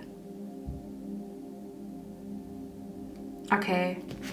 Because your higher self knows where you can find some type of compromise and where it's a lost cause, because this person is in their ego, in their pride, in their they have their own deep rooted issues that they're never going to address because they're still lying to themselves, saying that they don't have an issue. Or they would never admit to having an issue. They would never go to therapy. They would never admit to their dark side or whatever, or dark traits that they have behind the scenes. Okay. So yeah, your higher self is really good at manifesting through epiphanies, through reflecting on things. Your higher self is very powerful when it comes to manifesting because you feel emotions very deeply. So when you're deeply moved by a situation, that also means that you have so much emotions that go into your manifestation, and your manifestations are fueled by power, fueled by emotions, and so those manifestations come to you. So your higher self is a really good, an outstanding manifester, is what I'm picking up here. Okay, your higher self could also be extremely good at manifesting money. I'm not gonna lie. Or your higher self is actually rich, or abundant, or financially free, financially well off, very happy with their financial situation, very happy with their career and their job. Is what I'm picking up here. Okay, but it's the same energy. It's kind of like a dysfunction where, how is it that we all live in misery when it comes to money, even though there's plenty of money available? Where is the dysfunction? Where do they got us fucked up? And where did I get myself fucked up that I have not manifested abundance yet in my life? Okay. So your higher self has mastered the art of manifesting abundance, or manifesting your dream job, or manifesting money that not only helps you but also other people. Okay, but again, it has something to do with you realizing a dysfunctional system that doesn't teach people how to manifest money and abundance, right? Or you not teaching yourself how to manifest abundance and money and stuff like that. Okay, because it's also a mental thing, like a money mindset, right? I'm also hearing your higher self is choosing the right partner, or choosing the right man or woman, and being aware of, because can I be honest with you guys, I'm also picking up here, I wouldn't be surprised if someone here already got married and then they got divorced. Okay, and your higher self is going to choose the right man or the right woman for you. Okay, because you see the dysfunction that took place, or you see what was missing in the previous connection. You are very aware of, again, some type of toxicity, poison, dysfunction, right? But I'm also hearing here someone almost getting married to the wrong person. So this could have already happened to you, where you were almost playing with the idea to marry somebody, and this person was wrong for you. You noticed that something is not normal. Some type of energy is up in the air, and you could not gloss over it. You could not put a blind eye to it. But this was your higher self protecting you from marrying the wrong person, is what I'm picking up here. Okay. Or again, kind of seeing dysfunctional marriages in your family.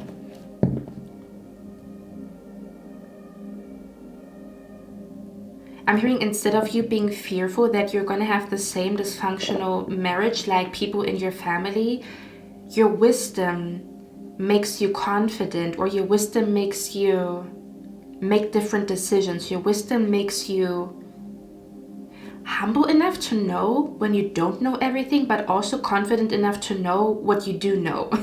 I'm speaking in tongues, and now I'm really channeling. If I talk like that, I'm really channeling. I'm really up there. Okay.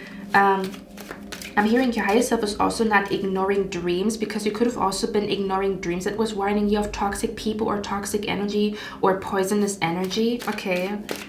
yeah, you no longer identify with some type of dysfunction. That's where you cut yourself loose, and that's where your manifestations come to you. There's no resistance anymore. No more blockage. The blockage was you still identifying with toxicity, or you still calling toxicity home to you, or you still calling toxicity a home. It's kind of like, no, my soul, I come to this conclusion. I have a strong feeling that this is not my home. And as soon as you have this feeling and you sit down and you visualize your true actual home, it's like no, this is not my home. Even if this is my address, this is not my home. But when you sit down and you visualize and you like get to know or go through your imagination, then you see your home. It's like, no, this is my home. This is where I belong. And this feeling of this is where I belong, this strong feeling of this is where I belong is what is helping you to manifest. This is how your higher self is manifesting. This is where I belong. I identify where I belong, and I identify where I don't belong. Okay, so your higher self is somebody who's not scared to have a dual personality. Again, you could have an alter ego that is very confident and allows you to manifest, and then you have another version of you that is humble and keeps you grounded, keeps you a student, keeps you humble, keeps you teachable. And then the other version of you knows exactly what to do. The other version of you doesn't need advice from nobody. Okay, but only when those two energies are combined is when you are powerful, because either or, like if you are in either or energy is when you slip up, because it's not a balanced energy. It's not the golden middle. Okay. Your higher self also has a strong knowing of what safety feels like and what safety doesn't feel like, because you experience so many things that were not safe that you can smell toxicity. You can smell when something is not safe. So you have a hyper awareness of this place is safe, this person is safe, this environment is safe. Okay. Whereas other people maybe are oblivious to it because they see every place as safe, because they did not go through unsafe energy, unsafe stuff. God damn. This was only about what your higher self is like. I want to get one last card here. Okay. Your higher self is seeing through people's selfish intentions. Your higher self knows when something is teamwork and when something is selfish. And someone just wants to dominate you. Someone was just wants to use you as a pawn to their game or to what they want to manifest in their life. Okay, let's see. Let's get one more card. What is part number? Your higher self is very successful. Look at that energy right here. I told you, your higher self is very successful. Either successful, your higher self either has a successful marriage or is successfully, again, success in your workplace, success with manifesting your dream job, because we have the Eight of Pentacles here, or something about a very successful marriage, which certain people don't believe in successful marriages, right? But it goes a lot deeper than, oh, nowadays that's not possible and stuff like that. Your higher self is very good at manifesting money, I'm telling you, okay? Or manifesting abundance, okay? But it's coming from those epiphanies. It's coming from that energy of like, the universe would never want us to live in lack. So where does the dysfunction come from? Why do I have such a lack mindset? Where does it come from? Again, you tracing back the origin. Every time you do that, you manifest. Every time you do that, you are attracting success to you. Okay, so your higher self is very successful, or your future self, look at that, another card, victory in some endeavor. Your higher self is very successful and very victorious. Your higher self is super successful.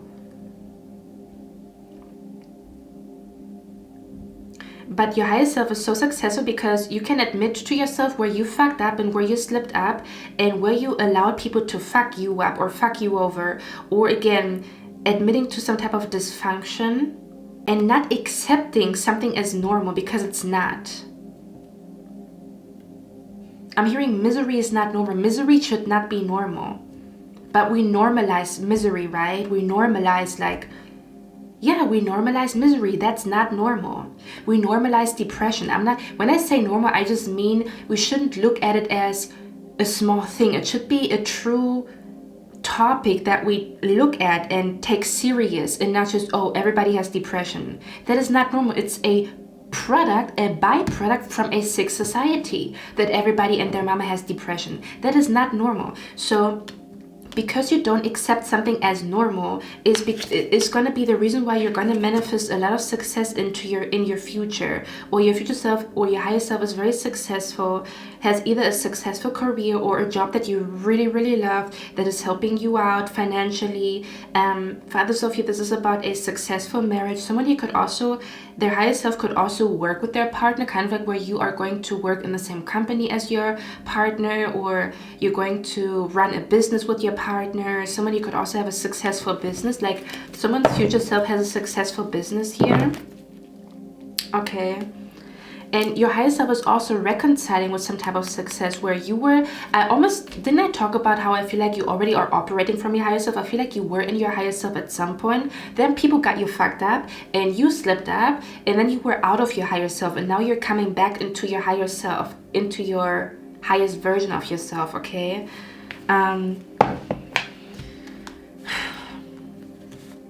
Yeah, so I'm seeing your future self stacking money, stacking abundance, okay? Because you are realizing where your brain has you fucked up, that you cannot manifest money. It's like, for example, just think about it. If we see a lion, right? A lion would never tell itself, I'm not going to catch the prey, I'm not going to catch the prey, I'm not going to catch the prey, it's not going to work for me, it's not going to manifest for me, I'm not going to manifest food for myself in the evening, I'm not going to manifest prey, I'm not going to manifest food. A lion doesn't have a self-talk like that. Why would a lion? Because it's survival mode, right? A lion wants to survive. Our instinct wants to survive. So when our brain is like working against it, this is a dysfunction. If you really think about it, why would our brain talk to us in a way where we don't succeed or we're not confident in something? This is a dysfunction. Why would a lion tell himself he's not going to catch a prey? That don't make no sense. It's a dysfunction that comes from either not being taught to have a good self-talk in your brain, or some type of dysfunction that you grew up with, some type of proverb that you were told once that really warped your mind when it comes to rooting for yourself. Like, do you see where I'm coming from? That's what I'm picking up here again. I don't want to make this reading any longer. I think you guys know where I'm coming from. Now we're going to tap into the message from your higher self, okay? Give me a moment, guys. I'm just, cleaning up a little bit here. And yeah, your higher self also allows you to feel the duality of life, allows you to feel the duality of your own personality. Because again, in the book, 50 Cent, maybe you're going to write a book. Maybe your higher self wrote a book or will write a book. Okay, because 50 Cent was talking about how he always thought that something is wrong with him because he had those two energies to him. And then he realized that was actually the reason why he was so successful, or why he was staying sane, or why he was staying sane in the business or something like that. I don't know I don't really recall what it really said, okay? One more thing that I also want to say here is, for some of you guys, pile number 2, your higher self is very, very wealthy, rich and abundant. I mean, like really abundant or really rich. I'm talking big money on your bank account, okay, for some of you guys. Especially if you know you want to run a business, or especially if you know you want to manifest big money, okay? And I'm seeing your future self or your higher self being aware of the dark side of wealth. So I almost want to say I'm also seeing someone's higher self being wealthy and abundant, but nobody knows about it, or you almost live a double life where people don't know how well you're doing financially, because you become a prey if people know, or you become a target if people know. So you might have a double life in the future where you are doing financially very well, but not many people know how much money you make, or not many people know about your dream job. Like only the closest people to you know about it, or only the closest people to you are allowed in your home, because people go crazy. People go to the dark side over money. People lose their moral compass over money, right? Or over clout. Like, people can go to the dark side just because of money. And you are aware of that, so you might even live like a double life where people don't know what you do for a living, or they don't know how much money you make, or there's not many people that know about your home or something like that, or are allowed to come into your home. And it's almost as if you stay balanced even though you are exposed to wealth and abundance, because there's this one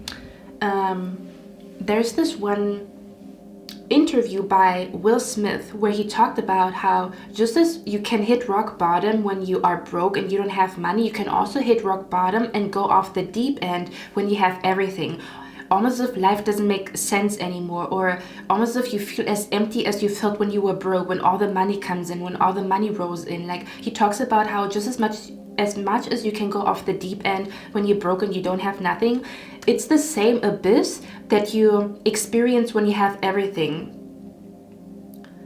Like, you know how some people lose themselves and they're not happy even though they have money. They're not happy. They feel purposeless. Their life is still, they don't perceive their life as abundant even though they have abundance on their bank account. It's the same deep end that you can go into, or the same abyss or the same void that you can also feel when you don't have nothing. And I'm seeing here like managing it very well, where you are wealthy and abundant and you have money, but you don't go off the deep end, or you don't lose yourself in materialism. So if you ever were scared to lose yourself when you are successful, or to ever lose your moral compass, or to lose your good character when you manifest money, this is not going to happen. You're going to be very balanced. I'm seeing you here like being very aware of like the deep end, like going off the deep end. It's like there's two voids, like there's a void over here, there's a void over here, and you are in the middle is what I'm picking up here. Okay.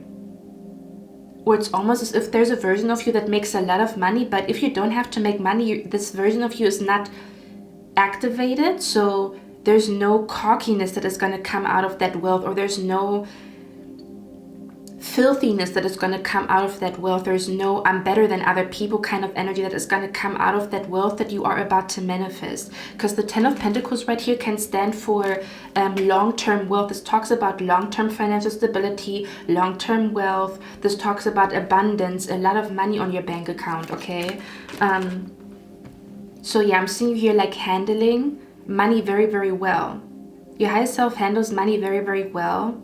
And you realize as soon as kind of like some type of like toxic, filthy, wealthy energy creeps in, or as soon as like that energy creeps in, you know how to stop it, or you know how to kind of like, nah. I'm not this kind of person. I'm not taking this offer just because of the money. I'm not doing this. Like, I'm going to stay true to myself, because I'm hearing the best pillow is a clear conscience. Okay. So your conscience is going to stay clear even though you're going to be experiencing money, experiencing wealth and abundance and luxury for some of you guys, okay? That's what I'm picking up here, because again, some people go off the deep end, they hit another rock bottom that is like just different. It's just, yeah, okay.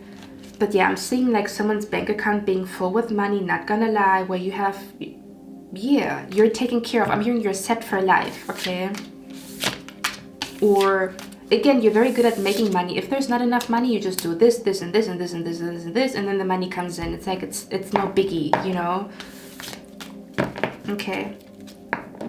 So yeah, the version of you, your higher self knows how to manifest abundance, or knows how to manifest harmony. Even if we take the word abundance away, your higher self knows how to manifest harmony. May that be emotional harmony, financial harmony, spiritual harmony, because you have been craving harmony for so long. It's the only thing that makes sense to you. It's your compass. Okay, and it might come with money. That harmony, because how can you manifest harmony if money is not involved? If you don't have money to bring harmony to you, right? But yeah, hold on guys. Now let's look at the message from your higher self, okay? Alrighty, so I told you, I'm hearing I am you and you are me.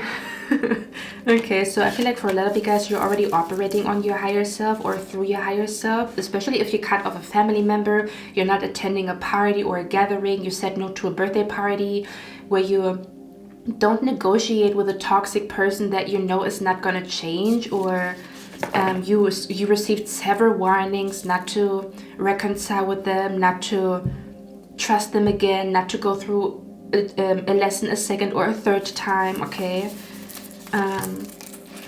But yeah, let's see. What is the message from your future self? Let's see. Okay. The first message that I'm hearing is you were right about something being deeper than, or something not being what it seems. And I feel like, again, it has something to do with, again, some type of toxic person that you were suspicious of, but you were like not sure if it's just in your brain or if it's just in your mind that something is wrong with them.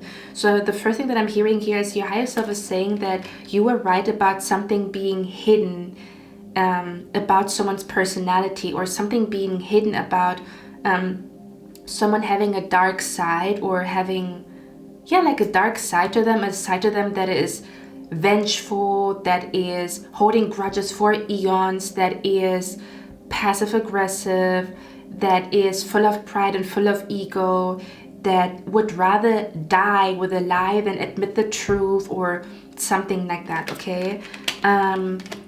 So that's the first thing that I'm hearing here, because the water card right here talks about, the water card right here usually talks about something not being, that something where there's more going on behind the surface. That's what this card right here talks about. So that's the first thing that I'm hearing, that you were very wise to notice that someone's personality was kind of hidden, or that someone has two sides to them, is what I'm picking up here. And it's not the good kind where you have two styles or two lifestyles. You like the countryside, but you also like the city life. So there's a version of you that is the city girl. There's the version of you that is the country girl. Do you know what I mean? It's not that kind of energy. They had like a dark side to them that was uncontrolled, or that was untamed, that was unnoticed, that was... yeah, maybe you were right about someone having a personality disorder. And again, there's like a disorder. I don't say that in a bashing way. I just feel like this person's personality disorder was off the chains, or yeah, I don't know, it went into a dark direction, but not because of their personality disorder, but because of them lying to themselves. Does that make sense? Because you can have a personality disorder and be honest with yourself and still be the most beautiful person on planet Earth, right? But if you lie to yourself and you're too prideful to admit to yourself that, yeah, something is wrong, then that's where things go left, okay? So that's the first thing that I'm picking up here. Let me see, let me get a few more cards here, or like let me display the cards, okay? So your higher self wants you to know that you're going through a shift right now, or let me see when the shift is going to happen. Your higher self wants you to know, or the message from your higher self is that you're going through a shift right now, that you saw through someone's mask. So you saw someone's mask and you saw their real self. So it's kind of like a confirmation from your higher self that you saw someone for who they really are, and it maybe was scary to see both sides of them, but you saw both sides of them. You saw this two sides of a person, okay? Or you saw a person's hidden side, okay? And it's just a confirmation that you made the right decision when it comes to distancing yourself, cutting something off, ending a marriage, something like that, not wanting to go to a gathering or something along those lines. That's what I'm picking up here, okay? Let me show you the cards. We have the Justice card, the Nine of Pentacles, and the Three of Cups, okay? Let me show it to you. We also have the card here, Shift, and then we have Veiled, which is interesting because the card here, or the picture, is literally of a person with a mask. Okay. Your higher self is good at reading people's mask, okay? Really, really good at it. We also have the card here, Shift, and New Life. Okay. So, a message from your higher self. I feel like your higher self wants you to know again, it's the same energy. Your higher self wants you to know that the next people that are coming into your life are going to be a blessing. They're not going to betray you. The people that are about to come into your life are going to be a blessing. They're going to love the real you. They're going to love both sides of you. If you feel like you have both sides to you, or you have two sides to you, the people that are about to come into your life, they are going to, I'm hearing they're going to understand you. Okay. The people that are about to come into your life are full of wisdom, just like you. They're full of self-reflection, just like you. They're full of days and weeks and months of self-reflecting, becoming a better person, choosing to be a kind, almost as if I feel like you are about to meet people that are also operating at their higher level, or like as their higher self, especially with the 9 of Pentacles here and the 3 of Cups. Which is the reason why I talked about how this reading is connected to the last pick a card reading, pile number 1, where I talked about a significant relationship is about to come into your life. So if you didn't watch that pile, I would watch that pile if you want to, or if you have the time or whatever. Again, it's pile number 1 in the last pick a card reading. What do you need to hear right now, okay? Because you have the card here, gift, union, wisdom. Okay, look at that energy right here. So it's almost as if you are about to be in union with the love of your life. You are about to be in union with people that love you down. I'm hearing you're about to be friends with people who are just as confident as you, or who are just as focused on harmony and health as you, who are just as ambitious to become the best version of themselves as you. Because I also recently saw a video where someone said it's very dangerous to be around insecure people. Now, I don't agree with that completely, because some insecure people, they don't let their insecurity out on other people. They're just insecure and kind of like deal with themselves. And then there's other people that are insecure and they let their insecurity and their frustration out on other people. So I wouldn't 100% agree with that, like where you're only allowed to be friends or like date people that are completely secure and confident, because some people, they have a pure heart but they're still insecure. But again, like they're on a journey to become secure or to become confident. So I wouldn't necessarily, you know, like speak in totality of those two kinds of people.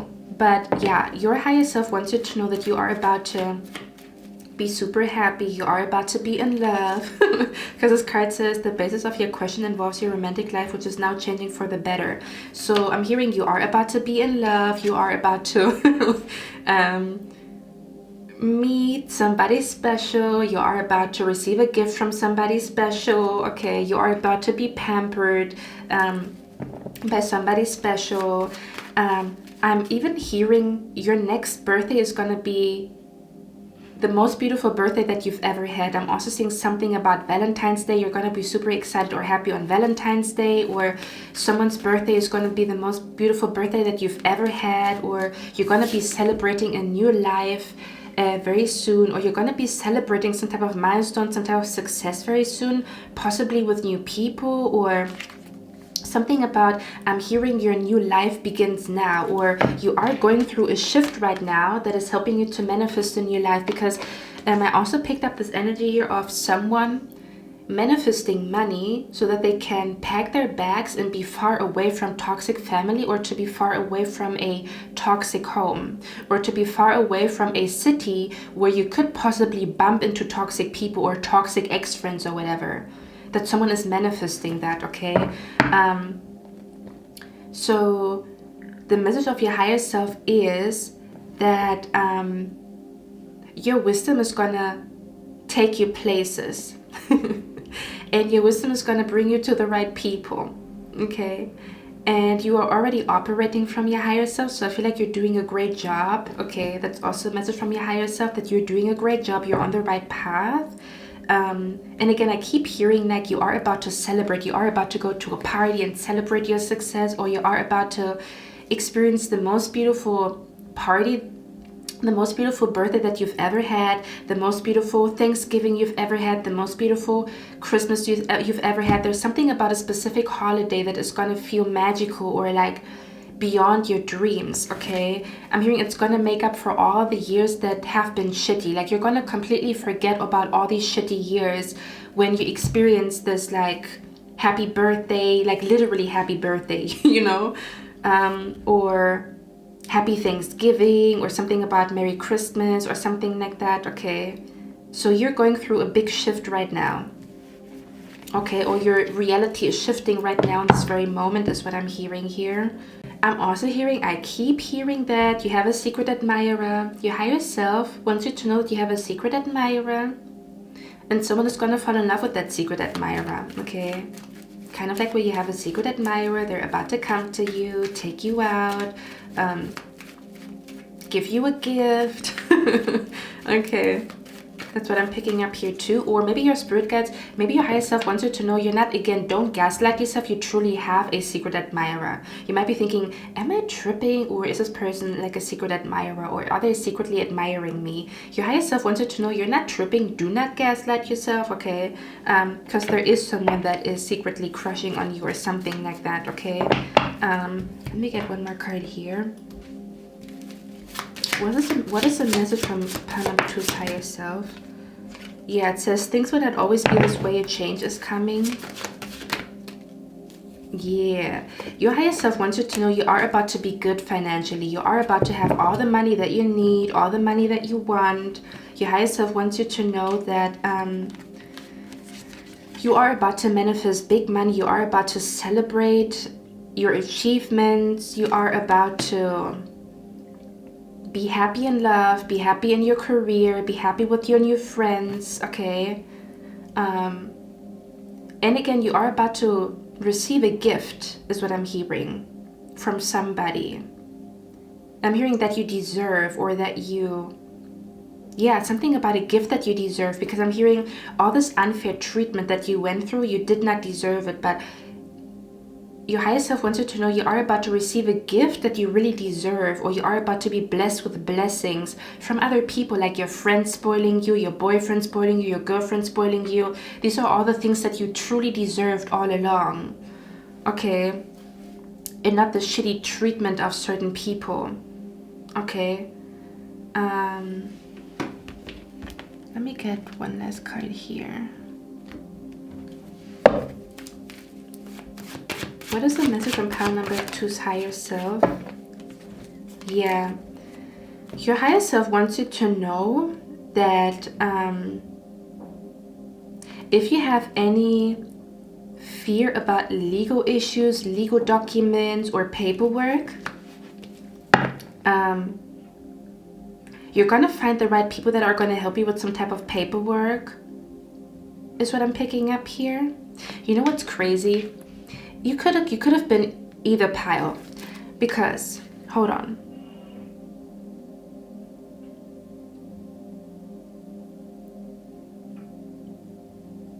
For some very, very, very odd reason, I always thought that the calendar in the back is October 31st, or is highlighting October 31st, and I don't even know, this was like a subconscious thought that I always had, but now that I look at it, it doesn't even say October. Okay, but yeah, you could have also been my pile where I talked about October, so you could have been either pile, like 1, 2, and 3. Doesn't matter. But yeah, if you're worried about like paperwork, or if you're worried about making some, like achieving something with a deadline, you're gonna achieve it. Like you're not gonna be too late, or you're gonna be able to do something within a deadline, if that makes sense, okay? Yeah, look at that. Didn't I just talk about time with a deadline? Look at that, the Wheel of Fortune. One more. What does pile number 2's higher self want pile number 2 to know? Yeah. Your higher self wants you to know the more you heal, the better you feel, the closer you are to your goals, the better you feel, the more you take care of yourself, the more you dream, the more you daydream, the more you visualize, the more you pour into yourself and nurture yourself, the faster you get somewhere, the stronger your manifestations.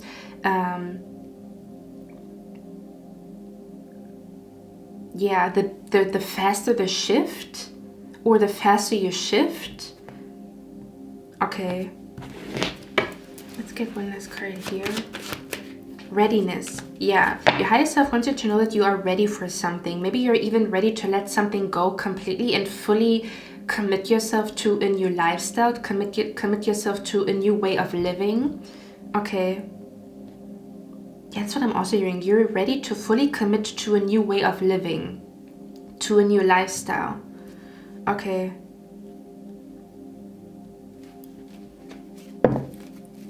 Maybe I'm also thinking you might be ready to take off your mask, to no longer mask who you are because of people around you. They either like you or they don't. Who gives a shit, okay?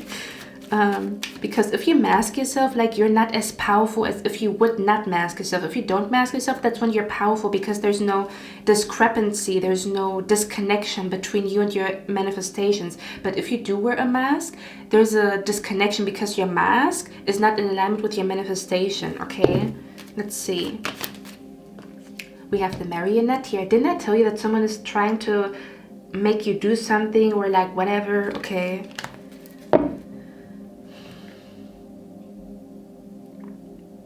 Something about your higher self wants you to know that you are in control of something, or that you have more power or more control than the people that want to sabotage you, because you're a lot wiser than the people that want to sabotage you. I'm hearing, I got away because I'm clever. That's what I'm hearing. Your higher self wants you to know that you're going to get away with something because you're clever, or you're going to find a loophole with something because you're clever. Okay, or something about you are a lot more powerful than the people that try to put you down. You are a lot more powerful than the people that were trying to dominate you or dominate your energy or something like that. You are a lot more powerful. And it's time for you to step into this power. Because if we talk about manipulation, people who are motherfuckers try to manipulate other people. Instead of manipulating their reality to be what they want, they try to manipulate people and kind of like almost like experience their power by manipulating other people, whereas they could experience their own power and their own strength by manipulating energy, and not in a malicious way, but manipulating quantum physics, by manipulating molecules to go a certain way or to do certain things.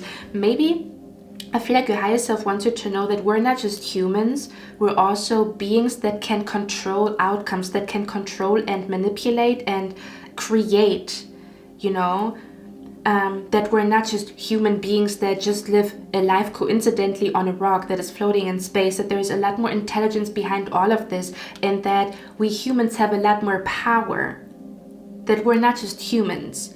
We have the power to manipulate outcomes. We have the power to dictate stories and narrate stories, kind of like our own life story, right? We have the power to dictate our own life story. Maybe not everything, but maybe not everything can be controlled by us, but there's a big chunk that we can control, that we can, again, manipulate to our liking. It's not about manipulating people, it's about manipulating energy, right? It's about controlling and manipulating the energies around you by manifesting candles, visualizing, training your mind to think a certain way, speaking things into existence. We are a source of energy. We are a source of magnetic frequencies and like whatever molecules. So we're not just here to just be submissive. We're something about you being a lot more powerful, or you are ready to step into your power. Don't fear your power.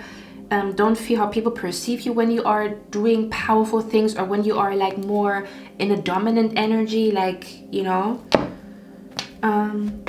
Let's get one last card here. Yeah, I keep hearing you're more powerful or you're more clever than the people that try to sabotage you. You have a lot more wisdom, so your spirit guides want you to tap into this wisdom. Oh yeah, that's what I wanted to do. Okay, I'm going to get one more card, what is going to help you to really tap into your higher self, or what is really going to help you to manifest. Okay, let me get one last card. What is the message for power number 2? It says, deeper insights are at hand. Your overall plan is good, but the details need work. Reflect before. We talked about this. Your overall plan is good, but the details need work. Reflect before moving forward. The more you reflect, the faster you manifest. Okay. Now I want to get one last card, and we're going to look at what is going to help you to tap into your higher self, or what is going to help you to manifest, okay?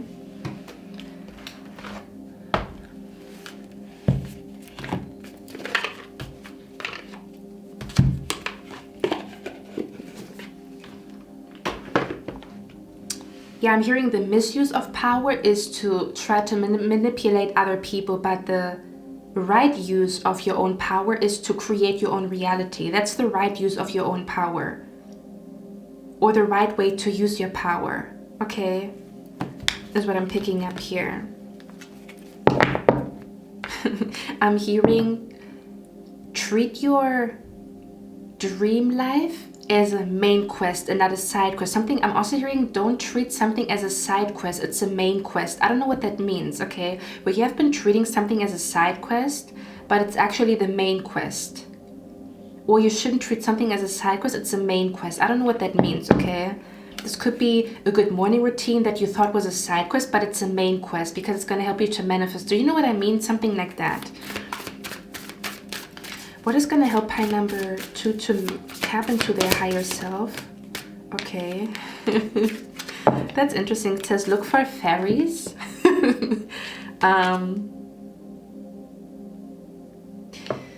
To me, this almost feels like you tapping into your higher self has something to do with you initiating magic, or you believing in magic, or you surrounding yourself with magical energy. You're listening to music that makes you feel magical. You're looking for...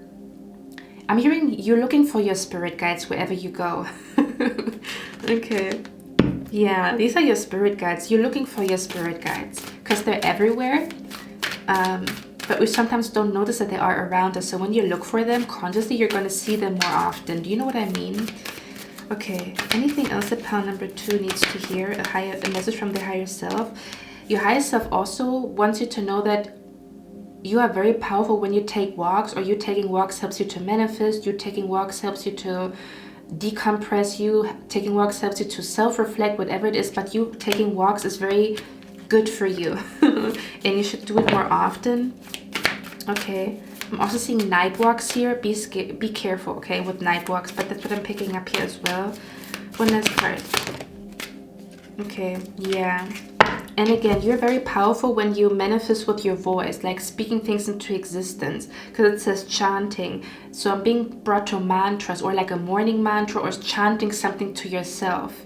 Okay, that's how you tap into your higher self, by saying, I'm tapping into my higher self, or I'm manifesting my new reality now. It's kind of like you need to use your voice. You manifest by speaking a lot of times, okay? Yeah, something about visualizing and speaking is what I'm picking up the most, like either visualizing a lot or speaking.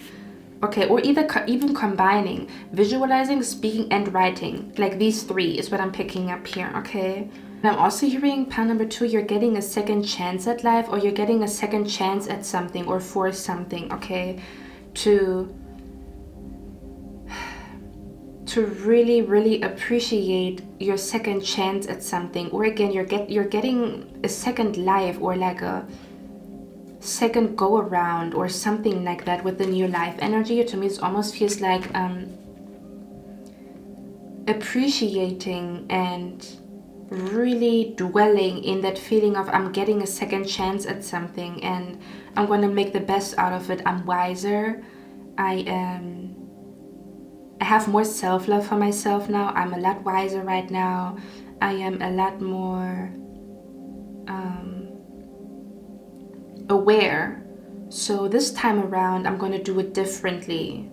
So just really dwell in that energy that you're getting a second chance, or your spirit guides or your higher self wants you to know that you will get a second chance at something that you feel like you fucked up. Okay, that's what I'm picking up here too, okay? Because you passed a spiritual test, or because you... Yeah, something about because you passed a spiritual test, or because you healed, is the reason why you're gonna get a second chance at something. There's something going on where your higher self wants you to know, don't worry about it, you're getting a second chance at it, and then you're gonna master it, or then you're gonna succeed. So don't worry about it, or you passed the test that is granting you a second chance at something, or a second chance at life. That's what this feels like to me here, okay? I'm gonna be honest, okay? This is not gonna be for everybody and their mama. You will know if this message is for you or not. I'm also hearing you escaped, or you are escaping a life that could have potentially been harmful, if you get my drift, which is the reason why what you are about to experience is going to feel like a second life, because your higher self knows my life would have been done and over with if I stayed over there. I don't know what that means. It's kind of like where your soul would have just, or your spirit, your health, whatever it is, would have just, that dysfunction would have destroyed you if you would have allowed it to continue. Which is the reason why the next couple of months and weeks are going to feel like a new life, because it actually is a new life. You almost escaped a timeline where something would have been cut short, or shorter than it had to be. Okay, if you get my drift. Don't be scared, don't worry about it. I'm just saying, okay, in a different reality, don't be scared. Okay, guys, I got you. Pound number 2, your higher self is also saying that the shift to your new life or your new reality is happening faster than you think. I just got some timing cards and it literally says tomorrow. So tomorrow something could happen that is allowing you to shift, or you might have a huge epiphany, a huge full circle moment tomorrow. That is allowing you to shift, or that is really increasing your manifestation powers. I'm also picking up here, you will shift into a new chapter in your life, or kind of like you will shift into a new life when you are super duper focused on your goals. Okay, so when you are like super focused on your goals, and you are like, again, planning everything, you have a monthly planner, a weekly planner, and you do everything and stuff like that, and a to-do list, and you set deadlines for yourself. When you achieve things, that's when you are shifting very, very quickly, or something like that. Or something is going to happen tomorrow that is kind of like announcing a shift, or you're going to feel a huge shift in the air tomorrow, or kind of like faster than you think.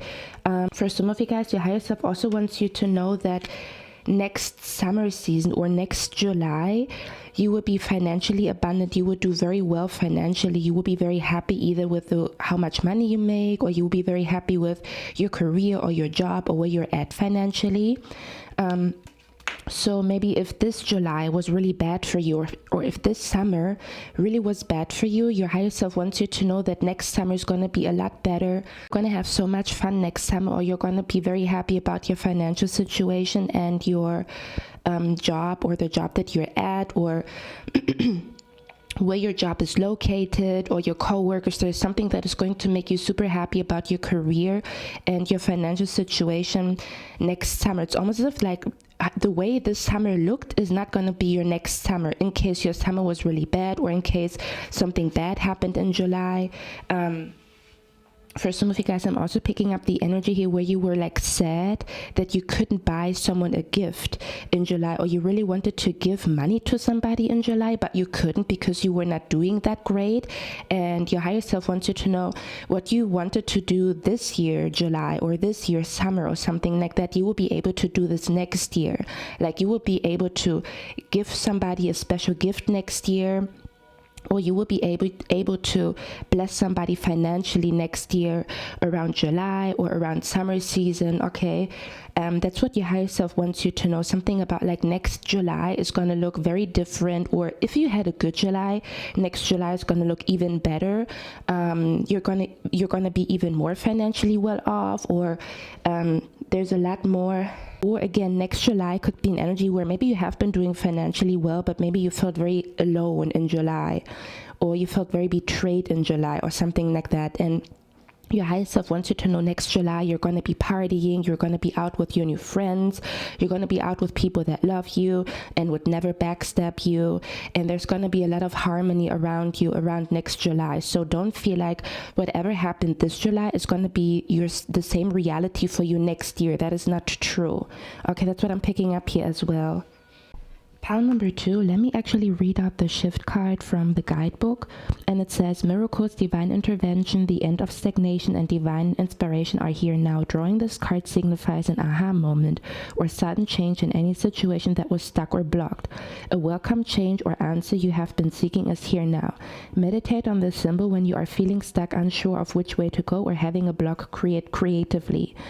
And then it says it's the symbol of a breakthrough. So for a lot of you guys, you might have a breakthrough tomorrow, or faster than you think, or as soon as you are organized, as soon as you are like in your planner mode, as soon as you are in your organization mode, as soon as you are in your, let me look at my goals, let me see when I want to hit my goals and stuff like that, let me take track of what I already have achieved. As soon as you are in this energy is when the shift is happening, or when you are having a breakthrough.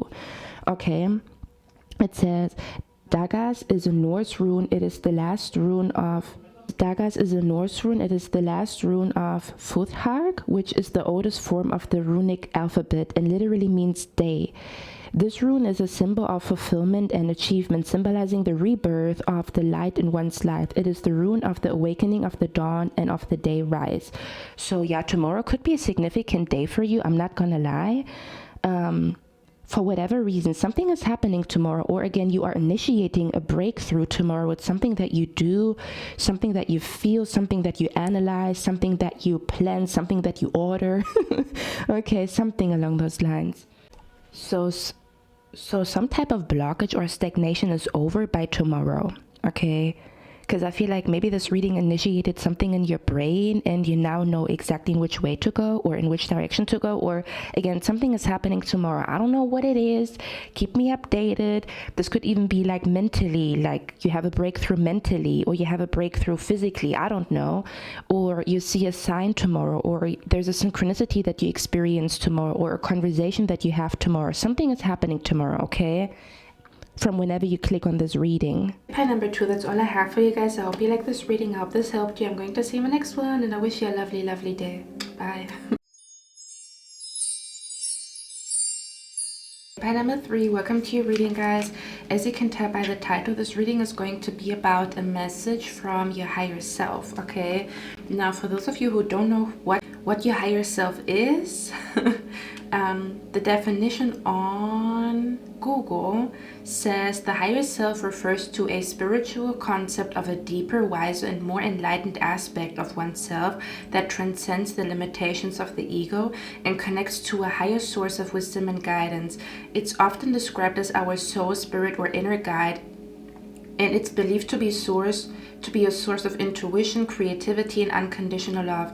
Essentially, it's the truest, most authentic part of you existing beyond your everyday self.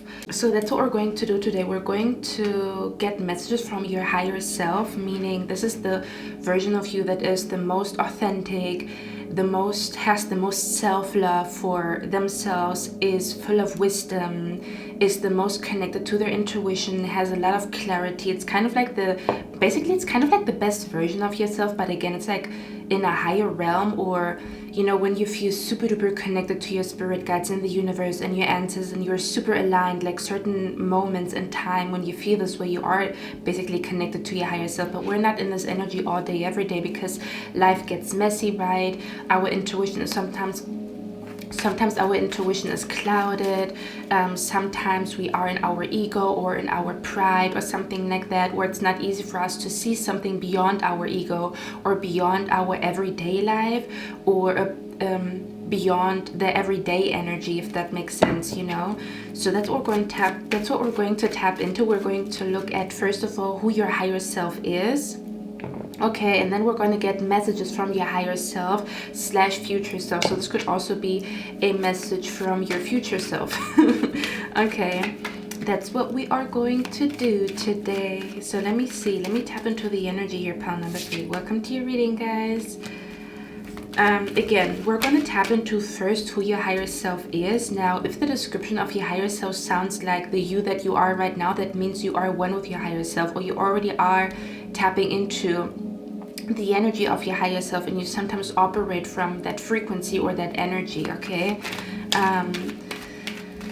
Let me see, who is your higher self? And again, after that, we're going to get messages from your higher self, or like messages from a future version of you, or from your future self, okay?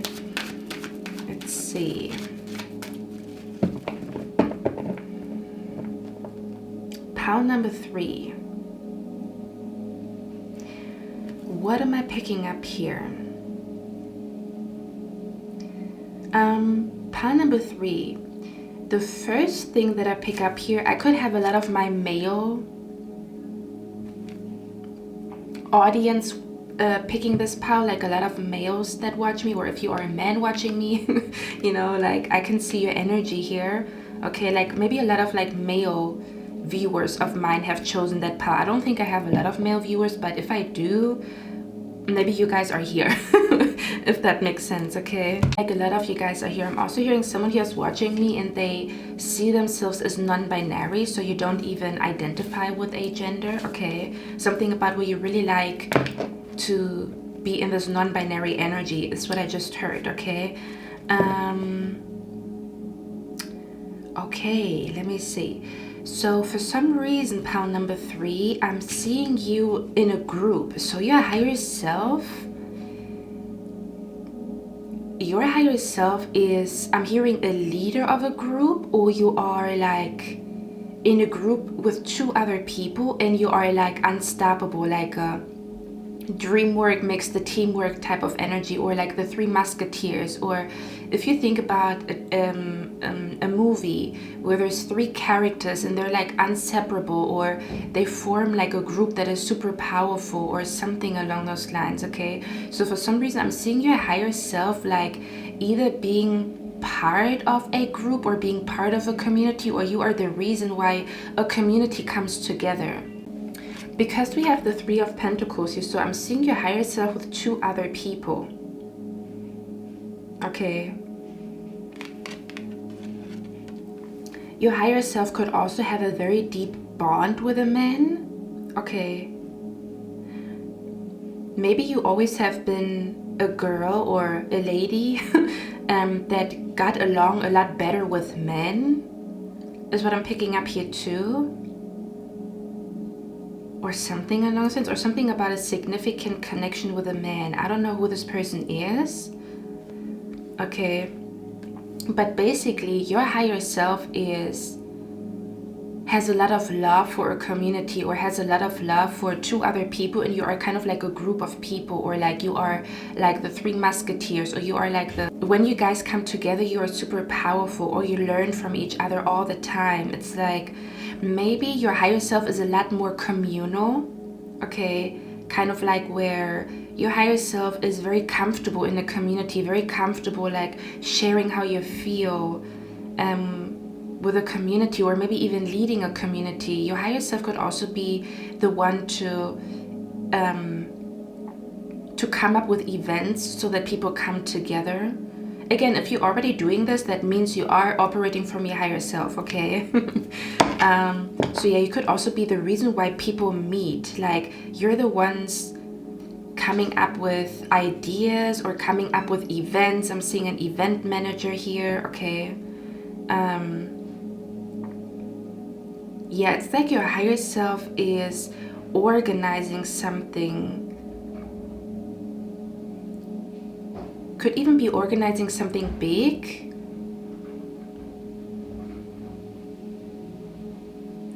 Where people can finally feel free to explore their creativity, to explore their imagination.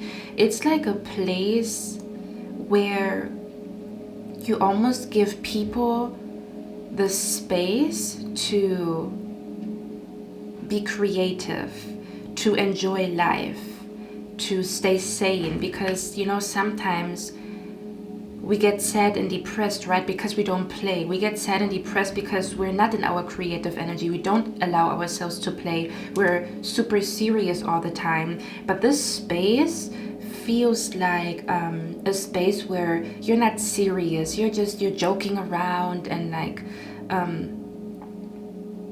yeah, it's again kind of like a creative space, okay, or like a space where you listen to music and you're super happy and you kind of like get away from the world a little bit.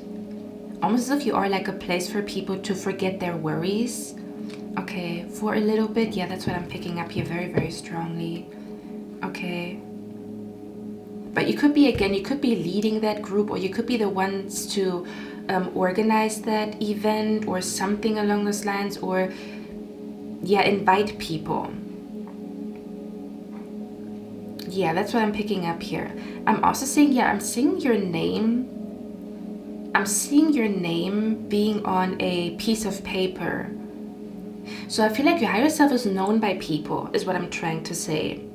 I feel like pound number 3, your higher self is a person who is popular, but I almost want to say popular for the right reasons, or you truly are like a blessing to people, or you truly are a sunshine in people's life. It's kind of like everybody loves the sun, or everybody enjoys. Actually, that's not true. Not everybody loves the sun. Some people really don't like summer season and they look for shade, right? And they use a umbrella to get away from the sun. But overall, there's a lot of people that love the sun. So I'm picking up you're the sun of the community, or you are, yeah, your spirit guides are here. So this is spot on that I just said that.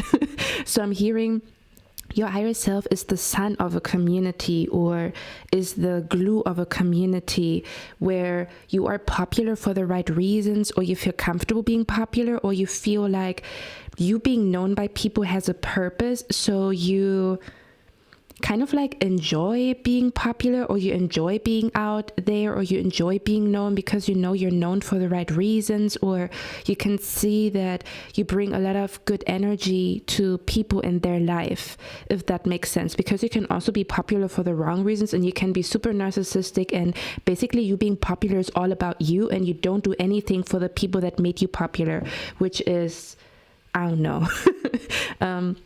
It's like the other side of being popular for stupid shit, or being popular for the sake of you being popular, but you don't, like, there's no real reason or purpose behind you being popular or people knowing about you, know?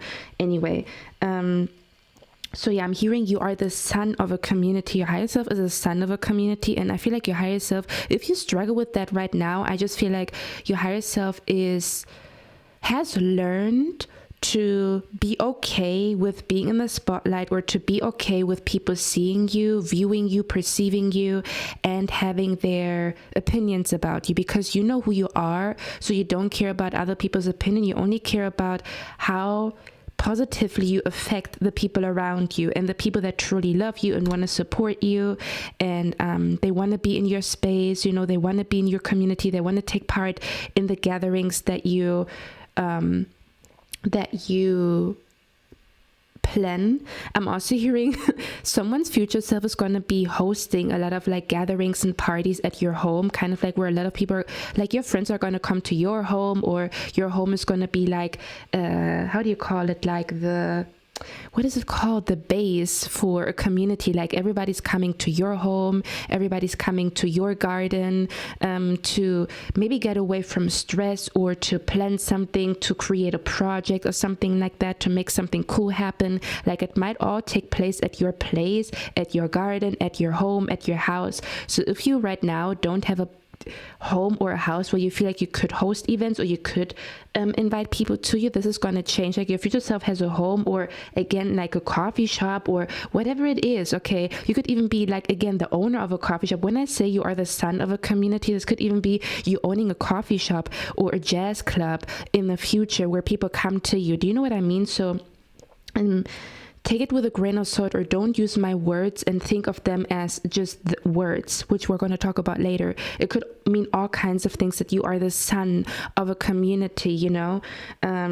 So there's something about like people are going to come to you, or your higher self has manifested a space in which people can come to you and like be creative, have fun, listen to music, get away from stress, kind of like where you are a safe space for people to just play, just feel good, vibe, listen to music, and kind of like stay sane, or make sure that their soul is healthy, because our soul is not healthy if we don't play, if we don't dance, if we don't sing, if we don't have fun, if we don't create projects, if we don't, do you know what I mean? So that's the vibe that is coming through here for others of you. Again, like I feel like your higher self has learned or trained themselves to become comfortable with being known or being seen, or knowing that you have a message for people and it's important that you are being seen. Do you know what I mean? Or that you are being heard by people. So it's kind of like, I'm also hearing, I'm also hearing your higher self is really good at managing haters, because again, if you're popular or if you're seen by people, that also means you need to know how to deal with haters and stuff like that, right? Or people that have opinions about you. There's this one quote that I just saw on Pinterest, or that I saw a couple of days ago on Pinterest. And it says, I call people's opinions about me fan theories. It's kind of like where you have a very playful way of dealing with the spotlight and everything that comes with it, so you don't lose your mind. Because some people are in the spotlight and then they lose their head in the spotlight, because being in the spotlight is not always comfortable. It also comes with challenges, it also comes with scrutiny, it comes with all kinds of things, right? So I feel like your higher self has a playful way of dealing with what comes with being in the spotlight, because at some point, or again, you could also be in the spotlight in a community. It doesn't mean that you are in a spotlight on the internet. This could also be, you're going to be known for owning a jazz club or a coffee shop, or again, like a lot of people are going to want to come to your home because there's good feng shui, good energy in your home. So you might have a lot more visitors in your home than other people, or people are going to talk very highly of you. So even if you don't want to be popular, word of mouth is going to spread what a cool person you are, and that is going to come with some haters or some people that want to compete with you, or they don't understand the hype over you, if that makes sense. Okay, so that's the vibe that is coming through here, something like that. Okay, your higher self is like, something about where your higher self is very playful, or something like that, or again, you're like the base of people coming together and having a good time, or people coming together and creating some really cool shit. Like, may that be music, may that be, I don't know, let's manifest a coffee shop together, but you might be the one to initiate it. You might be the one to find an investor, or to find the location, or something like that. Do you know what I mean? It's kind of like you are the reason why some really cool ass shit happens is what I'm trying to say. Okay, yeah, that's what I'm picking up here, to be honest with you. So your higher self could also be managing a team, or be a manager of a team, or to really be play a big role in a team, or to play a big role in a group of people. And your higher self feels comfortable being seen or being known by people. Okay, your higher self feels like community is so important, and community is what keeps us healthy and sane. Okay, however, your higher self is not just creating a community with everybody and their mama. Okay, your higher self is creating a community with people that have an innocent, pure heart, or like innocent intentions. So you are very selective when it comes to the people that you call your friends, your best friends, okay? Or the people that you allow to know about your projects and what you're doing behind the scenes. Because I also pick up, I'm going to show you the cards in a second, but I'm just channeling right now. Because I also pick up your higher self is also, you know what's crazy? Your higher self has like a perfect balance of, I share my energy with people, and I allow people to see me and know about me, and I am open, my heart is open for community and friends and love and like networking and collaborations. But I also know when there's a snake trying to approach me, and I know, I'm hearing your higher self knows when to speak and knows when to be silent, to be honest with you, because I feel like another part of you as your higher self is also where you are. I'm seeing you moving in silence. Like your higher self moves in silence when needed and is present and is talking to people when needed. So you have like a balance between sometimes I move in silence because I am aware of some type of snaky energy around me, some type of shady energy around me, okay, where people are too curious or they ask you too many questions or they're too all up in your business. And then other times where you feel like, you know what, I feel like it's time for me to pop out and show people. Or basically your higher self is the type of person to move in silence, but when it's time for you to be seen, you show yourself in your full glory. Does that make sense? It's kind of like you work on something and you don't tell anybody about it, but when you tell people about it, it's a huge announcement, or you say it with a lot of confidence, you say it with a lot of pride, you say it with a lot of self-assurance, because you did a lot behind the scenes. But up until that moment, you move in silence. That's what I'm hearing. So I wouldn't be surprised, par number 3, if you tell me that you feel like there's a golden thread in your life where you have been sharing things with people and you regretted it afterwards, kind of like where you were regretting afterwards that you told somebody something and maybe they have been running their mouth or something was pre-announced and then you underperformed, or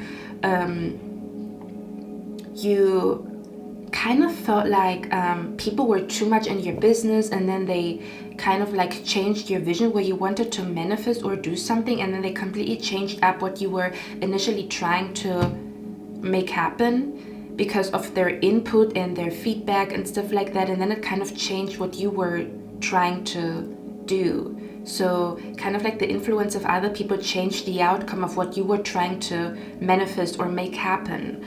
And you afterwards felt like this is not what I have planned, or things didn't go according to plan, but it is because I told people something and then it changed the course of something, okay, or the direction of something.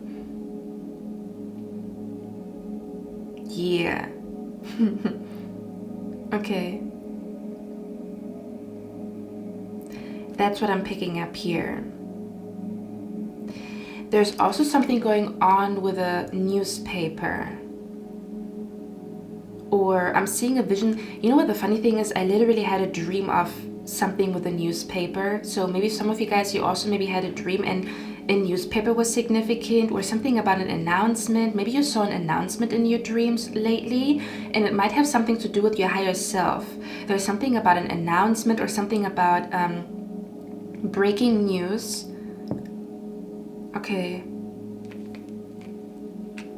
Yeah, it's almost as if your higher self again moves in silence. Nobody knows what you're doing behind the scenes, and then you pop back out after 6 months, 3 months, and I'm hearing the results speak for itself, or the results make the noise instead of announcing what you're gonna do. It's like you walk the talk instead of talking the walk. Okay, your higher self is more about, let me walk the talk and then show people what I'm about, instead of telling people what I'm about and then feel maybe the pressure to follow up with my words and then getting insecure, or again people making me feel insecure about certain plans that I have, even though my intuition is telling me to walk in this direction, but now I told everybody and their mama and now they make me feel insecure about what I initially felt secure about. Okay. Yeah, your higher self is a little bit more intentional when it comes to announcing things and posting stuff, or seasons in which you move in silence and seasons in which you are in the spotlight, or you allow yourself to be in the spotlight, or you actually enjoy the spotlight, okay? Let me show you the cards.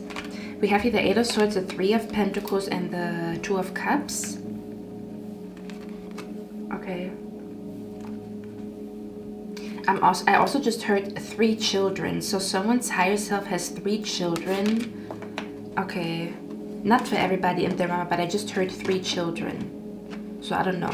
Maybe you're trying to manifest 3 children. Maybe you always wanted 3 children. Okay, and then we have the Page of Pentacles here. I feel like my mouth is super duper dry. I don't even know why. Hold on, guys. Then we have the card here, calm. So yeah, there's like seasons. Your higher self has seasons when they're calm, but that doesn't mean that things are not going on behind the scenes. It's kind of like a poker face. Yeah, that's what it is. Look at that energy here. Your higher self has a poker face that is tricking people. That is tricking people that are not supposed to know about what you're doing. Okay, because they're there to sabotage things. They're there to, I don't know, make you feel insecure, or I don't know. It's kind of like where people have no business to give you unsolicited advice, but they do anyway because they like to be bossy, or they act like all-knowing. And sometimes it can get to you if they tell you, oh, you should do this and you should do that and this and that and this and that, and then it disconnects you from your intuition if it's not the right people to take advice from. Yeah. So your higher self has a poker face. Your higher self, again, your higher self has a poker face and doesn't overshare. Or you have your periods where you overshare and you share with people, and then you have periods where you are undercover, like moving in silence, undercover. People don't know what you do. Okay, that's what I'm picking up here. And I feel like you find a lot of like happiness and fulfillment in both energies, especially if you listen to your intuition. If it is time for moving in silence, if it is time to move in silence, or if it is time to be out and about and network and meet people and to announce things, okay, to launch things, okay. I also feel like your higher self is super creative. Like your higher self is always working on something. I'm not gonna lie, maybe your higher self, take it with a grain of salt, but I'm also saying your higher self could watch a little bit less, or is a little bit less on social media and is a little bit more creative, okay, than you already are, or you have a lot of creative projects going or running, okay, is what I'm picking up here. Because we have Aquarius here, and Aquarius energy is all about networking. It's the 11th house.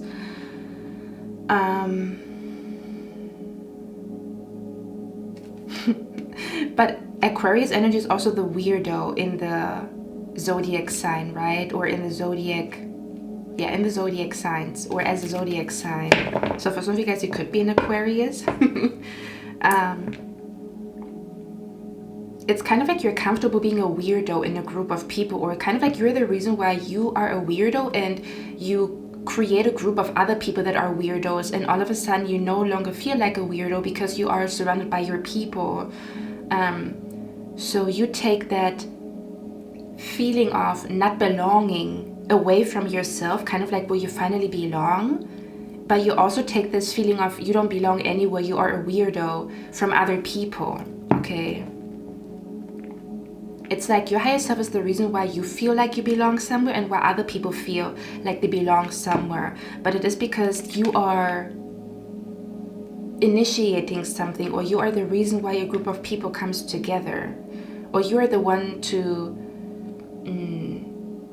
bring the ideas, or bring the idea to do something, okay? Which is interesting. I was watching a tarot reader today, and she's literally hosting a retreat where you do money magic together and beauty magic together, and like a speed dating, but it's kind of like a speed dating connected to making new friends, kind of like a speed dating, but it's like speed dating in a sense of like your new best friend, where people come together, and it's like a speed dating type of situation, but to make a friend, or to make your best friend, or to make a new best friend, or something like that. Yeah, so she was talking about how she's hosting this. I think she said in October, I'm not sure. That's the vibe that is coming through here, okay? Let me get a few more cards what that is about.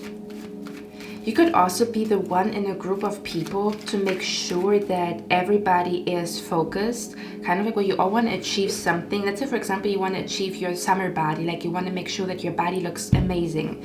But maybe your friends, they also want to do it, but maybe they sometimes get tempted, and they sometimes do stuff that is not according to plan, and you're like, hey, let's focus. Like, you help other people to focus back again on the goal. But I'm also hearing that's the reason why goals are being accomplished. It's because of you.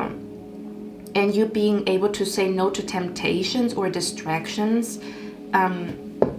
It's something that you could be teaching yourself, or that you have taught yourself. Like, your higher self already has taught themselves to say no to temptations or distractions, or to be very mindful of like when it's time to waste time and when it's time to be very precious, or to be very like stingy with your time, if that makes sense.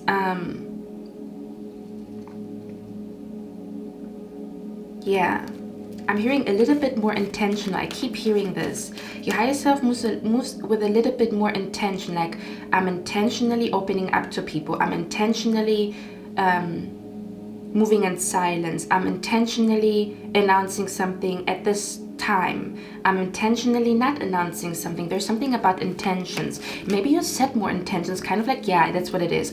Your higher self sets intentions in the morning, like, my intention for today is this and that and this and that. Like, there's something about you setting more intentions. See, let's talk about this, because I feel like pound number 3, maybe you found yourself lately realizing that maybe you realized lately that there were certain misunderstandings happening between you and other people, because you were not clear about your intentions, or you were not clear about like the goal, in which direction you want to go, or what your goal really is. So it almost felt like you didn't manifest the results that you wanted to manifest, or you didn't manifest something according to your plan because you were not intentional enough about setting intentions. Kind of like where you say, for example, you say you want to manifest a car. Okay, you want to manifest a car, and you say to the universe, I want to manifest a car, but you're not specific about what car you want to manifest. So you manifest a car, but because you didn't set any intentions what kind of car it's supposed to be, it's just a random car. So now you're like, damn, I manifested a car, but it's a random car. It is not customized to my needs, or it's not like what I envisioned, but it is because I didn't communicate clearly what I wanted. Does that make sense? Okay, maybe you literally found yourself manifesting something and then realizing that you manifested something, but you were not clear enough like about where this is supposed to go. Or maybe you felt like you ended up in relationships and friendships where things didn't go the way you wanted them to go, but it is because someone didn't know what you wanted, or maybe you didn't ask the other person what they wanted. So there's something going on with like a lot more clear communication, like where your higher self is asking questions very bluntly to have a clear understanding of your surroundings, to have a clear understanding of relationships and friendships and stuff like that, instead of just trying to guess what this person wants from you, or again, being not so intentional about what you want. Kind of like, I want to be successful. That's cool, but what does that mean? Do you want to be successful? Does that make sense? So maybe you recently realized that, and your higher self has worked on that, and is a lot more intentional, a lot more communicates a lot more clearly, is a lot more blunt about what they want and what they desire and what they don't want and don't desire. Okay. Your higher self is realizing that we all have been given a life so that we can customize it and manifest it to our own liking. And that there's nothing wrong with desiring what you want, because it is a reflection of your soul. It's kind of like your soul is manifesting itself in the physical realm with all the things that you are creating around you and manifesting around you. So your higher self is not scared to desire, to want things, to create, because your higher self understands that this is like a natural part of us. It's not bad to desire something, or it's not like ungrateful to desire something even though you have everything you need. It's a natural part of us that we grow and that our horizons grow. Like, it's kind of like It's just as natural as for a plant to grow and desire sunlight and rain to grow. It's the same as human beings. We're meant to have desires and follow them and chase dreams. What else would be the point of life if we didn't have desires, if we didn't grow, if we didn't grow? Like, what is the plant of a flower that doesn't grow? That don't make no sense. The flower has always been meant to grow and then go back to its origin, like go back to like the universe. Do you know what I mean? Like, yeah. So your higher self is not scared to ask for what they want or to be very honest about what they want. Your higher self is very like, this is my soul, and I'm not scared to show people my soul. And maybe your soul is like, again, like where you manifest things, but it's like an extension of your soul. Like your art is an extension of your soul, your home is an extension of your soul, and it's like you're very honest about like what your soul looks like in a sense of you asking, this is what I want my home to look like, you know, and then manifesting it. Does that make sense? Something like that is what I'm picking up here. Yeah, your higher self is not scared. Okay. Your higher self is very much at one with expansion, kind of like where we know that the universe is expanding all the time, right? And so I'm hearing you see yourself in the universe, and you see yourself as a being that wants to expand, and that there's no shame and guilt in that. Even if people want to try to shame and guilt you for changing and wanting things and expanding, and then ruffling some feathers because you are expanding or because your needs are expanding or changing, okay? Get a few more cards what this is about. Okay. I'm also hearing your higher self is not scared of third-party situations or people trying to steal somebody or something away from you. Because, you know, if a man or a woman truly loves you and you're truly meant for each other, or they truly see you as their other half, there is no third party that can come in between. So there's something about your higher self is not scared of a third person trying to come in and ruin something for you. You are aware of it. It's not like I put a blind eye to it and I'm not aware of it. You are, but you're not scared. That's what I'm picking up here as well. Okay, there's something about realizing that something is truly meant for you. Didn't I talk about this in the last pick a card reading where I said, this was pound number 2, right? I talked in pound number 2, what do you need to hear right now? I talked about like something that being able to be stolen away from you, and that for some of you guys, you need to like learn to let that idea go, or to let that fear go that if you meet your true love and it's just about someone who's going to steal them away from you, or they're going to cheat or something like that, your higher self doesn't have these thoughts, because your higher self trusts the universe to choose the right partner for you. Okay.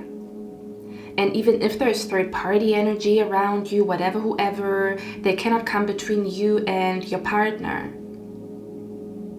Because the bond is so strong, it's like blessed by the universe that no third energy can come in between. That's what I'm picking up here as well. It's like you have a deep, deep trust when it comes to the universe.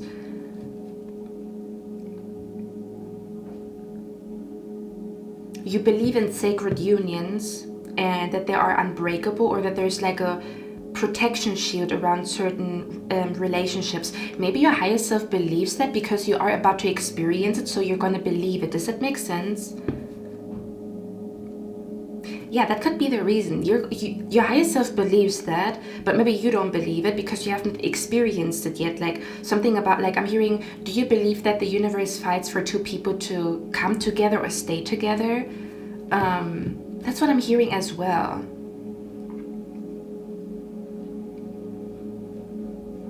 Okay, that's what I'm hearing here as well. Like, do you believe the universe fights for souls to be together? And it's like a question mark. But your higher self already has an answer to that. Oh my god, that's interesting. Because we have the Two of Cups here, okay? Let me get a few more cards by number 3, okay?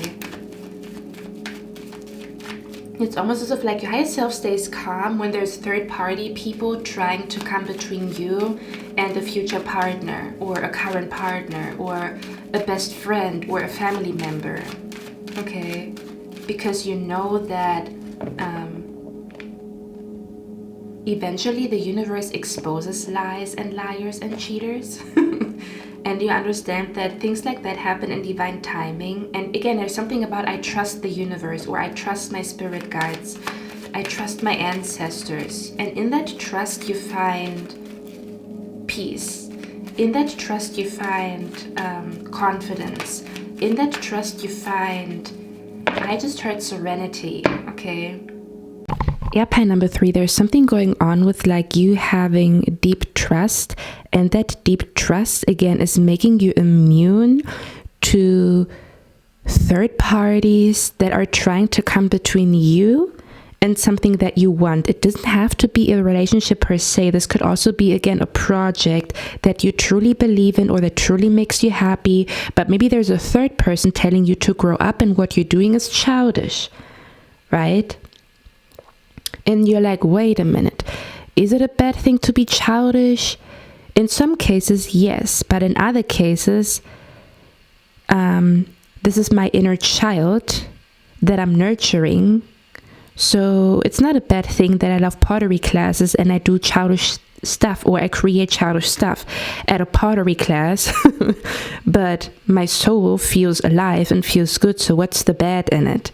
Do you know what I mean? There's something going on with like your higher self is a person who almost as if like the universe is your best friend. So there's no other, or again your spirit guides, your ancestors, or again maybe even a spirit in that is watching over you, where you have like a deep bond with a spirit that is watching over you, and you trust their guidance instead of someone on earth that doesn't have a higher perspective or that doesn't have a bird's eye perspective. So you're like, oh, I'm cool, you know, like but I also pick up like I don't need your advice or whatever, especially if it's unsolicited and it doesn't make sense whatsoever, or especially if it attacks like projects that you work on or things that you do for fun, or something along those lines. I feel an energy of someone telling you you're too childish, or what you're doing is childish, or you need to grow up,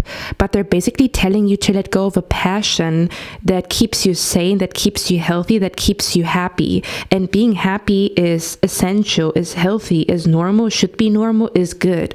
So if someone is telling you to, I don't know, let go of like a hobby because it's childish, like what the hell's wrong with you? Okay, I don't know what this is. Okay, so yeah, you could also have a deep passion for a hobby and there find a community there or something like that. Or how can I explain that energy? I feel like what I'm trying to say is that your higher self is somebody who has deep trust in the universe, a spirit guide, an ancestor that is watching over you. And so you are immune to a third party trying to make you insecure or trying to come in between you and somebody, or in between you and something that you want. And if you notice that somebody's trying to come in between you and something that you want, you start to go into this poker face energy, okay, where you realize, okay, I just shared my ideas and you made me feel like shit and insecure, so I'm not going to share future ideas or future plans with you, or I'm not going to take you along in the process of me making something happen behind the scenes. May that be changing your diet, but somebody has an opinion about it, like, you know, like, oh, everything makes us sick, there's no point in having a good diet, or somebody's side-eyeing you for going to the gym because they've feel like everybody that goes to the gym is a jerk, or somebody side-eyeing you for trying to be vegan or wanting to be vegan, or somebody side-eyeing you for dating because they hate men, so they side-eyed you for giving love another try. Do you know what I mean? There's something about where you realize, okay, well, I cannot share my plans with you, and that's cool, so I'm going to move in silence from now on. Or you're going to notice it from the get-go, kind of like, ooh, I shouldn't share that idea with this person because they don't seem open-minded. They seem very rigid in what they believe in. So when I tell them about what I want to do, I don't think a collaboration can happen here. I don't think they're going to get my drift. So you start to move in silence. Does it make sense? So there's less insecurities or less voices of other people as you follow the process of making something happen behind the scenes. So you basically like eliminate voices or unsolicited advice or voices that are in your head telling you some bullshit that doesn't really align with what you're doing, or it makes you insecure for no reason. Does that make sense? That's the vibe that is coming through here. It's kind of like you're becoming, I feel like your higher self is a little bit immune. Of course, not all the time, but I feel like you can like get yourself out of some type of spiral, especially when it comes to someone making you feel like something can be stolen from you, or you can be replaced, or I don't know, something doesn't belong to you. I don't know how to explain it, or like you're not meant for something, or something is not meant for you. This could even be where you feel like you're meant to become a yoga teacher, but somebody's trying to make you feel like you're not meant to do this, or you're not a good yoga teacher because they're in competition with you. But it's kind of like you're immune, like your higher self is immune to energy like that. Does it make sense? You're like immune to energy like that because you, for example, trust the signs that you are meant to be a yoga teacher, or you trust the signs that tell you that this man is faithful, or you trust the signs that the universe is sending love to you. So kind of like you become immune to this pessimistic viewpoint that love is not going to come to you because you trust the signs. That's the best way I can describe it. There's something about being immune to some type of insecurity or people making you insecure. But again, it's like a third person who's trying to come in between you and the project, try to come in between you and the plan that you have. And of course, in the beginning of a plan, we're always the most insecure, right? So we are the most insecure when we think about a plan, but we didn't execute the plan. We don't know how it's going to go. We don't know if it's going to be easy, if it's going to be hard. We don't know what challenges are ahead of us. So we're the most insecure in the beginning of a plan, or when we just have an idea and we have not yet tried that idea. So we're the most vulnerable basically in the beginning of a journey. So I feel like you're more selective about people knowing about you beginning journeys, just in general. May that be a journey to become fit, a journey to, I don't know, date, a journey to whatever. Okay, something like that is what I'm picking up here. Because certain connections are not blessed by the universe, and that's why they fall apart, and that's why there's messy ass bitch ass energy in those connections, because they're not blessed by the universe, or they're not blessed by certain ancestors that are watching over you and want you to be with the right man or the right woman, right? There's always signs and synchronicities that foretell in which direction a connection is gonna go. But we're sometimes so in love, and we sometimes just want somebody, and then, you know, we just go for it. And that's okay as well, to, you know, get experiences or to just experience life, right? I'm also hearing your higher self could be waking up a little bit early in the morning, or you might do a lot early in the morning, or you might have like a early morning routine, or like a morning routine that you really love. Like your higher self loves waking up early, or your higher self loves going to a coffee shop and working on something early in the morning. Your higher self loves to order like a coffee and a croissant, and you go to a coffee shop and you work on something, and you're super productive, like early in the early hours of the day. Okay, that's what I'm picking up here as well. But again, let me get a few more cards. Ouch.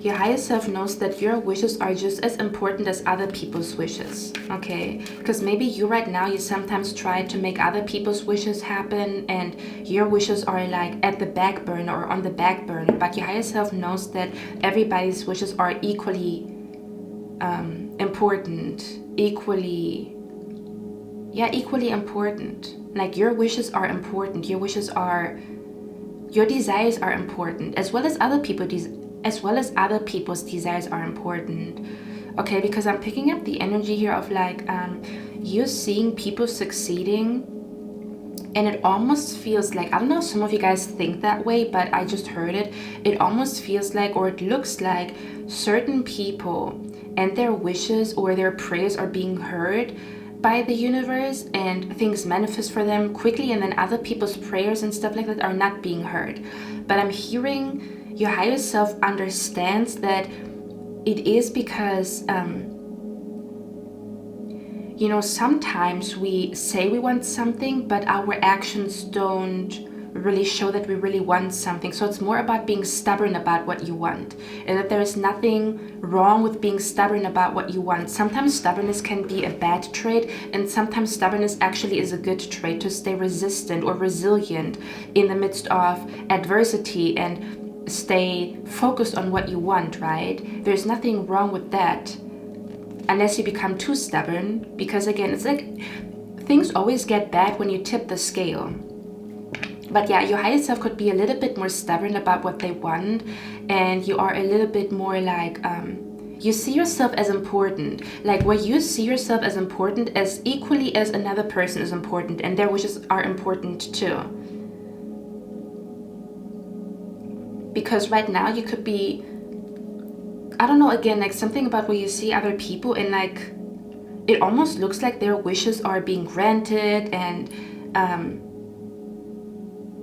your wishes are not being granted for some of you guys. Or you maybe have been asking yourself, why are some people's wishes being granted and other people's wishes are not being granted? I feel like your higher self has the answer to that, okay? And I feel like it has something to do with like understanding that the universe listens to you, and you have to take your wishes seriously, or your desires seriously, or you have to voice them, you have to communicate them more clearly, you have to be resilient or stubborn about that. You want that because it is part of you. It's kind of like, this is who I am, so I'm not gonna allow people to sway me or change my opinion, because this is who I am. And that's the reason, because I know who I am, I know what I want, and nobody can tell me nothing, and I'm going to be stubborn until I get where I want to be. Does that make sense? The word is dominant. Your higher self is a little bit more dominant, a little bit more like, there's a time and a day to be submissive, and there's a time and a day to be dominant, and to be very like blunt about what I want, and to just go after it, and not feeling guilty, or not feeling like a spoiled brat, or not feeling like ungrateful for wanting things or wishing for something. I feel like you have a different relationship to your wishes, or making a wish, or like wanting and desiring things.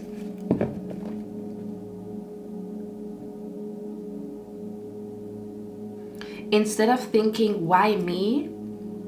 Your higher self thinks, why not me? Instead of thinking,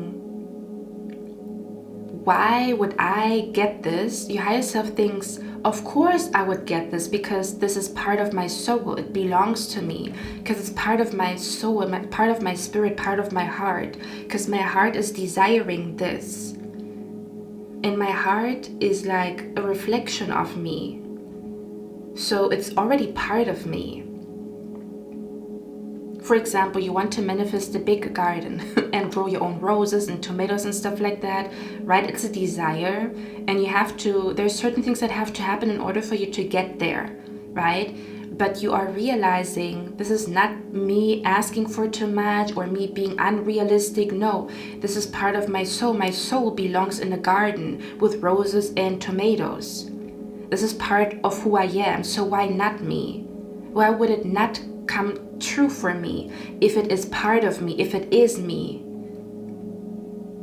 If this is my natural habitat or habitat. Does that make sense? I don't know how to explain it, okay?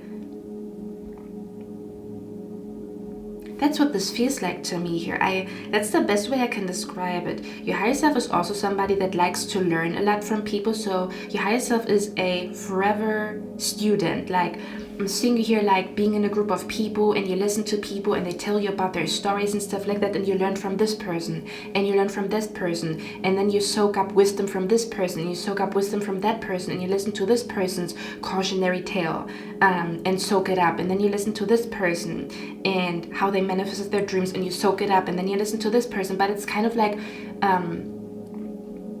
an energy of like being a forever student. Like your higher self is teachable at all times and sees life, events, people just as teachers.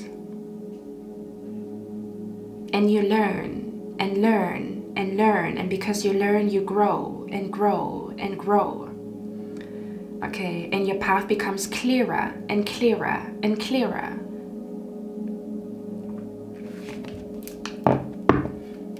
Let me get a few more cards here. Yeah.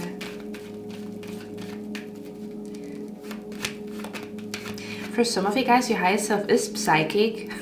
The only reason why you maybe have not activated your psychic abilities is because your mental health might not be that great. But if you are mentally well, you are actually psychic, or you would actually have psychic abilities or like a super strong intuition here, okay?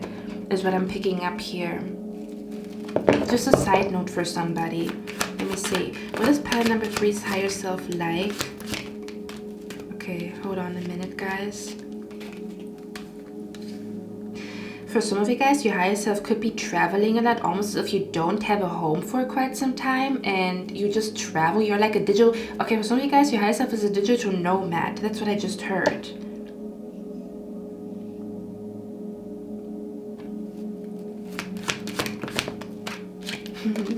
And I talk about a garden. It's funny, right?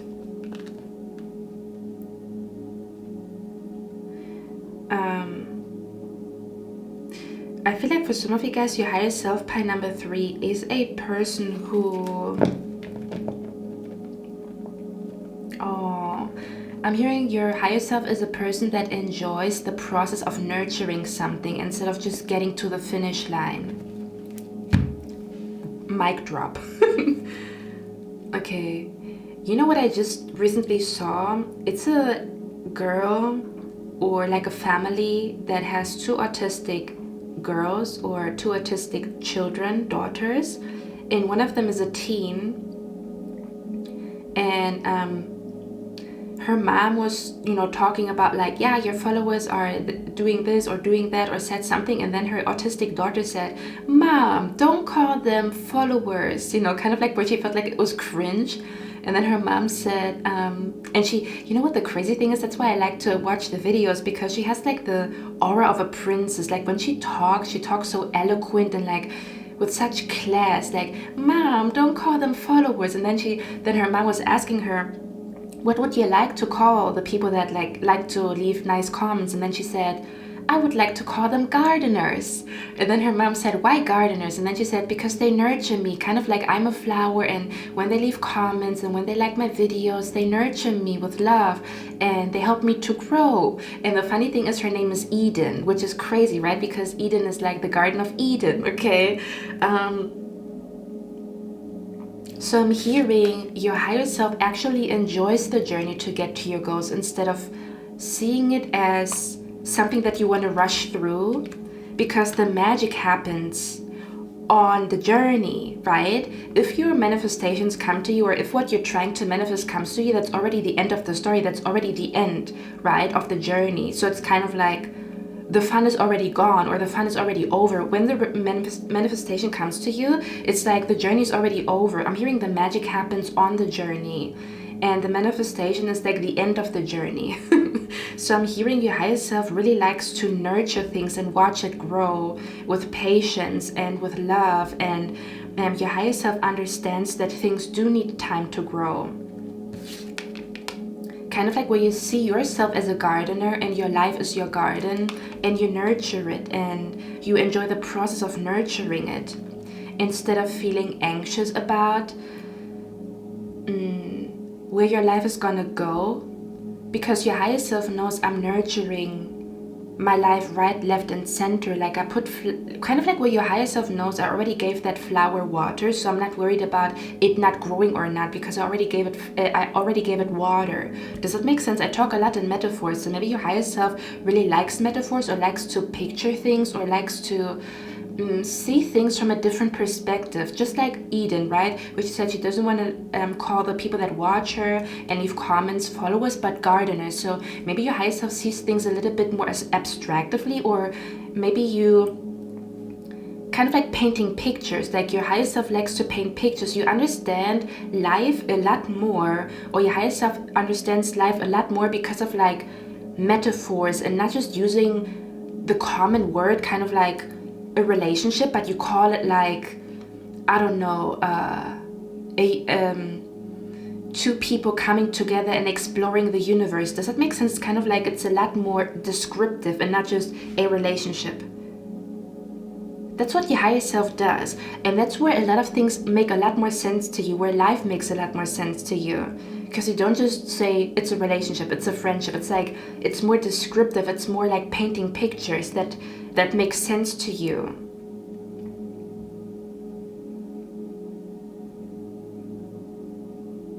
Okay, let me get one more card here. I'm also hearing your higher self has healed their mental health issues because of sound healing. I don't know if you've seen those articles.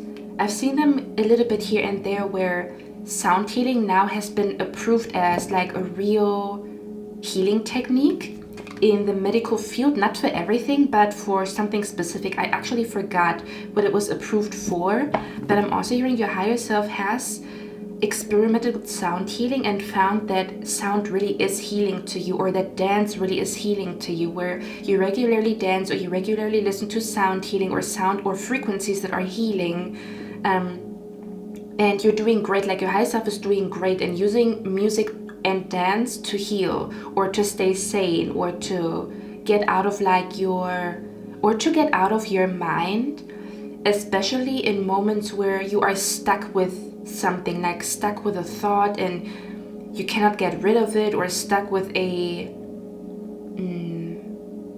feeling and you cannot get rid of it. You get rid of it, your higher self gets rid of it, or allows it to move through you, either through dance or sound healing, like frequencies. Okay, meditation music. Let me get one more card here.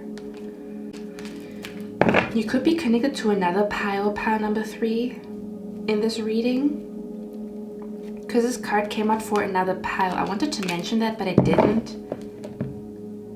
Yeah, I want to know what this news energy here is about, though. Give me a moment, guys. What is the news energy here? Yeah. Okay. You know what? Your higher self sees a lot of things from a higher perspective, because I'm also hearing like,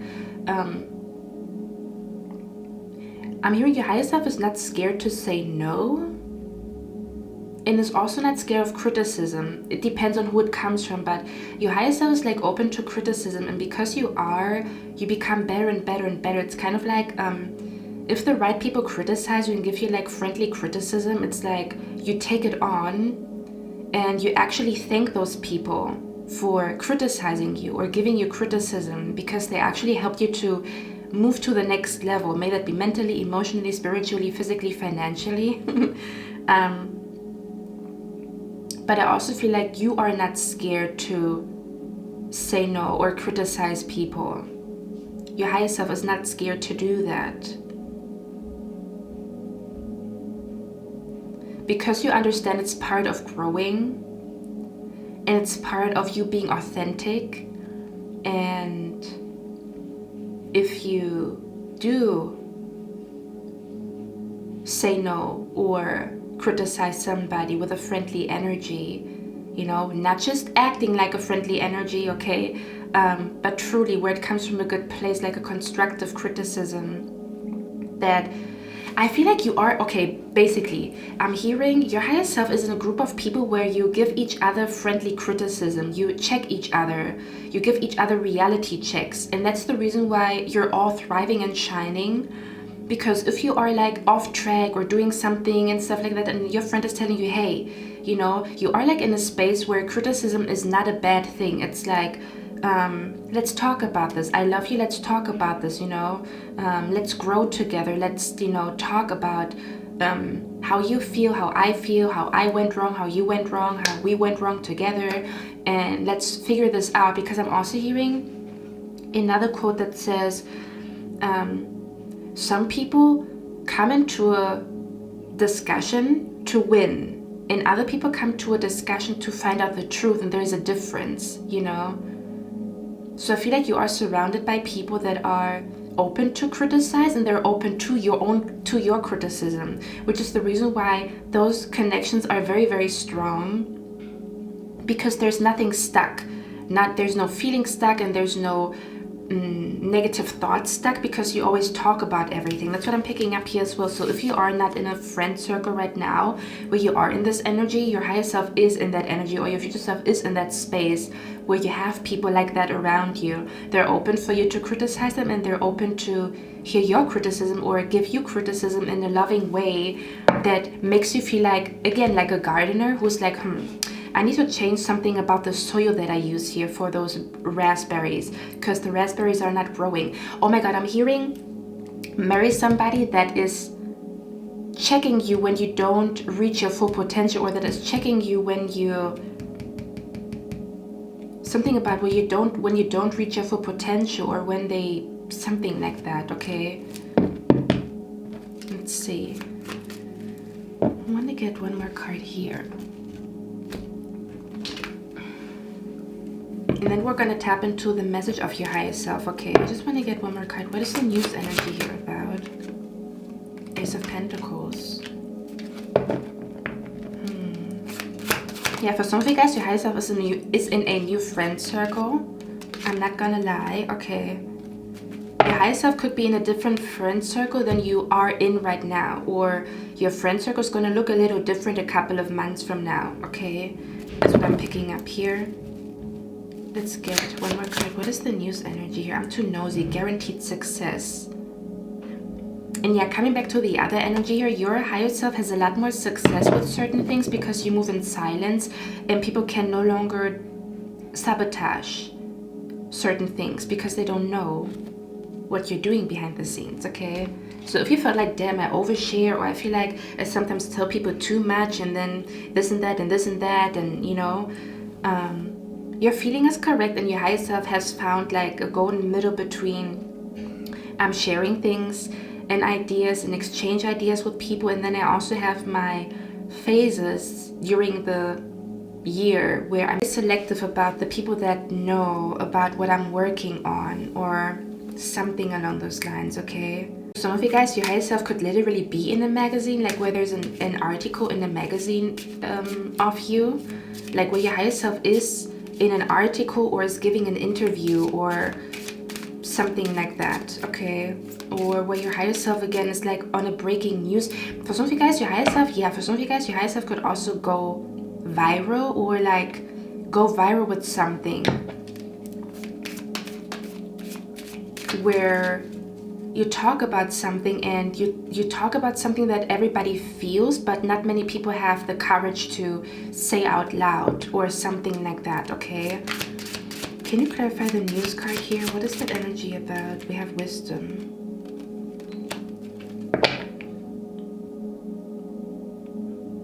Your higher self could also live in a different country than you live in right now. Take it with a grain of salt, or only take it if it resonates with you, but that's what I'm picking up here too. One more. Yeah, you might be definitely connected to another pile. I feel like pile number 3, you might have more than one pile in this reading, okay?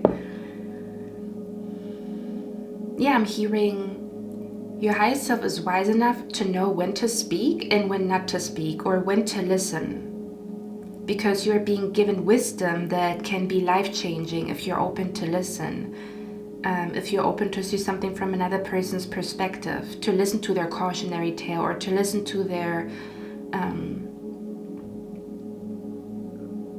to the wisdom that came from them traveling through the universe. Okay.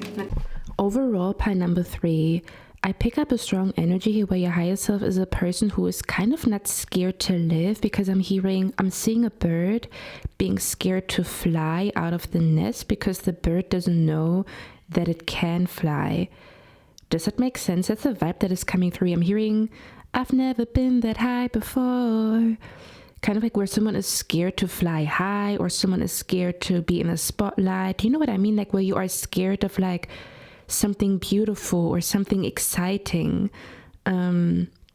maybe right now in this very moment. But your higher self is like, there's something about, I'm not scared to live, or I'm not scared to live and everything that comes with living. May that be mistakes, mess, because you know, like this all comes with life. There's something going on with like you enjoying the journey a lot more, because you realize it's a journey. So a journey comes with all kinds of things. And to me, you know what this feels like to me here? Maybe your higher self doesn't want to be perfect. Maybe your higher self finds a lot of beauty in imperfection.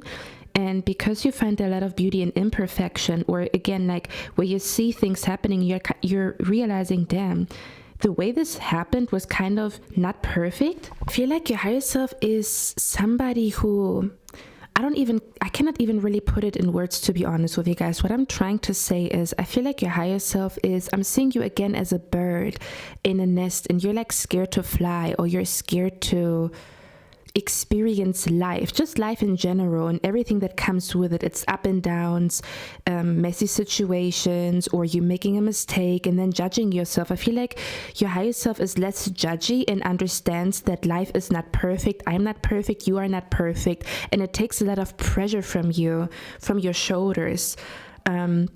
Does that make sense, where you realize, like, I'm here to live and experience life. I'm not here to be perfect and do everything perfectly. It's a journey. It's a journey of highs and lows. And I understand that there's no way for me to be perfect, and that a lot of things that are imperfect are perfectly beautiful. Kind of like where I also wouldn't be surprised if you recently looked at somebody, or you saw somebody and you saw their imperfections, but you felt like their imperfections actually make them beautiful, or their imperfections actually give them an interesting story, or their imperfections actually make them very likable, very relatable, where you saw someone else's imperfections and realized that that's actually something that you find very attractive, or very appealing, or very comforting about this person.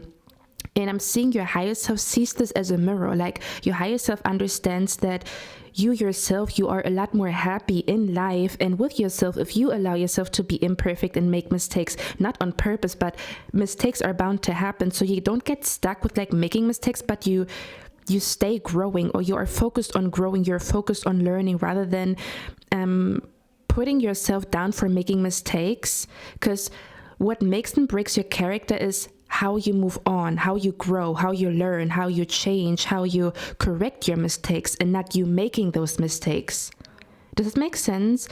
That's the vibe that is coming through here. So I feel like your higher self really enjoys an imperfect life, or where you understand that people love you even though you're imperfect, and you also love people and their imperfections, and that you actually find a lot of beauty, or a lot of character, a lot of charisma, a lot of like joy, a lot of adventure in imperfect things. So this fear of being perfect kind of like subsides, or is no longer with you or around you, which allows you to be free and live and be silly, be goofy, be messy.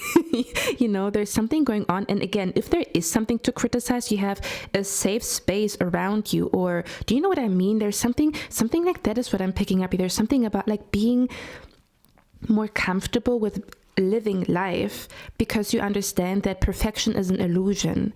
and that there is so much beauty in imperfection that you see the beauty in other people's imperfection, which also allows you to see the beauty in your imperfections, and that there's also beauty in growing or like helping other people to see where they're going wrong. Or again, it's kind of like criticism because you know you want better for somebody or they want better for you, and you are in a space where again you're like open and you feel comfortable saying how you feel, and it might be criticizing somebody and they also feel comfortable in criticizing you, but it's all love. There's no weird ass energy mixed in with it.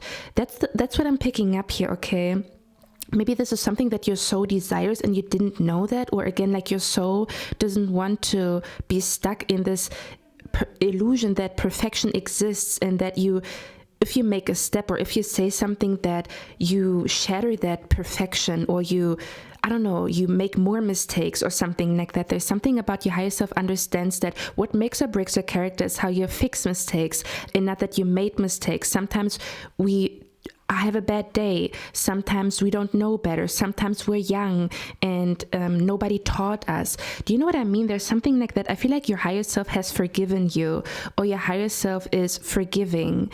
Your higher self is less judgy, if that makes sense. Is what I'm picking up here. I feel like do you know what I'm picking up here? I feel like you have spirit guides and ancestors around you that are trying to show you that maybe something was not your fault, or making mistakes is normal, or doing something and making a mess is normal. For example, cooking comes with making a mess. There's nothing that we can do about it. It's a natural part of cooking. It's a natural part of experimenting to fail or to not get it right the first time every time. So it's part of life. There's something about where you realize that experimenting at the mess that comes with it is part of life. So I feel like you might have more fun experimenting, and there's less pressure on you because you see it as, that's what we're talking about. That's what we're talking about. So it's not like I am living, I'm experimenting. You choose different words that kind of like soothe your soul and make more sense to you, because if you say I'm experimenting, that is highlighting that you don't yet know and you're trying your best to figure something out. Does that make sense? So when you say I'm experimenting, it takes the pressure off of you to be perfect or to have it all figured out. That's the vibe that is coming through here. Okay, so I feel like your higher self might be less judgy, or might be again open to criticism, or you are in a space, or you have like a space around you that allows criticism, or where the criticism is actually healing to you or healing for you, because it comes from the right people, it comes from the right space, it comes from the right place inside of their heart.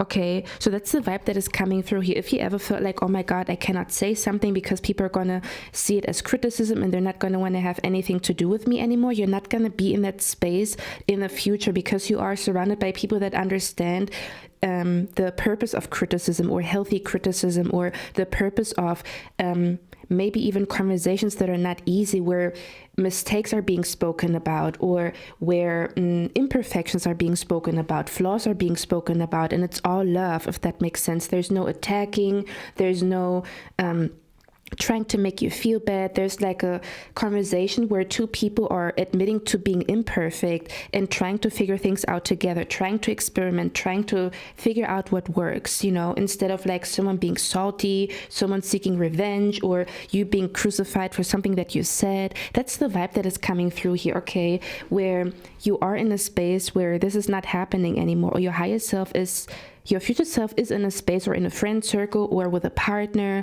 where this is not repeating itself, if you have experienced that in the past.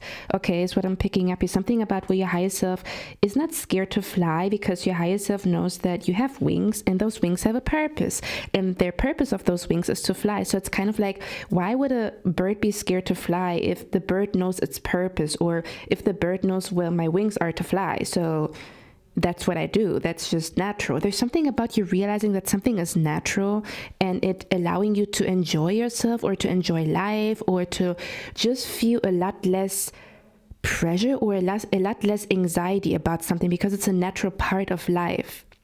And yeah, maybe this picture that I see, because I keep seeing, you know what, maybe the movie Rio could be significant, okay? Or maybe someone here is from Brazil, like Rio de Janeiro. But there's a movie with two birds. It's called Rio. So maybe that movie is significant, okay? And I also feel like a very childlike energy in your reading. I'm not gonna lie, but again, that's the reason why you're gonna stay sane and healthy and not lose your mind or become depressed, because you have this childlike energy and you keep it safe. So don't ever let anybody tell you that you doing certain things is childish, because that's what keeps you sane and healthy and happy, okay, and fulfilled. But I'm picking up the energy here of that movie Rio with those two birds. Maybe that movie could be significant. You might want to watch it for some of you guys. But this picture of me seeing like a bird being scared to fly also comes back to the same energy where we talked about you having a deep trust in the universe. There's something about your higher self has a lot more trust in their spirit guides, in their ancestors, in their angels, the universe, God, whatever you believe in. Because if you think about it, the bird in the picture in my head, the bird is you, right? And your wings are kind of like the universe designed you this way, because you didn't choose to have wings. The universe designed you this way. So you are the bird, and the wind that allows you to fly is the universe. But you have a trust in your wings as well as the wind, because it's a combination. Like when those two things come together, it's like, see, that's what we talk about. It's like two puzzle pieces that are meant to work together, or two energies that are just meant for each other. So nothing can come in between. There's nothing that can come in between the bird and the wind, because the bird was made for the wind and the wind was made for the bird. Does that make sense? That's the best way I can describe it. And I also feel like, because again, I keep talking in metaphors and in pictures, so I feel like your higher self allows you to process things with pictures, with movies, with music, with art, almost as if you process life through art, or you process life through, again, just a metaphor where we talk about a bird and wanting to fly. Instead of seeing it in a very serious way, maybe you process a lot of things when you see it from a child's perspective. That's maybe what this is. Because children have a lot of wisdom, right? And then we get adults, or we become adults, and certain things no longer make sense to us. But certain things sometimes don't make sense to us because we see them from a jaded perspective that doesn't lead us to a conclusion. Whereas for children, it's very like normal to come to certain conclusions because they're not yet jaded, or they're not yet fucked by life, or like fucked up from living, you know? So I'm also seeing, I feel like your spirit guides are really coming through, okay? Because I'm seeing your spirit guide and your ancestor, or maybe this is your future self, sitting down with you and showing you something in a book. This is a child's book. This is a book to explain something to a child in a childlike way so that the child understands it. Does that make sense? It's kind of like I'm seeing a book and you want to maybe make the child understand that being different is a good thing, and that they should accept everybody, or that they should accept all cultures. So they shouldn't like exclude somebody because of their skin tone or something like that. But it's being taught to that child through a book, a child's book, and like a metaphor, or like an analogy, or like a little story, where the child is like, oh, that makes sense, because that little panther felt excluded, so, and that's not good. The panther is sad, you know, just because the panther is not a rabbit. Do you know what I mean? Something like that, where that's the way you process things, or that's the way your higher self processes things, through the innocence of a child, or through metaphors, through art, through pictures. You know, maybe you have autistic tendencies where your brain just processes things differently.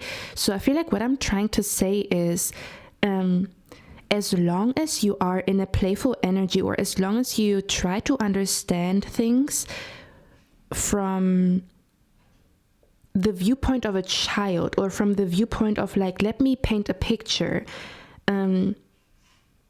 maybe you find like a lot of conclusions there, or maybe you find a lot of peace, or maybe you find a lot of like, oh yeah, that makes sense to me, or like, I don't know how to explain that energy. Okay. I just think that your higher self understands who you are and understands that you process things through art. So you keep processing things through art to make sure that life makes sense to you, or things make sense to you, or your journey makes sense to you, or you understand complicated things. Because if you can teach a complicated thing to a child, that means you found a way to no longer complicate something, or like, maybe it's simplicity. Maybe you are the happiest when you see things from a very simple perspective. So your higher self knows that about you. Your higher self knows I thrive when I think simplistic, when I think in pictures, when I think in metaphors, when I think in an artistic way.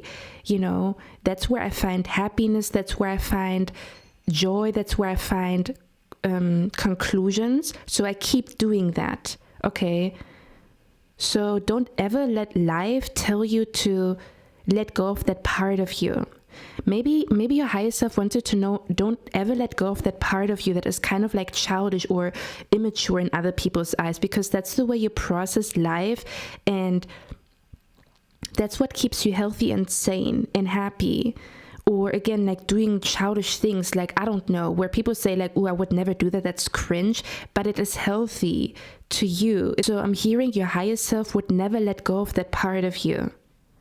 So if people come into your life and tell you you're childish, or you need to mature, or you need to need to become an adult and not play with Lego or not draw pictures all the time, like, your higher self is like, I would never let go of that part of me. I would never let go of that part of me. Because that's what I like the most about myself, or that's what makes me happy. That's what makes me happy. That's what keeps me happy along the journey. That is just part of me. Okay. So there's something about you being very loyal to something that comes with you, that maybe not everybody gets, or people are judgy of, or some people have something to say about it, because again, it's like, I don't know, they don't understand why you do what you do, or they think it's childish or immature, or they think these are people that take life very seriously. Okay. Usually when people really like try to get to you and tell you, you know, you need to mature or something like that, these are people that almost lost some type of fun for life, or they almost lost like the sense of having fun or the sense of playing, and they take pride in being serious all the time, even though they're fucking miserable. So I'm hearing your higher self would never let go of that part of you that is playful and that is childlike, would never let go of your inner child. Okay, something like that is what I'm picking up here. Even though you are confronted with people that are very serious and they take pride in being adults and being miserable, and they maybe laugh about certain things that you do that are childish or childlike, or I don't know, something like that. Okay. So yeah, point number 3, there's something about your future self has a lot of trust in yourself and in your spirit guides and in your ancestors, because you allow yourself to experience things that strengthen your trust. You ask your spirit guides and your ancestors to send you signs so that you actually feel their presence. So you trust in their presence, you trust in their signs. So you are immune to a lot of things that possibly could make you feel insecure, or you are immune to a lot of things. Again, may that be third party, may that be unsolicited advice, may that be someone having an opinion about what you can and cannot do, what you're meant for and what you're not meant for, what you could and could not achieve. Something like that is what I'm picking up here. There's something about you having a lot of trust in the universe. You're having a lot of trust in your own wings. You're having a lot of trust in your spirit guides and your ancestors. But there could also be an energy where you maybe have to experience things that give you that trust. So you might put yourself in situations the next couple of weeks and months that show you that you can trust yourself, or that you can trust the guidance of your spirit guides, that you can trust the signs that you receive. So again, it's going to make you a person that is trusting the universe, that is trusting life, that is trusting yourself, okay, to experience things, or certain experiences are about to really strengthen your trust in your own wings. Metaphorically speaking, if you are a bird, or again, that something is meant for you, or that you are meant to be a bird and fly, or again, that a connection is meant, or if something is meant, nothing can come in between. So you don't have to worry about what is going to happen, because there's a deep trust. Okay, that's what I'm picking up here. Let's see. All right. Now let's look at the messages from your higher self, okay? Let me just clean up the table here a little bit. So yeah, if you ever found yourself competing with a third party, your higher self doesn't do that, because your higher self doesn't believe in that. Your higher self feels like, if someone is meant for me, they're only going to have eyes for me, or my spirit guides are going to guide me to the right person, so I would not have to compete with a third party. I have to be aware of a third party in her manipulation or his manipulation, but I don't have to compete with them, because I already have been chosen. Or we already have been chosen, or some things are predestined, if that makes sense. Do you know what I mean? But maybe your higher self believes that, because you are about to experience something that is going to strengthen that belief, okay? Or you might be experiencing something right now that is gonna birth that belief, okay? Let's see. And you might teach other people. You might tell other people about this, so that they are also realizing that and have less anxiety or less fear about certain things, okay? Okay, let's see. Yeah, that's interesting. I forgot about this card, because we have the travel card here. Okay, it says an upcoming trip proves to be life-changing in positive ways. So I feel like your higher self wants you to know that you are about to travel, and that trip is going to be life-changing, okay? Like, you're not going to be the same after this trip, or you're not going to be the same after you visited that person or that country, or after that travel opportunity has come to you.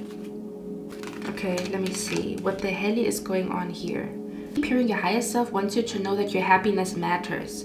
Your wishes matter, your happiness matters. Everybody's happiness matters. Everybody's happiness on planet Earth matters. Unless you are a bitch-ass hoe who is sending people dark energy, who is evil, who is manipulative, then you need to do some shadow work. Okay, I'm not talking to you, but I might have someone here hate watching me, okay, who likes to put people down, or like leave bitch-ass comments. Okay, then you need to do some shadow work, okay? Before the universe is going to acknowledge your wishes and your dreams. Hearing your higher self is saying, your happiness matters. Do you know why? Because if you are happy, you can be if you are happy, okay, I feel like this is maybe an energy where you sometimes feel guilty for doing something for you, or for buying something for yourself, or for doing certain things that actually make you happy, but you might be feeling guilty because other people call you selfish or something like that, or where self-love is still perceived as being selfish. Doing certain things out of self-love, and then people call you selfish, or maybe someone recently called you selfish, and your higher self wants you to know what you're not doing is selfish. You're starting to love yourself, or you're starting to understand the concept of self-love. Yes, other people's happiness is important, but that's the reason why everybody has the ability to make themselves happy, or everybody is supposed to actually make themselves happy. Like, somebody else's happiness should not be dependent on you. You can add to their happiness, but you shouldn't be the sole source of their happiness. That's when things go wrong. That's the reason why the universe always teaches us to create our own happiness, because to put the burden and responsibility on another person to sacrifice their own happiness to make you happy is like unfair. That's the reason why we have two hands and two eyes and two legs and a soul and a spirit, and that's the reason why we have, like, do you know what I mean? That's the reason why I am my own person. So if someone made you feel like it's your responsibility to make them happy. That is unfair AF. That is so unfair. Because the universe gave each individual the ability to make themselves happy. And your higher self knows it, so your higher self cannot be guilt-tripped or cannot be guilt-tripped where people say you're selfish or you're doing certain things and it's selfish. No, that is self-love. You want me to deprive myself of my own needs and be miserable so that you can smile? What the hell is that about? I'm hearing if someone is miserable, they're more prone to diseases, they're more prone to be mean to other people, they're more prone to like throw shade at other people, leave hate comments. Okay, so you being happy matters. Because then you can be happy for other people, which is lovely, which is beautiful. Then if you are happy, you might even be a better mom, or a better dad, a better sister, a better brother, a better partner. Because you took care of your own happiness. Now you're not snarky, you're not coming for them, you're not making them responsible for your happiness, which puts a burden on them. Because teamwork is not about sacrificing everything of you to make something work. Teamwork is we find a golden middle. Sometimes it's your turn to shine and thrive and be happy, and I take a step back, and then other times it's me. It's like the scale is always balancing itself out. It doesn't stay like that, or it doesn't stay like this. It's always like in motion. So I feel like what your higher self wants you to know is don't allow people to guilt trip you and tell you that certain things that you do are selfish. You are actually learning to love yourself and what that means and looks like. Because for some of you guys, I feel like you had a friend trying to make you feel selfish or trying to tell you that you are selfish. Basically, I feel like what your higher self wants you to know, or a message from your higher self, is to not listen to somebody and what they said. Because they could have a very twisted way of seeing the world, or they're not well, like they're unwell. Kind of like where a person is unwell trying to guide you, but I talked about this in pile number 2 in the last pick a card reading. Didn't I talk about a person trying to guide me? If you watch pile number 2, or you might want to check out pile number 2 in the last pick a card reading, what do you need to hear right now? Because there was a person and he was super authoritative about knowing what's good or knowing the way, knowing the path, and then you might want to watch that pile because I was talking about a dream that I had where someone wanted to guide me, and I already had a feeling that they're guiding me in the wrong direction. And then I saw what would have happened if I went in the direction this person was guiding me into. Like my spirit guide said, see, that's what would have happened if you would have followed this man's advice. And it was kind of like a, god damn, yeah, I'm happy that I didn't follow this person's advice. That's the vibe that is coming through here, okay? Like there's something about you might have a person around you that is unwell, and I don't mean that to bash them, but they might literally be mentally not well, or physically not well, or spiritually not well, or their soul is unwell. So if they give advice, they give that advice from a place of dis-ease and disharmony and unwellness or unwell energy. Does that make sense? So you shouldn't take their advice because they might not know what they're talking about. That's what I'm picking up here. I'm gonna be honest. Or this could be happening very soon where someone is about to say you're selfish, or you only think about yourself, or something like that, or this person's gonna make you feel like bad for being happy, or kind of like make you feel like you shouldn't chase your dreams, or you shouldn't chase your wishes, or you shouldn't speak out loud what your desires are, or again, like, you know, like it's unfair that you are happy and they are not, or something like that. I don't know what this is. Okay, let's see. What is the message from pile number? Yeah. We have the World card here. I feel like your higher self wants you to stop thinking about something, to be honest with you. I think it's easier said than done, but I feel like this energy of like releasing something from your mind, making peace with it. So maybe in the next couple of days and weeks, it's important for you to make peace with something and let it go. Okay. Because you could have a friendship around you that is not good, I'm gonna be honest, or like a friendship that is not healthy, like an unhealthy friendship or an unhealthy relationship or an unhealthy dynamic. Okay. We have the Nine of Cups here, yeah. Someone could be making you feel like shit for traveling or something like that, okay? Or something is gonna come out on a trip, kind of like where, for some of you guys, you recently went on a trip and you noticed some kind of unhealthy energy or unhealthy dynamic or unhealthy like, where you notice that a connection is progressing in an unhealthy way, like it's growing, but it's growing unhealthy. Almost as if you look at a garden and you see, oh, that plant is growing, but it's growing unhealthy, or there's something unhealthy that I've noticed. Don't ignore something unhealthy that you've noticed, something that is either not healthy for you, not healthy for somebody else, or not healthy for the both of you. Okay, you've noticed something that is unhealthy. That's what I'm hearing. This could be literally unhealthy, like literally physically unhealthy, or emotionally unhealthy, spiritually unhealthy. Okay, let me see what this is, because we have the disease card here. Okay. For others of you, there could be a cautionary tale around you. What happens if you don't take care of your health?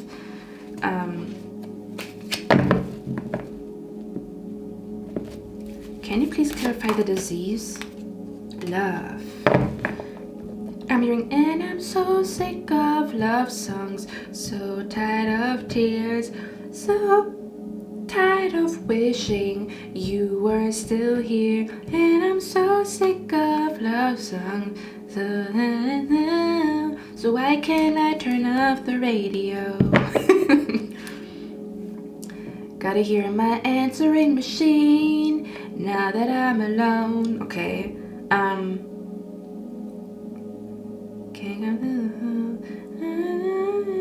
and I know it makes no sense since you walked out the door. Oh, for others of you, maybe there's an ex trying to come back into your life, and your spirit guides want you to know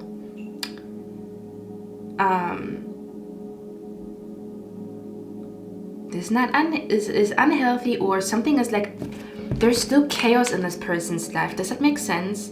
Where maybe a person from the past is gonna try to come back into your life, or is trying to come back into your life, but they have to work on themselves. Like they're not ready for a relationship whatsoever, but they might be so focused on a relationship. Do you know what I mean? But that's why they fuck up friendships, or that's why they fuck up relationships, because they actually need to work on themselves to be fit for a relationship, but they don't do the work, so they're stuck. This chaotic energy is stuck around them, and then you notice it, and then you feel unwell.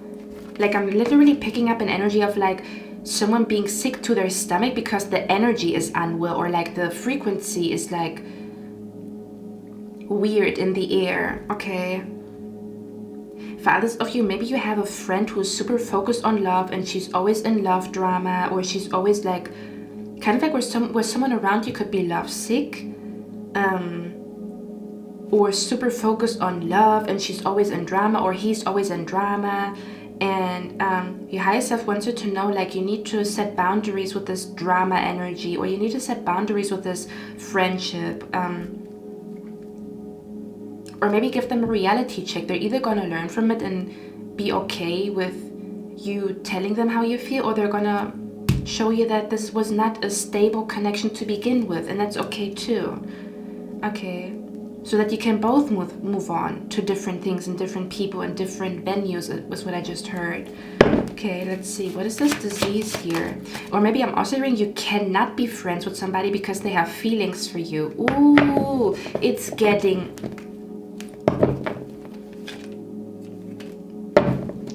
interesting for some of you guys. Your intuition already told you this is about to get messy. Okay. Because I kind of know this person still loves me or still has feelings for me, but they act like a friend, but they sometimes act jealous, and they could possibly create issues if I finally do date. Like if I do date, I kind of foretell that they're going to create drama, because I have a feeling they have a crush on me, or they have feelings for me, or they act like a friend, but like, or you friend zone somebody lately or something like that, and you might have to like really see or be clear about like your intentions, and like, hey, I don't want you to bring some type of chaos into a future connection that I'm in, and see their reaction, because they can say certain things, but you're gonna see the truth. I'm hearing you're gonna see the truth with the way that they react when you say certain things. Okay, one more. For some of you guys, you have been receiving signs connected to turtles, or turtles. Why did I just say it like that?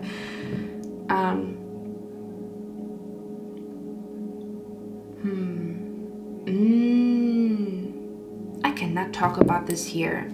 Let me think. Okay, hold on. Let me get one more card.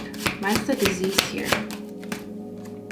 Let me get a few more cards. Misunderstanding. We talked about this, right? Misunderstandings creating chaos because someone didn't say how they really feel. Someone was not honest about their intentions or didn't communicate clearly, and then it creates a chaos. Like they thought you wanted to date them, but you wanted to be friends with them, and then it's chaos, and then drama, and then you're like in a love triangle, and you didn't even know that you are in a love triangle because you never were that type of energy. Okay. And then they tried to make your future husband or your future wife jealous because they want you, but you thought they were just a friend, or I don't know. Okay, this could be significant here too. Let's see. Can you clarify the disease? Aquarius. Aquarius came out again. Something about an Aquarius. Maybe this friend that we talk about here could be an Aquarius. Okay. That their energy is unwell, or they have feelings for you secretly, or I don't know. Okay. For some of you guys, something is about to be exposed. If you are about to travel, something is about to be exposed while you are traveling, okay? Someone might even tell you how they feel about you. That they want to be with you, and you're like, damn, but I just want to be friends. God damn. Okay, but you have to be clear and tell them it's never gonna happen, and not just, oh, I don't know what to say. Like, be very honest and clear so that they can move on, because if you don't say, I don't see this happening, they're gonna still wish that it could happen, so they're still going to be in your energy and still feel like they have a chance. Do you know what I mean? So be very honest and clear about that, even if you hurt this person's feelings, but they might need a reality check, okay? God damn, I didn't know your reading would be juicy, pile number 3. One more. Why's the disease card here? Yep, that's what I thought. Okay. Because we have the elevation card here, and this talks about comparison, but in this case I pick it up as a third party, like, you know, because you can see first place, second place, third place. Yeah.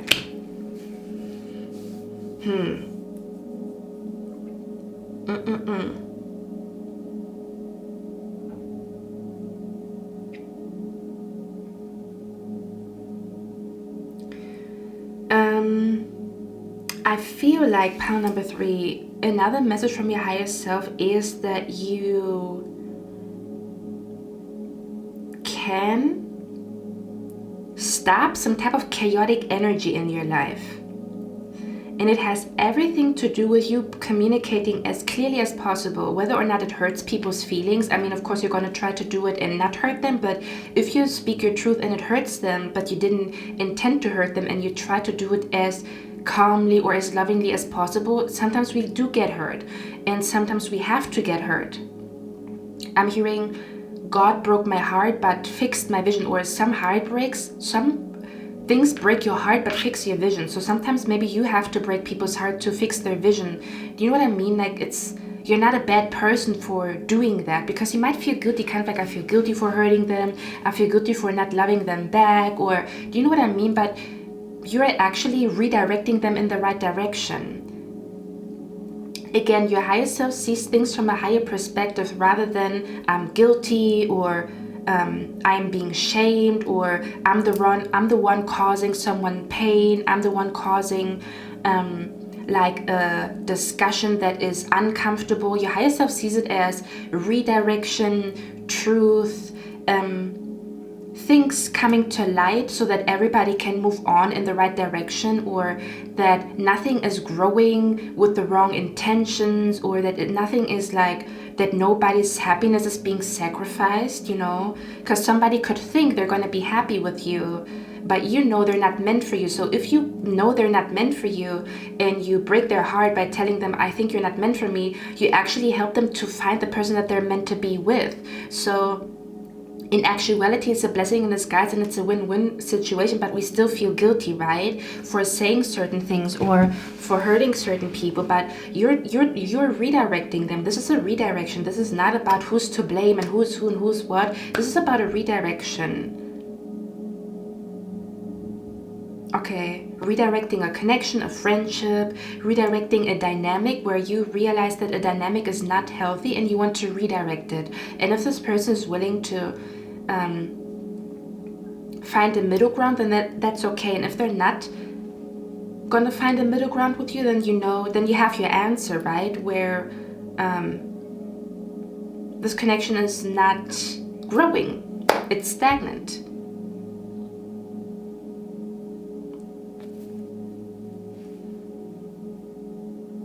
Okay, so something about you clearing up a misunderstanding is going to be the reason why you prevent some type of misfortune. Kind of like, that's what we talked about, right?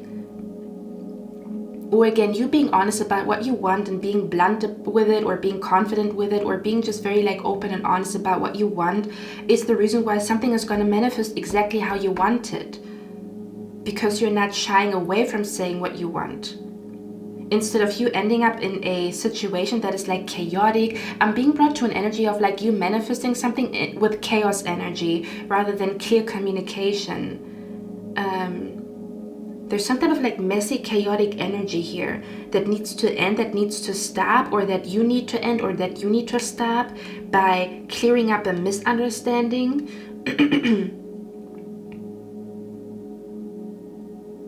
Or letting somebody know that you understand that they want to guide you, but you also want to experience life on your own and see what happens when you take the path that you think is right. They can still correct you when the path that you take is wrong, but you at least want to go in that direction and see what happens, because the Queen of Cups is intuitive. The Queen of Cups usually knows in which direction to go. Okay. Bottom of the deck, we have pleasure. So yeah, your higher self has a different connection to pleasure, to your own wishes, to your own dreams, and there's less guilt and less shame connected to that. There's less, you don't see it as selfish, you see it as natural.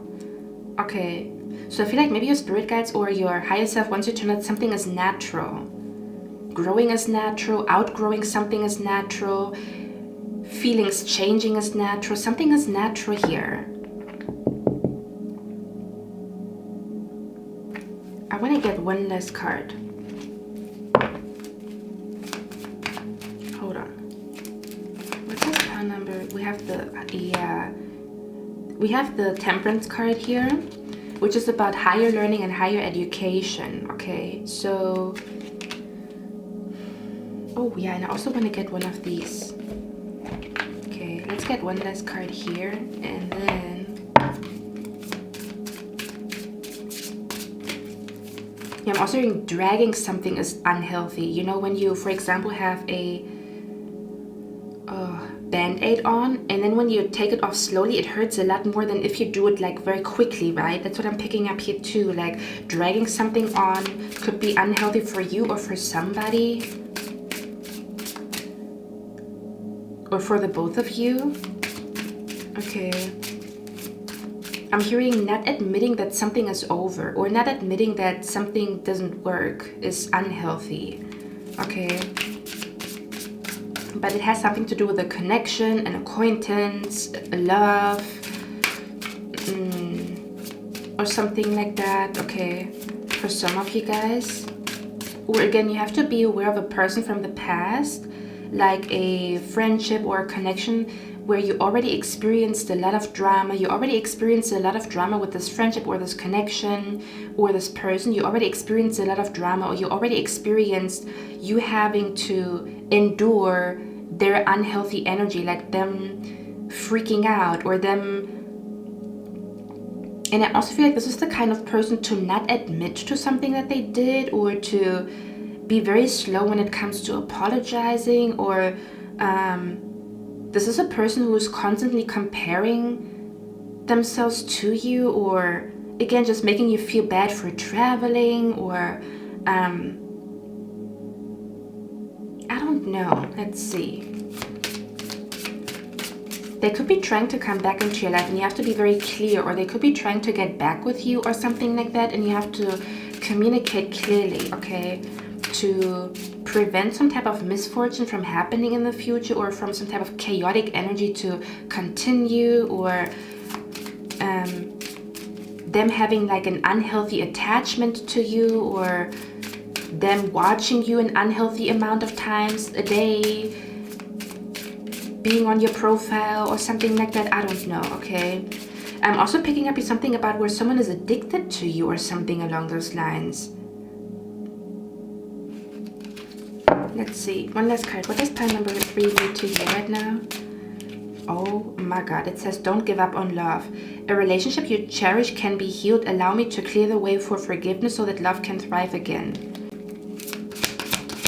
Yeah, for others of you, your higher self doesn't want you to give up on love just because of a past connection or a past relationship that you experienced. Okay. Or they don't want you to give up on love or on friendship just because of a past connection that you experienced.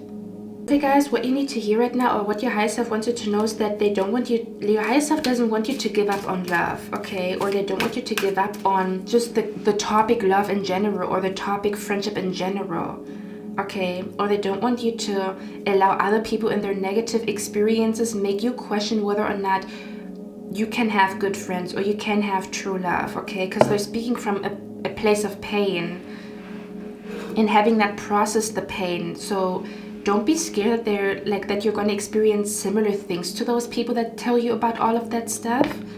Okay, for some of you guys, there could be a particular relationship that can be healed. Okay, it's going to be different for all of you guys. For some of you guys, this connection cannot be healed. For others of you, this connection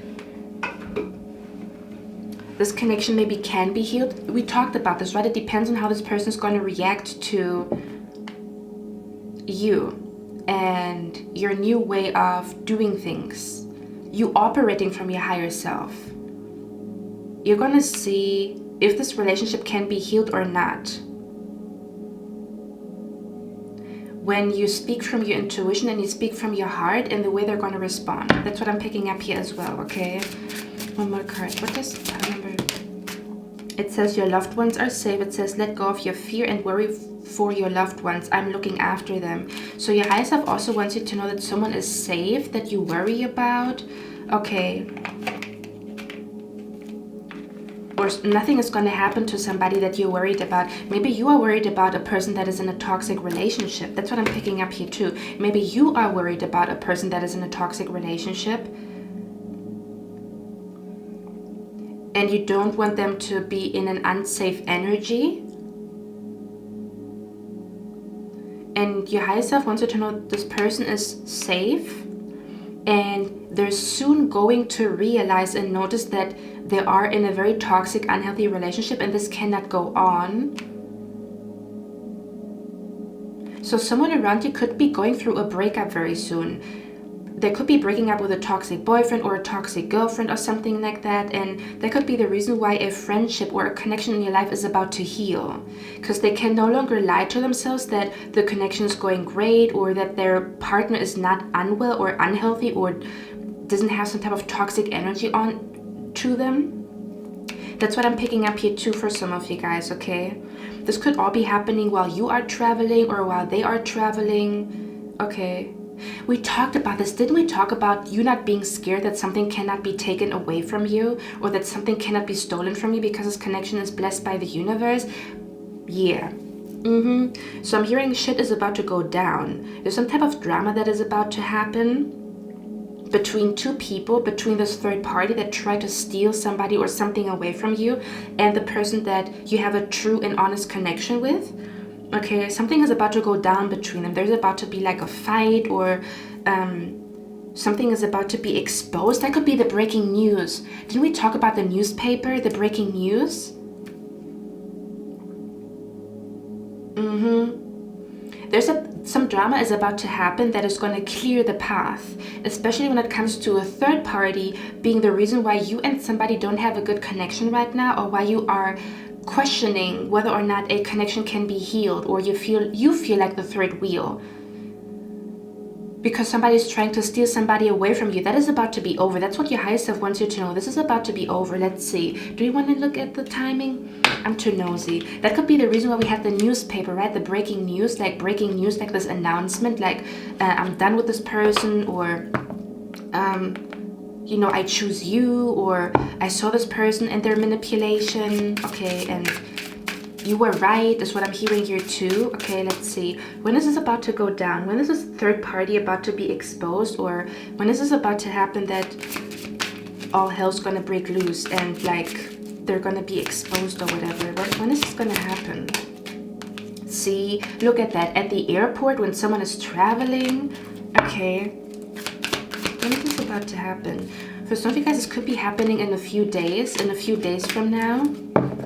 For some of you guys, this could be happening around the next full moon. Okay.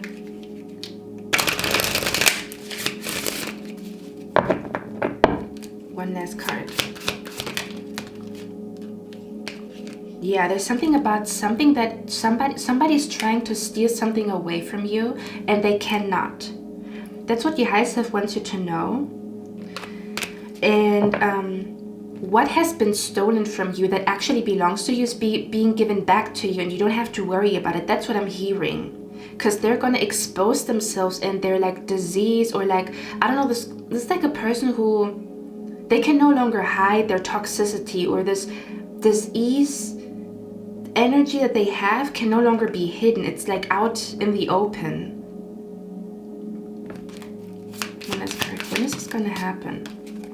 For some of you guys, tomorrow something could happen, okay, which also came out in a different pile. For others of you, you need some patience, okay, or again, your higher self wants you to be patient, or that's what you need to hear right now, or your higher self wants to tell you that patience is required. For some of you guys, something could be happening in the next couple of days, the next full moon, something about a trip, like while someone is on a trip, something is exposed when you are traveling, when someone is traveling, when they are traveling with this person that is trying to steal something away from you. That's what I'm picking up here as well. Okay, this could be someone trying to take your spot. This could be someone trying to steal a friend away from you, a lover away from you. Okay, maybe even a job away from you. Whatever this is, whatever they're trying to steal from you, first of all, they cannot. Okay, because something has your name on it. Didn't I talk about I see your name on a piece of paper? See, that's what I'm saying, okay? So I feel like what your higher self wants you to know is that some type of chaotic energy is about to be over, like this chaos energy, or a person that is bringing chaos into your life. This is about to be over. They're no longer going to be able to bring some type of chaos into your life, or chaos in a connection, in a friendship, to your love life. This is about to be over, okay? They will no longer do so because they're going to have an aha moment that what they're doing is stupid, or circumstances are going to take them out where they can no longer do their mischief, if that makes sense, okay? One last card here, pile number 3, because I'm nosy. This is pile number 3's higher self. Want pile number 3 to know. We also have the card here, an angel enters your life now or soon. Yeah, for some of you guys, you are about to meet somebody. And that is the reason why your spirit guides want you to release that fear of something being stolen from you, or somebody cheating on you, or you not being good enough and somebody else being better out there. It's like your spirit guides chose somebody for you. You're chosen for each other. It's predestined. So there's no reason for you to like overthink it, or like, do you know what I mean? Because this person could be entering your life soon, and that could be the moment where those thoughts are going to come. Like, what if they're going to cheat? What if this? What if that? You know? What if they're gonna find somebody better, that looks better, that smells better, that has longer hair? Whatever this is, that's the reason why your spirit guides or your higher self wants you to work on that energy right now. Like this feeling of, I trust the universe, I trust my spirit guides, I trust the universe, I trust my spirit guides, I trust that I'm on the right path, you know, that you develop some type of trust, okay, before this person comes into your life. If this person is not already in your life, okay? One more card. Yeah, perfect timing. Okay. Your higher self wants you to know that someone is going to come into your life at the perfect time.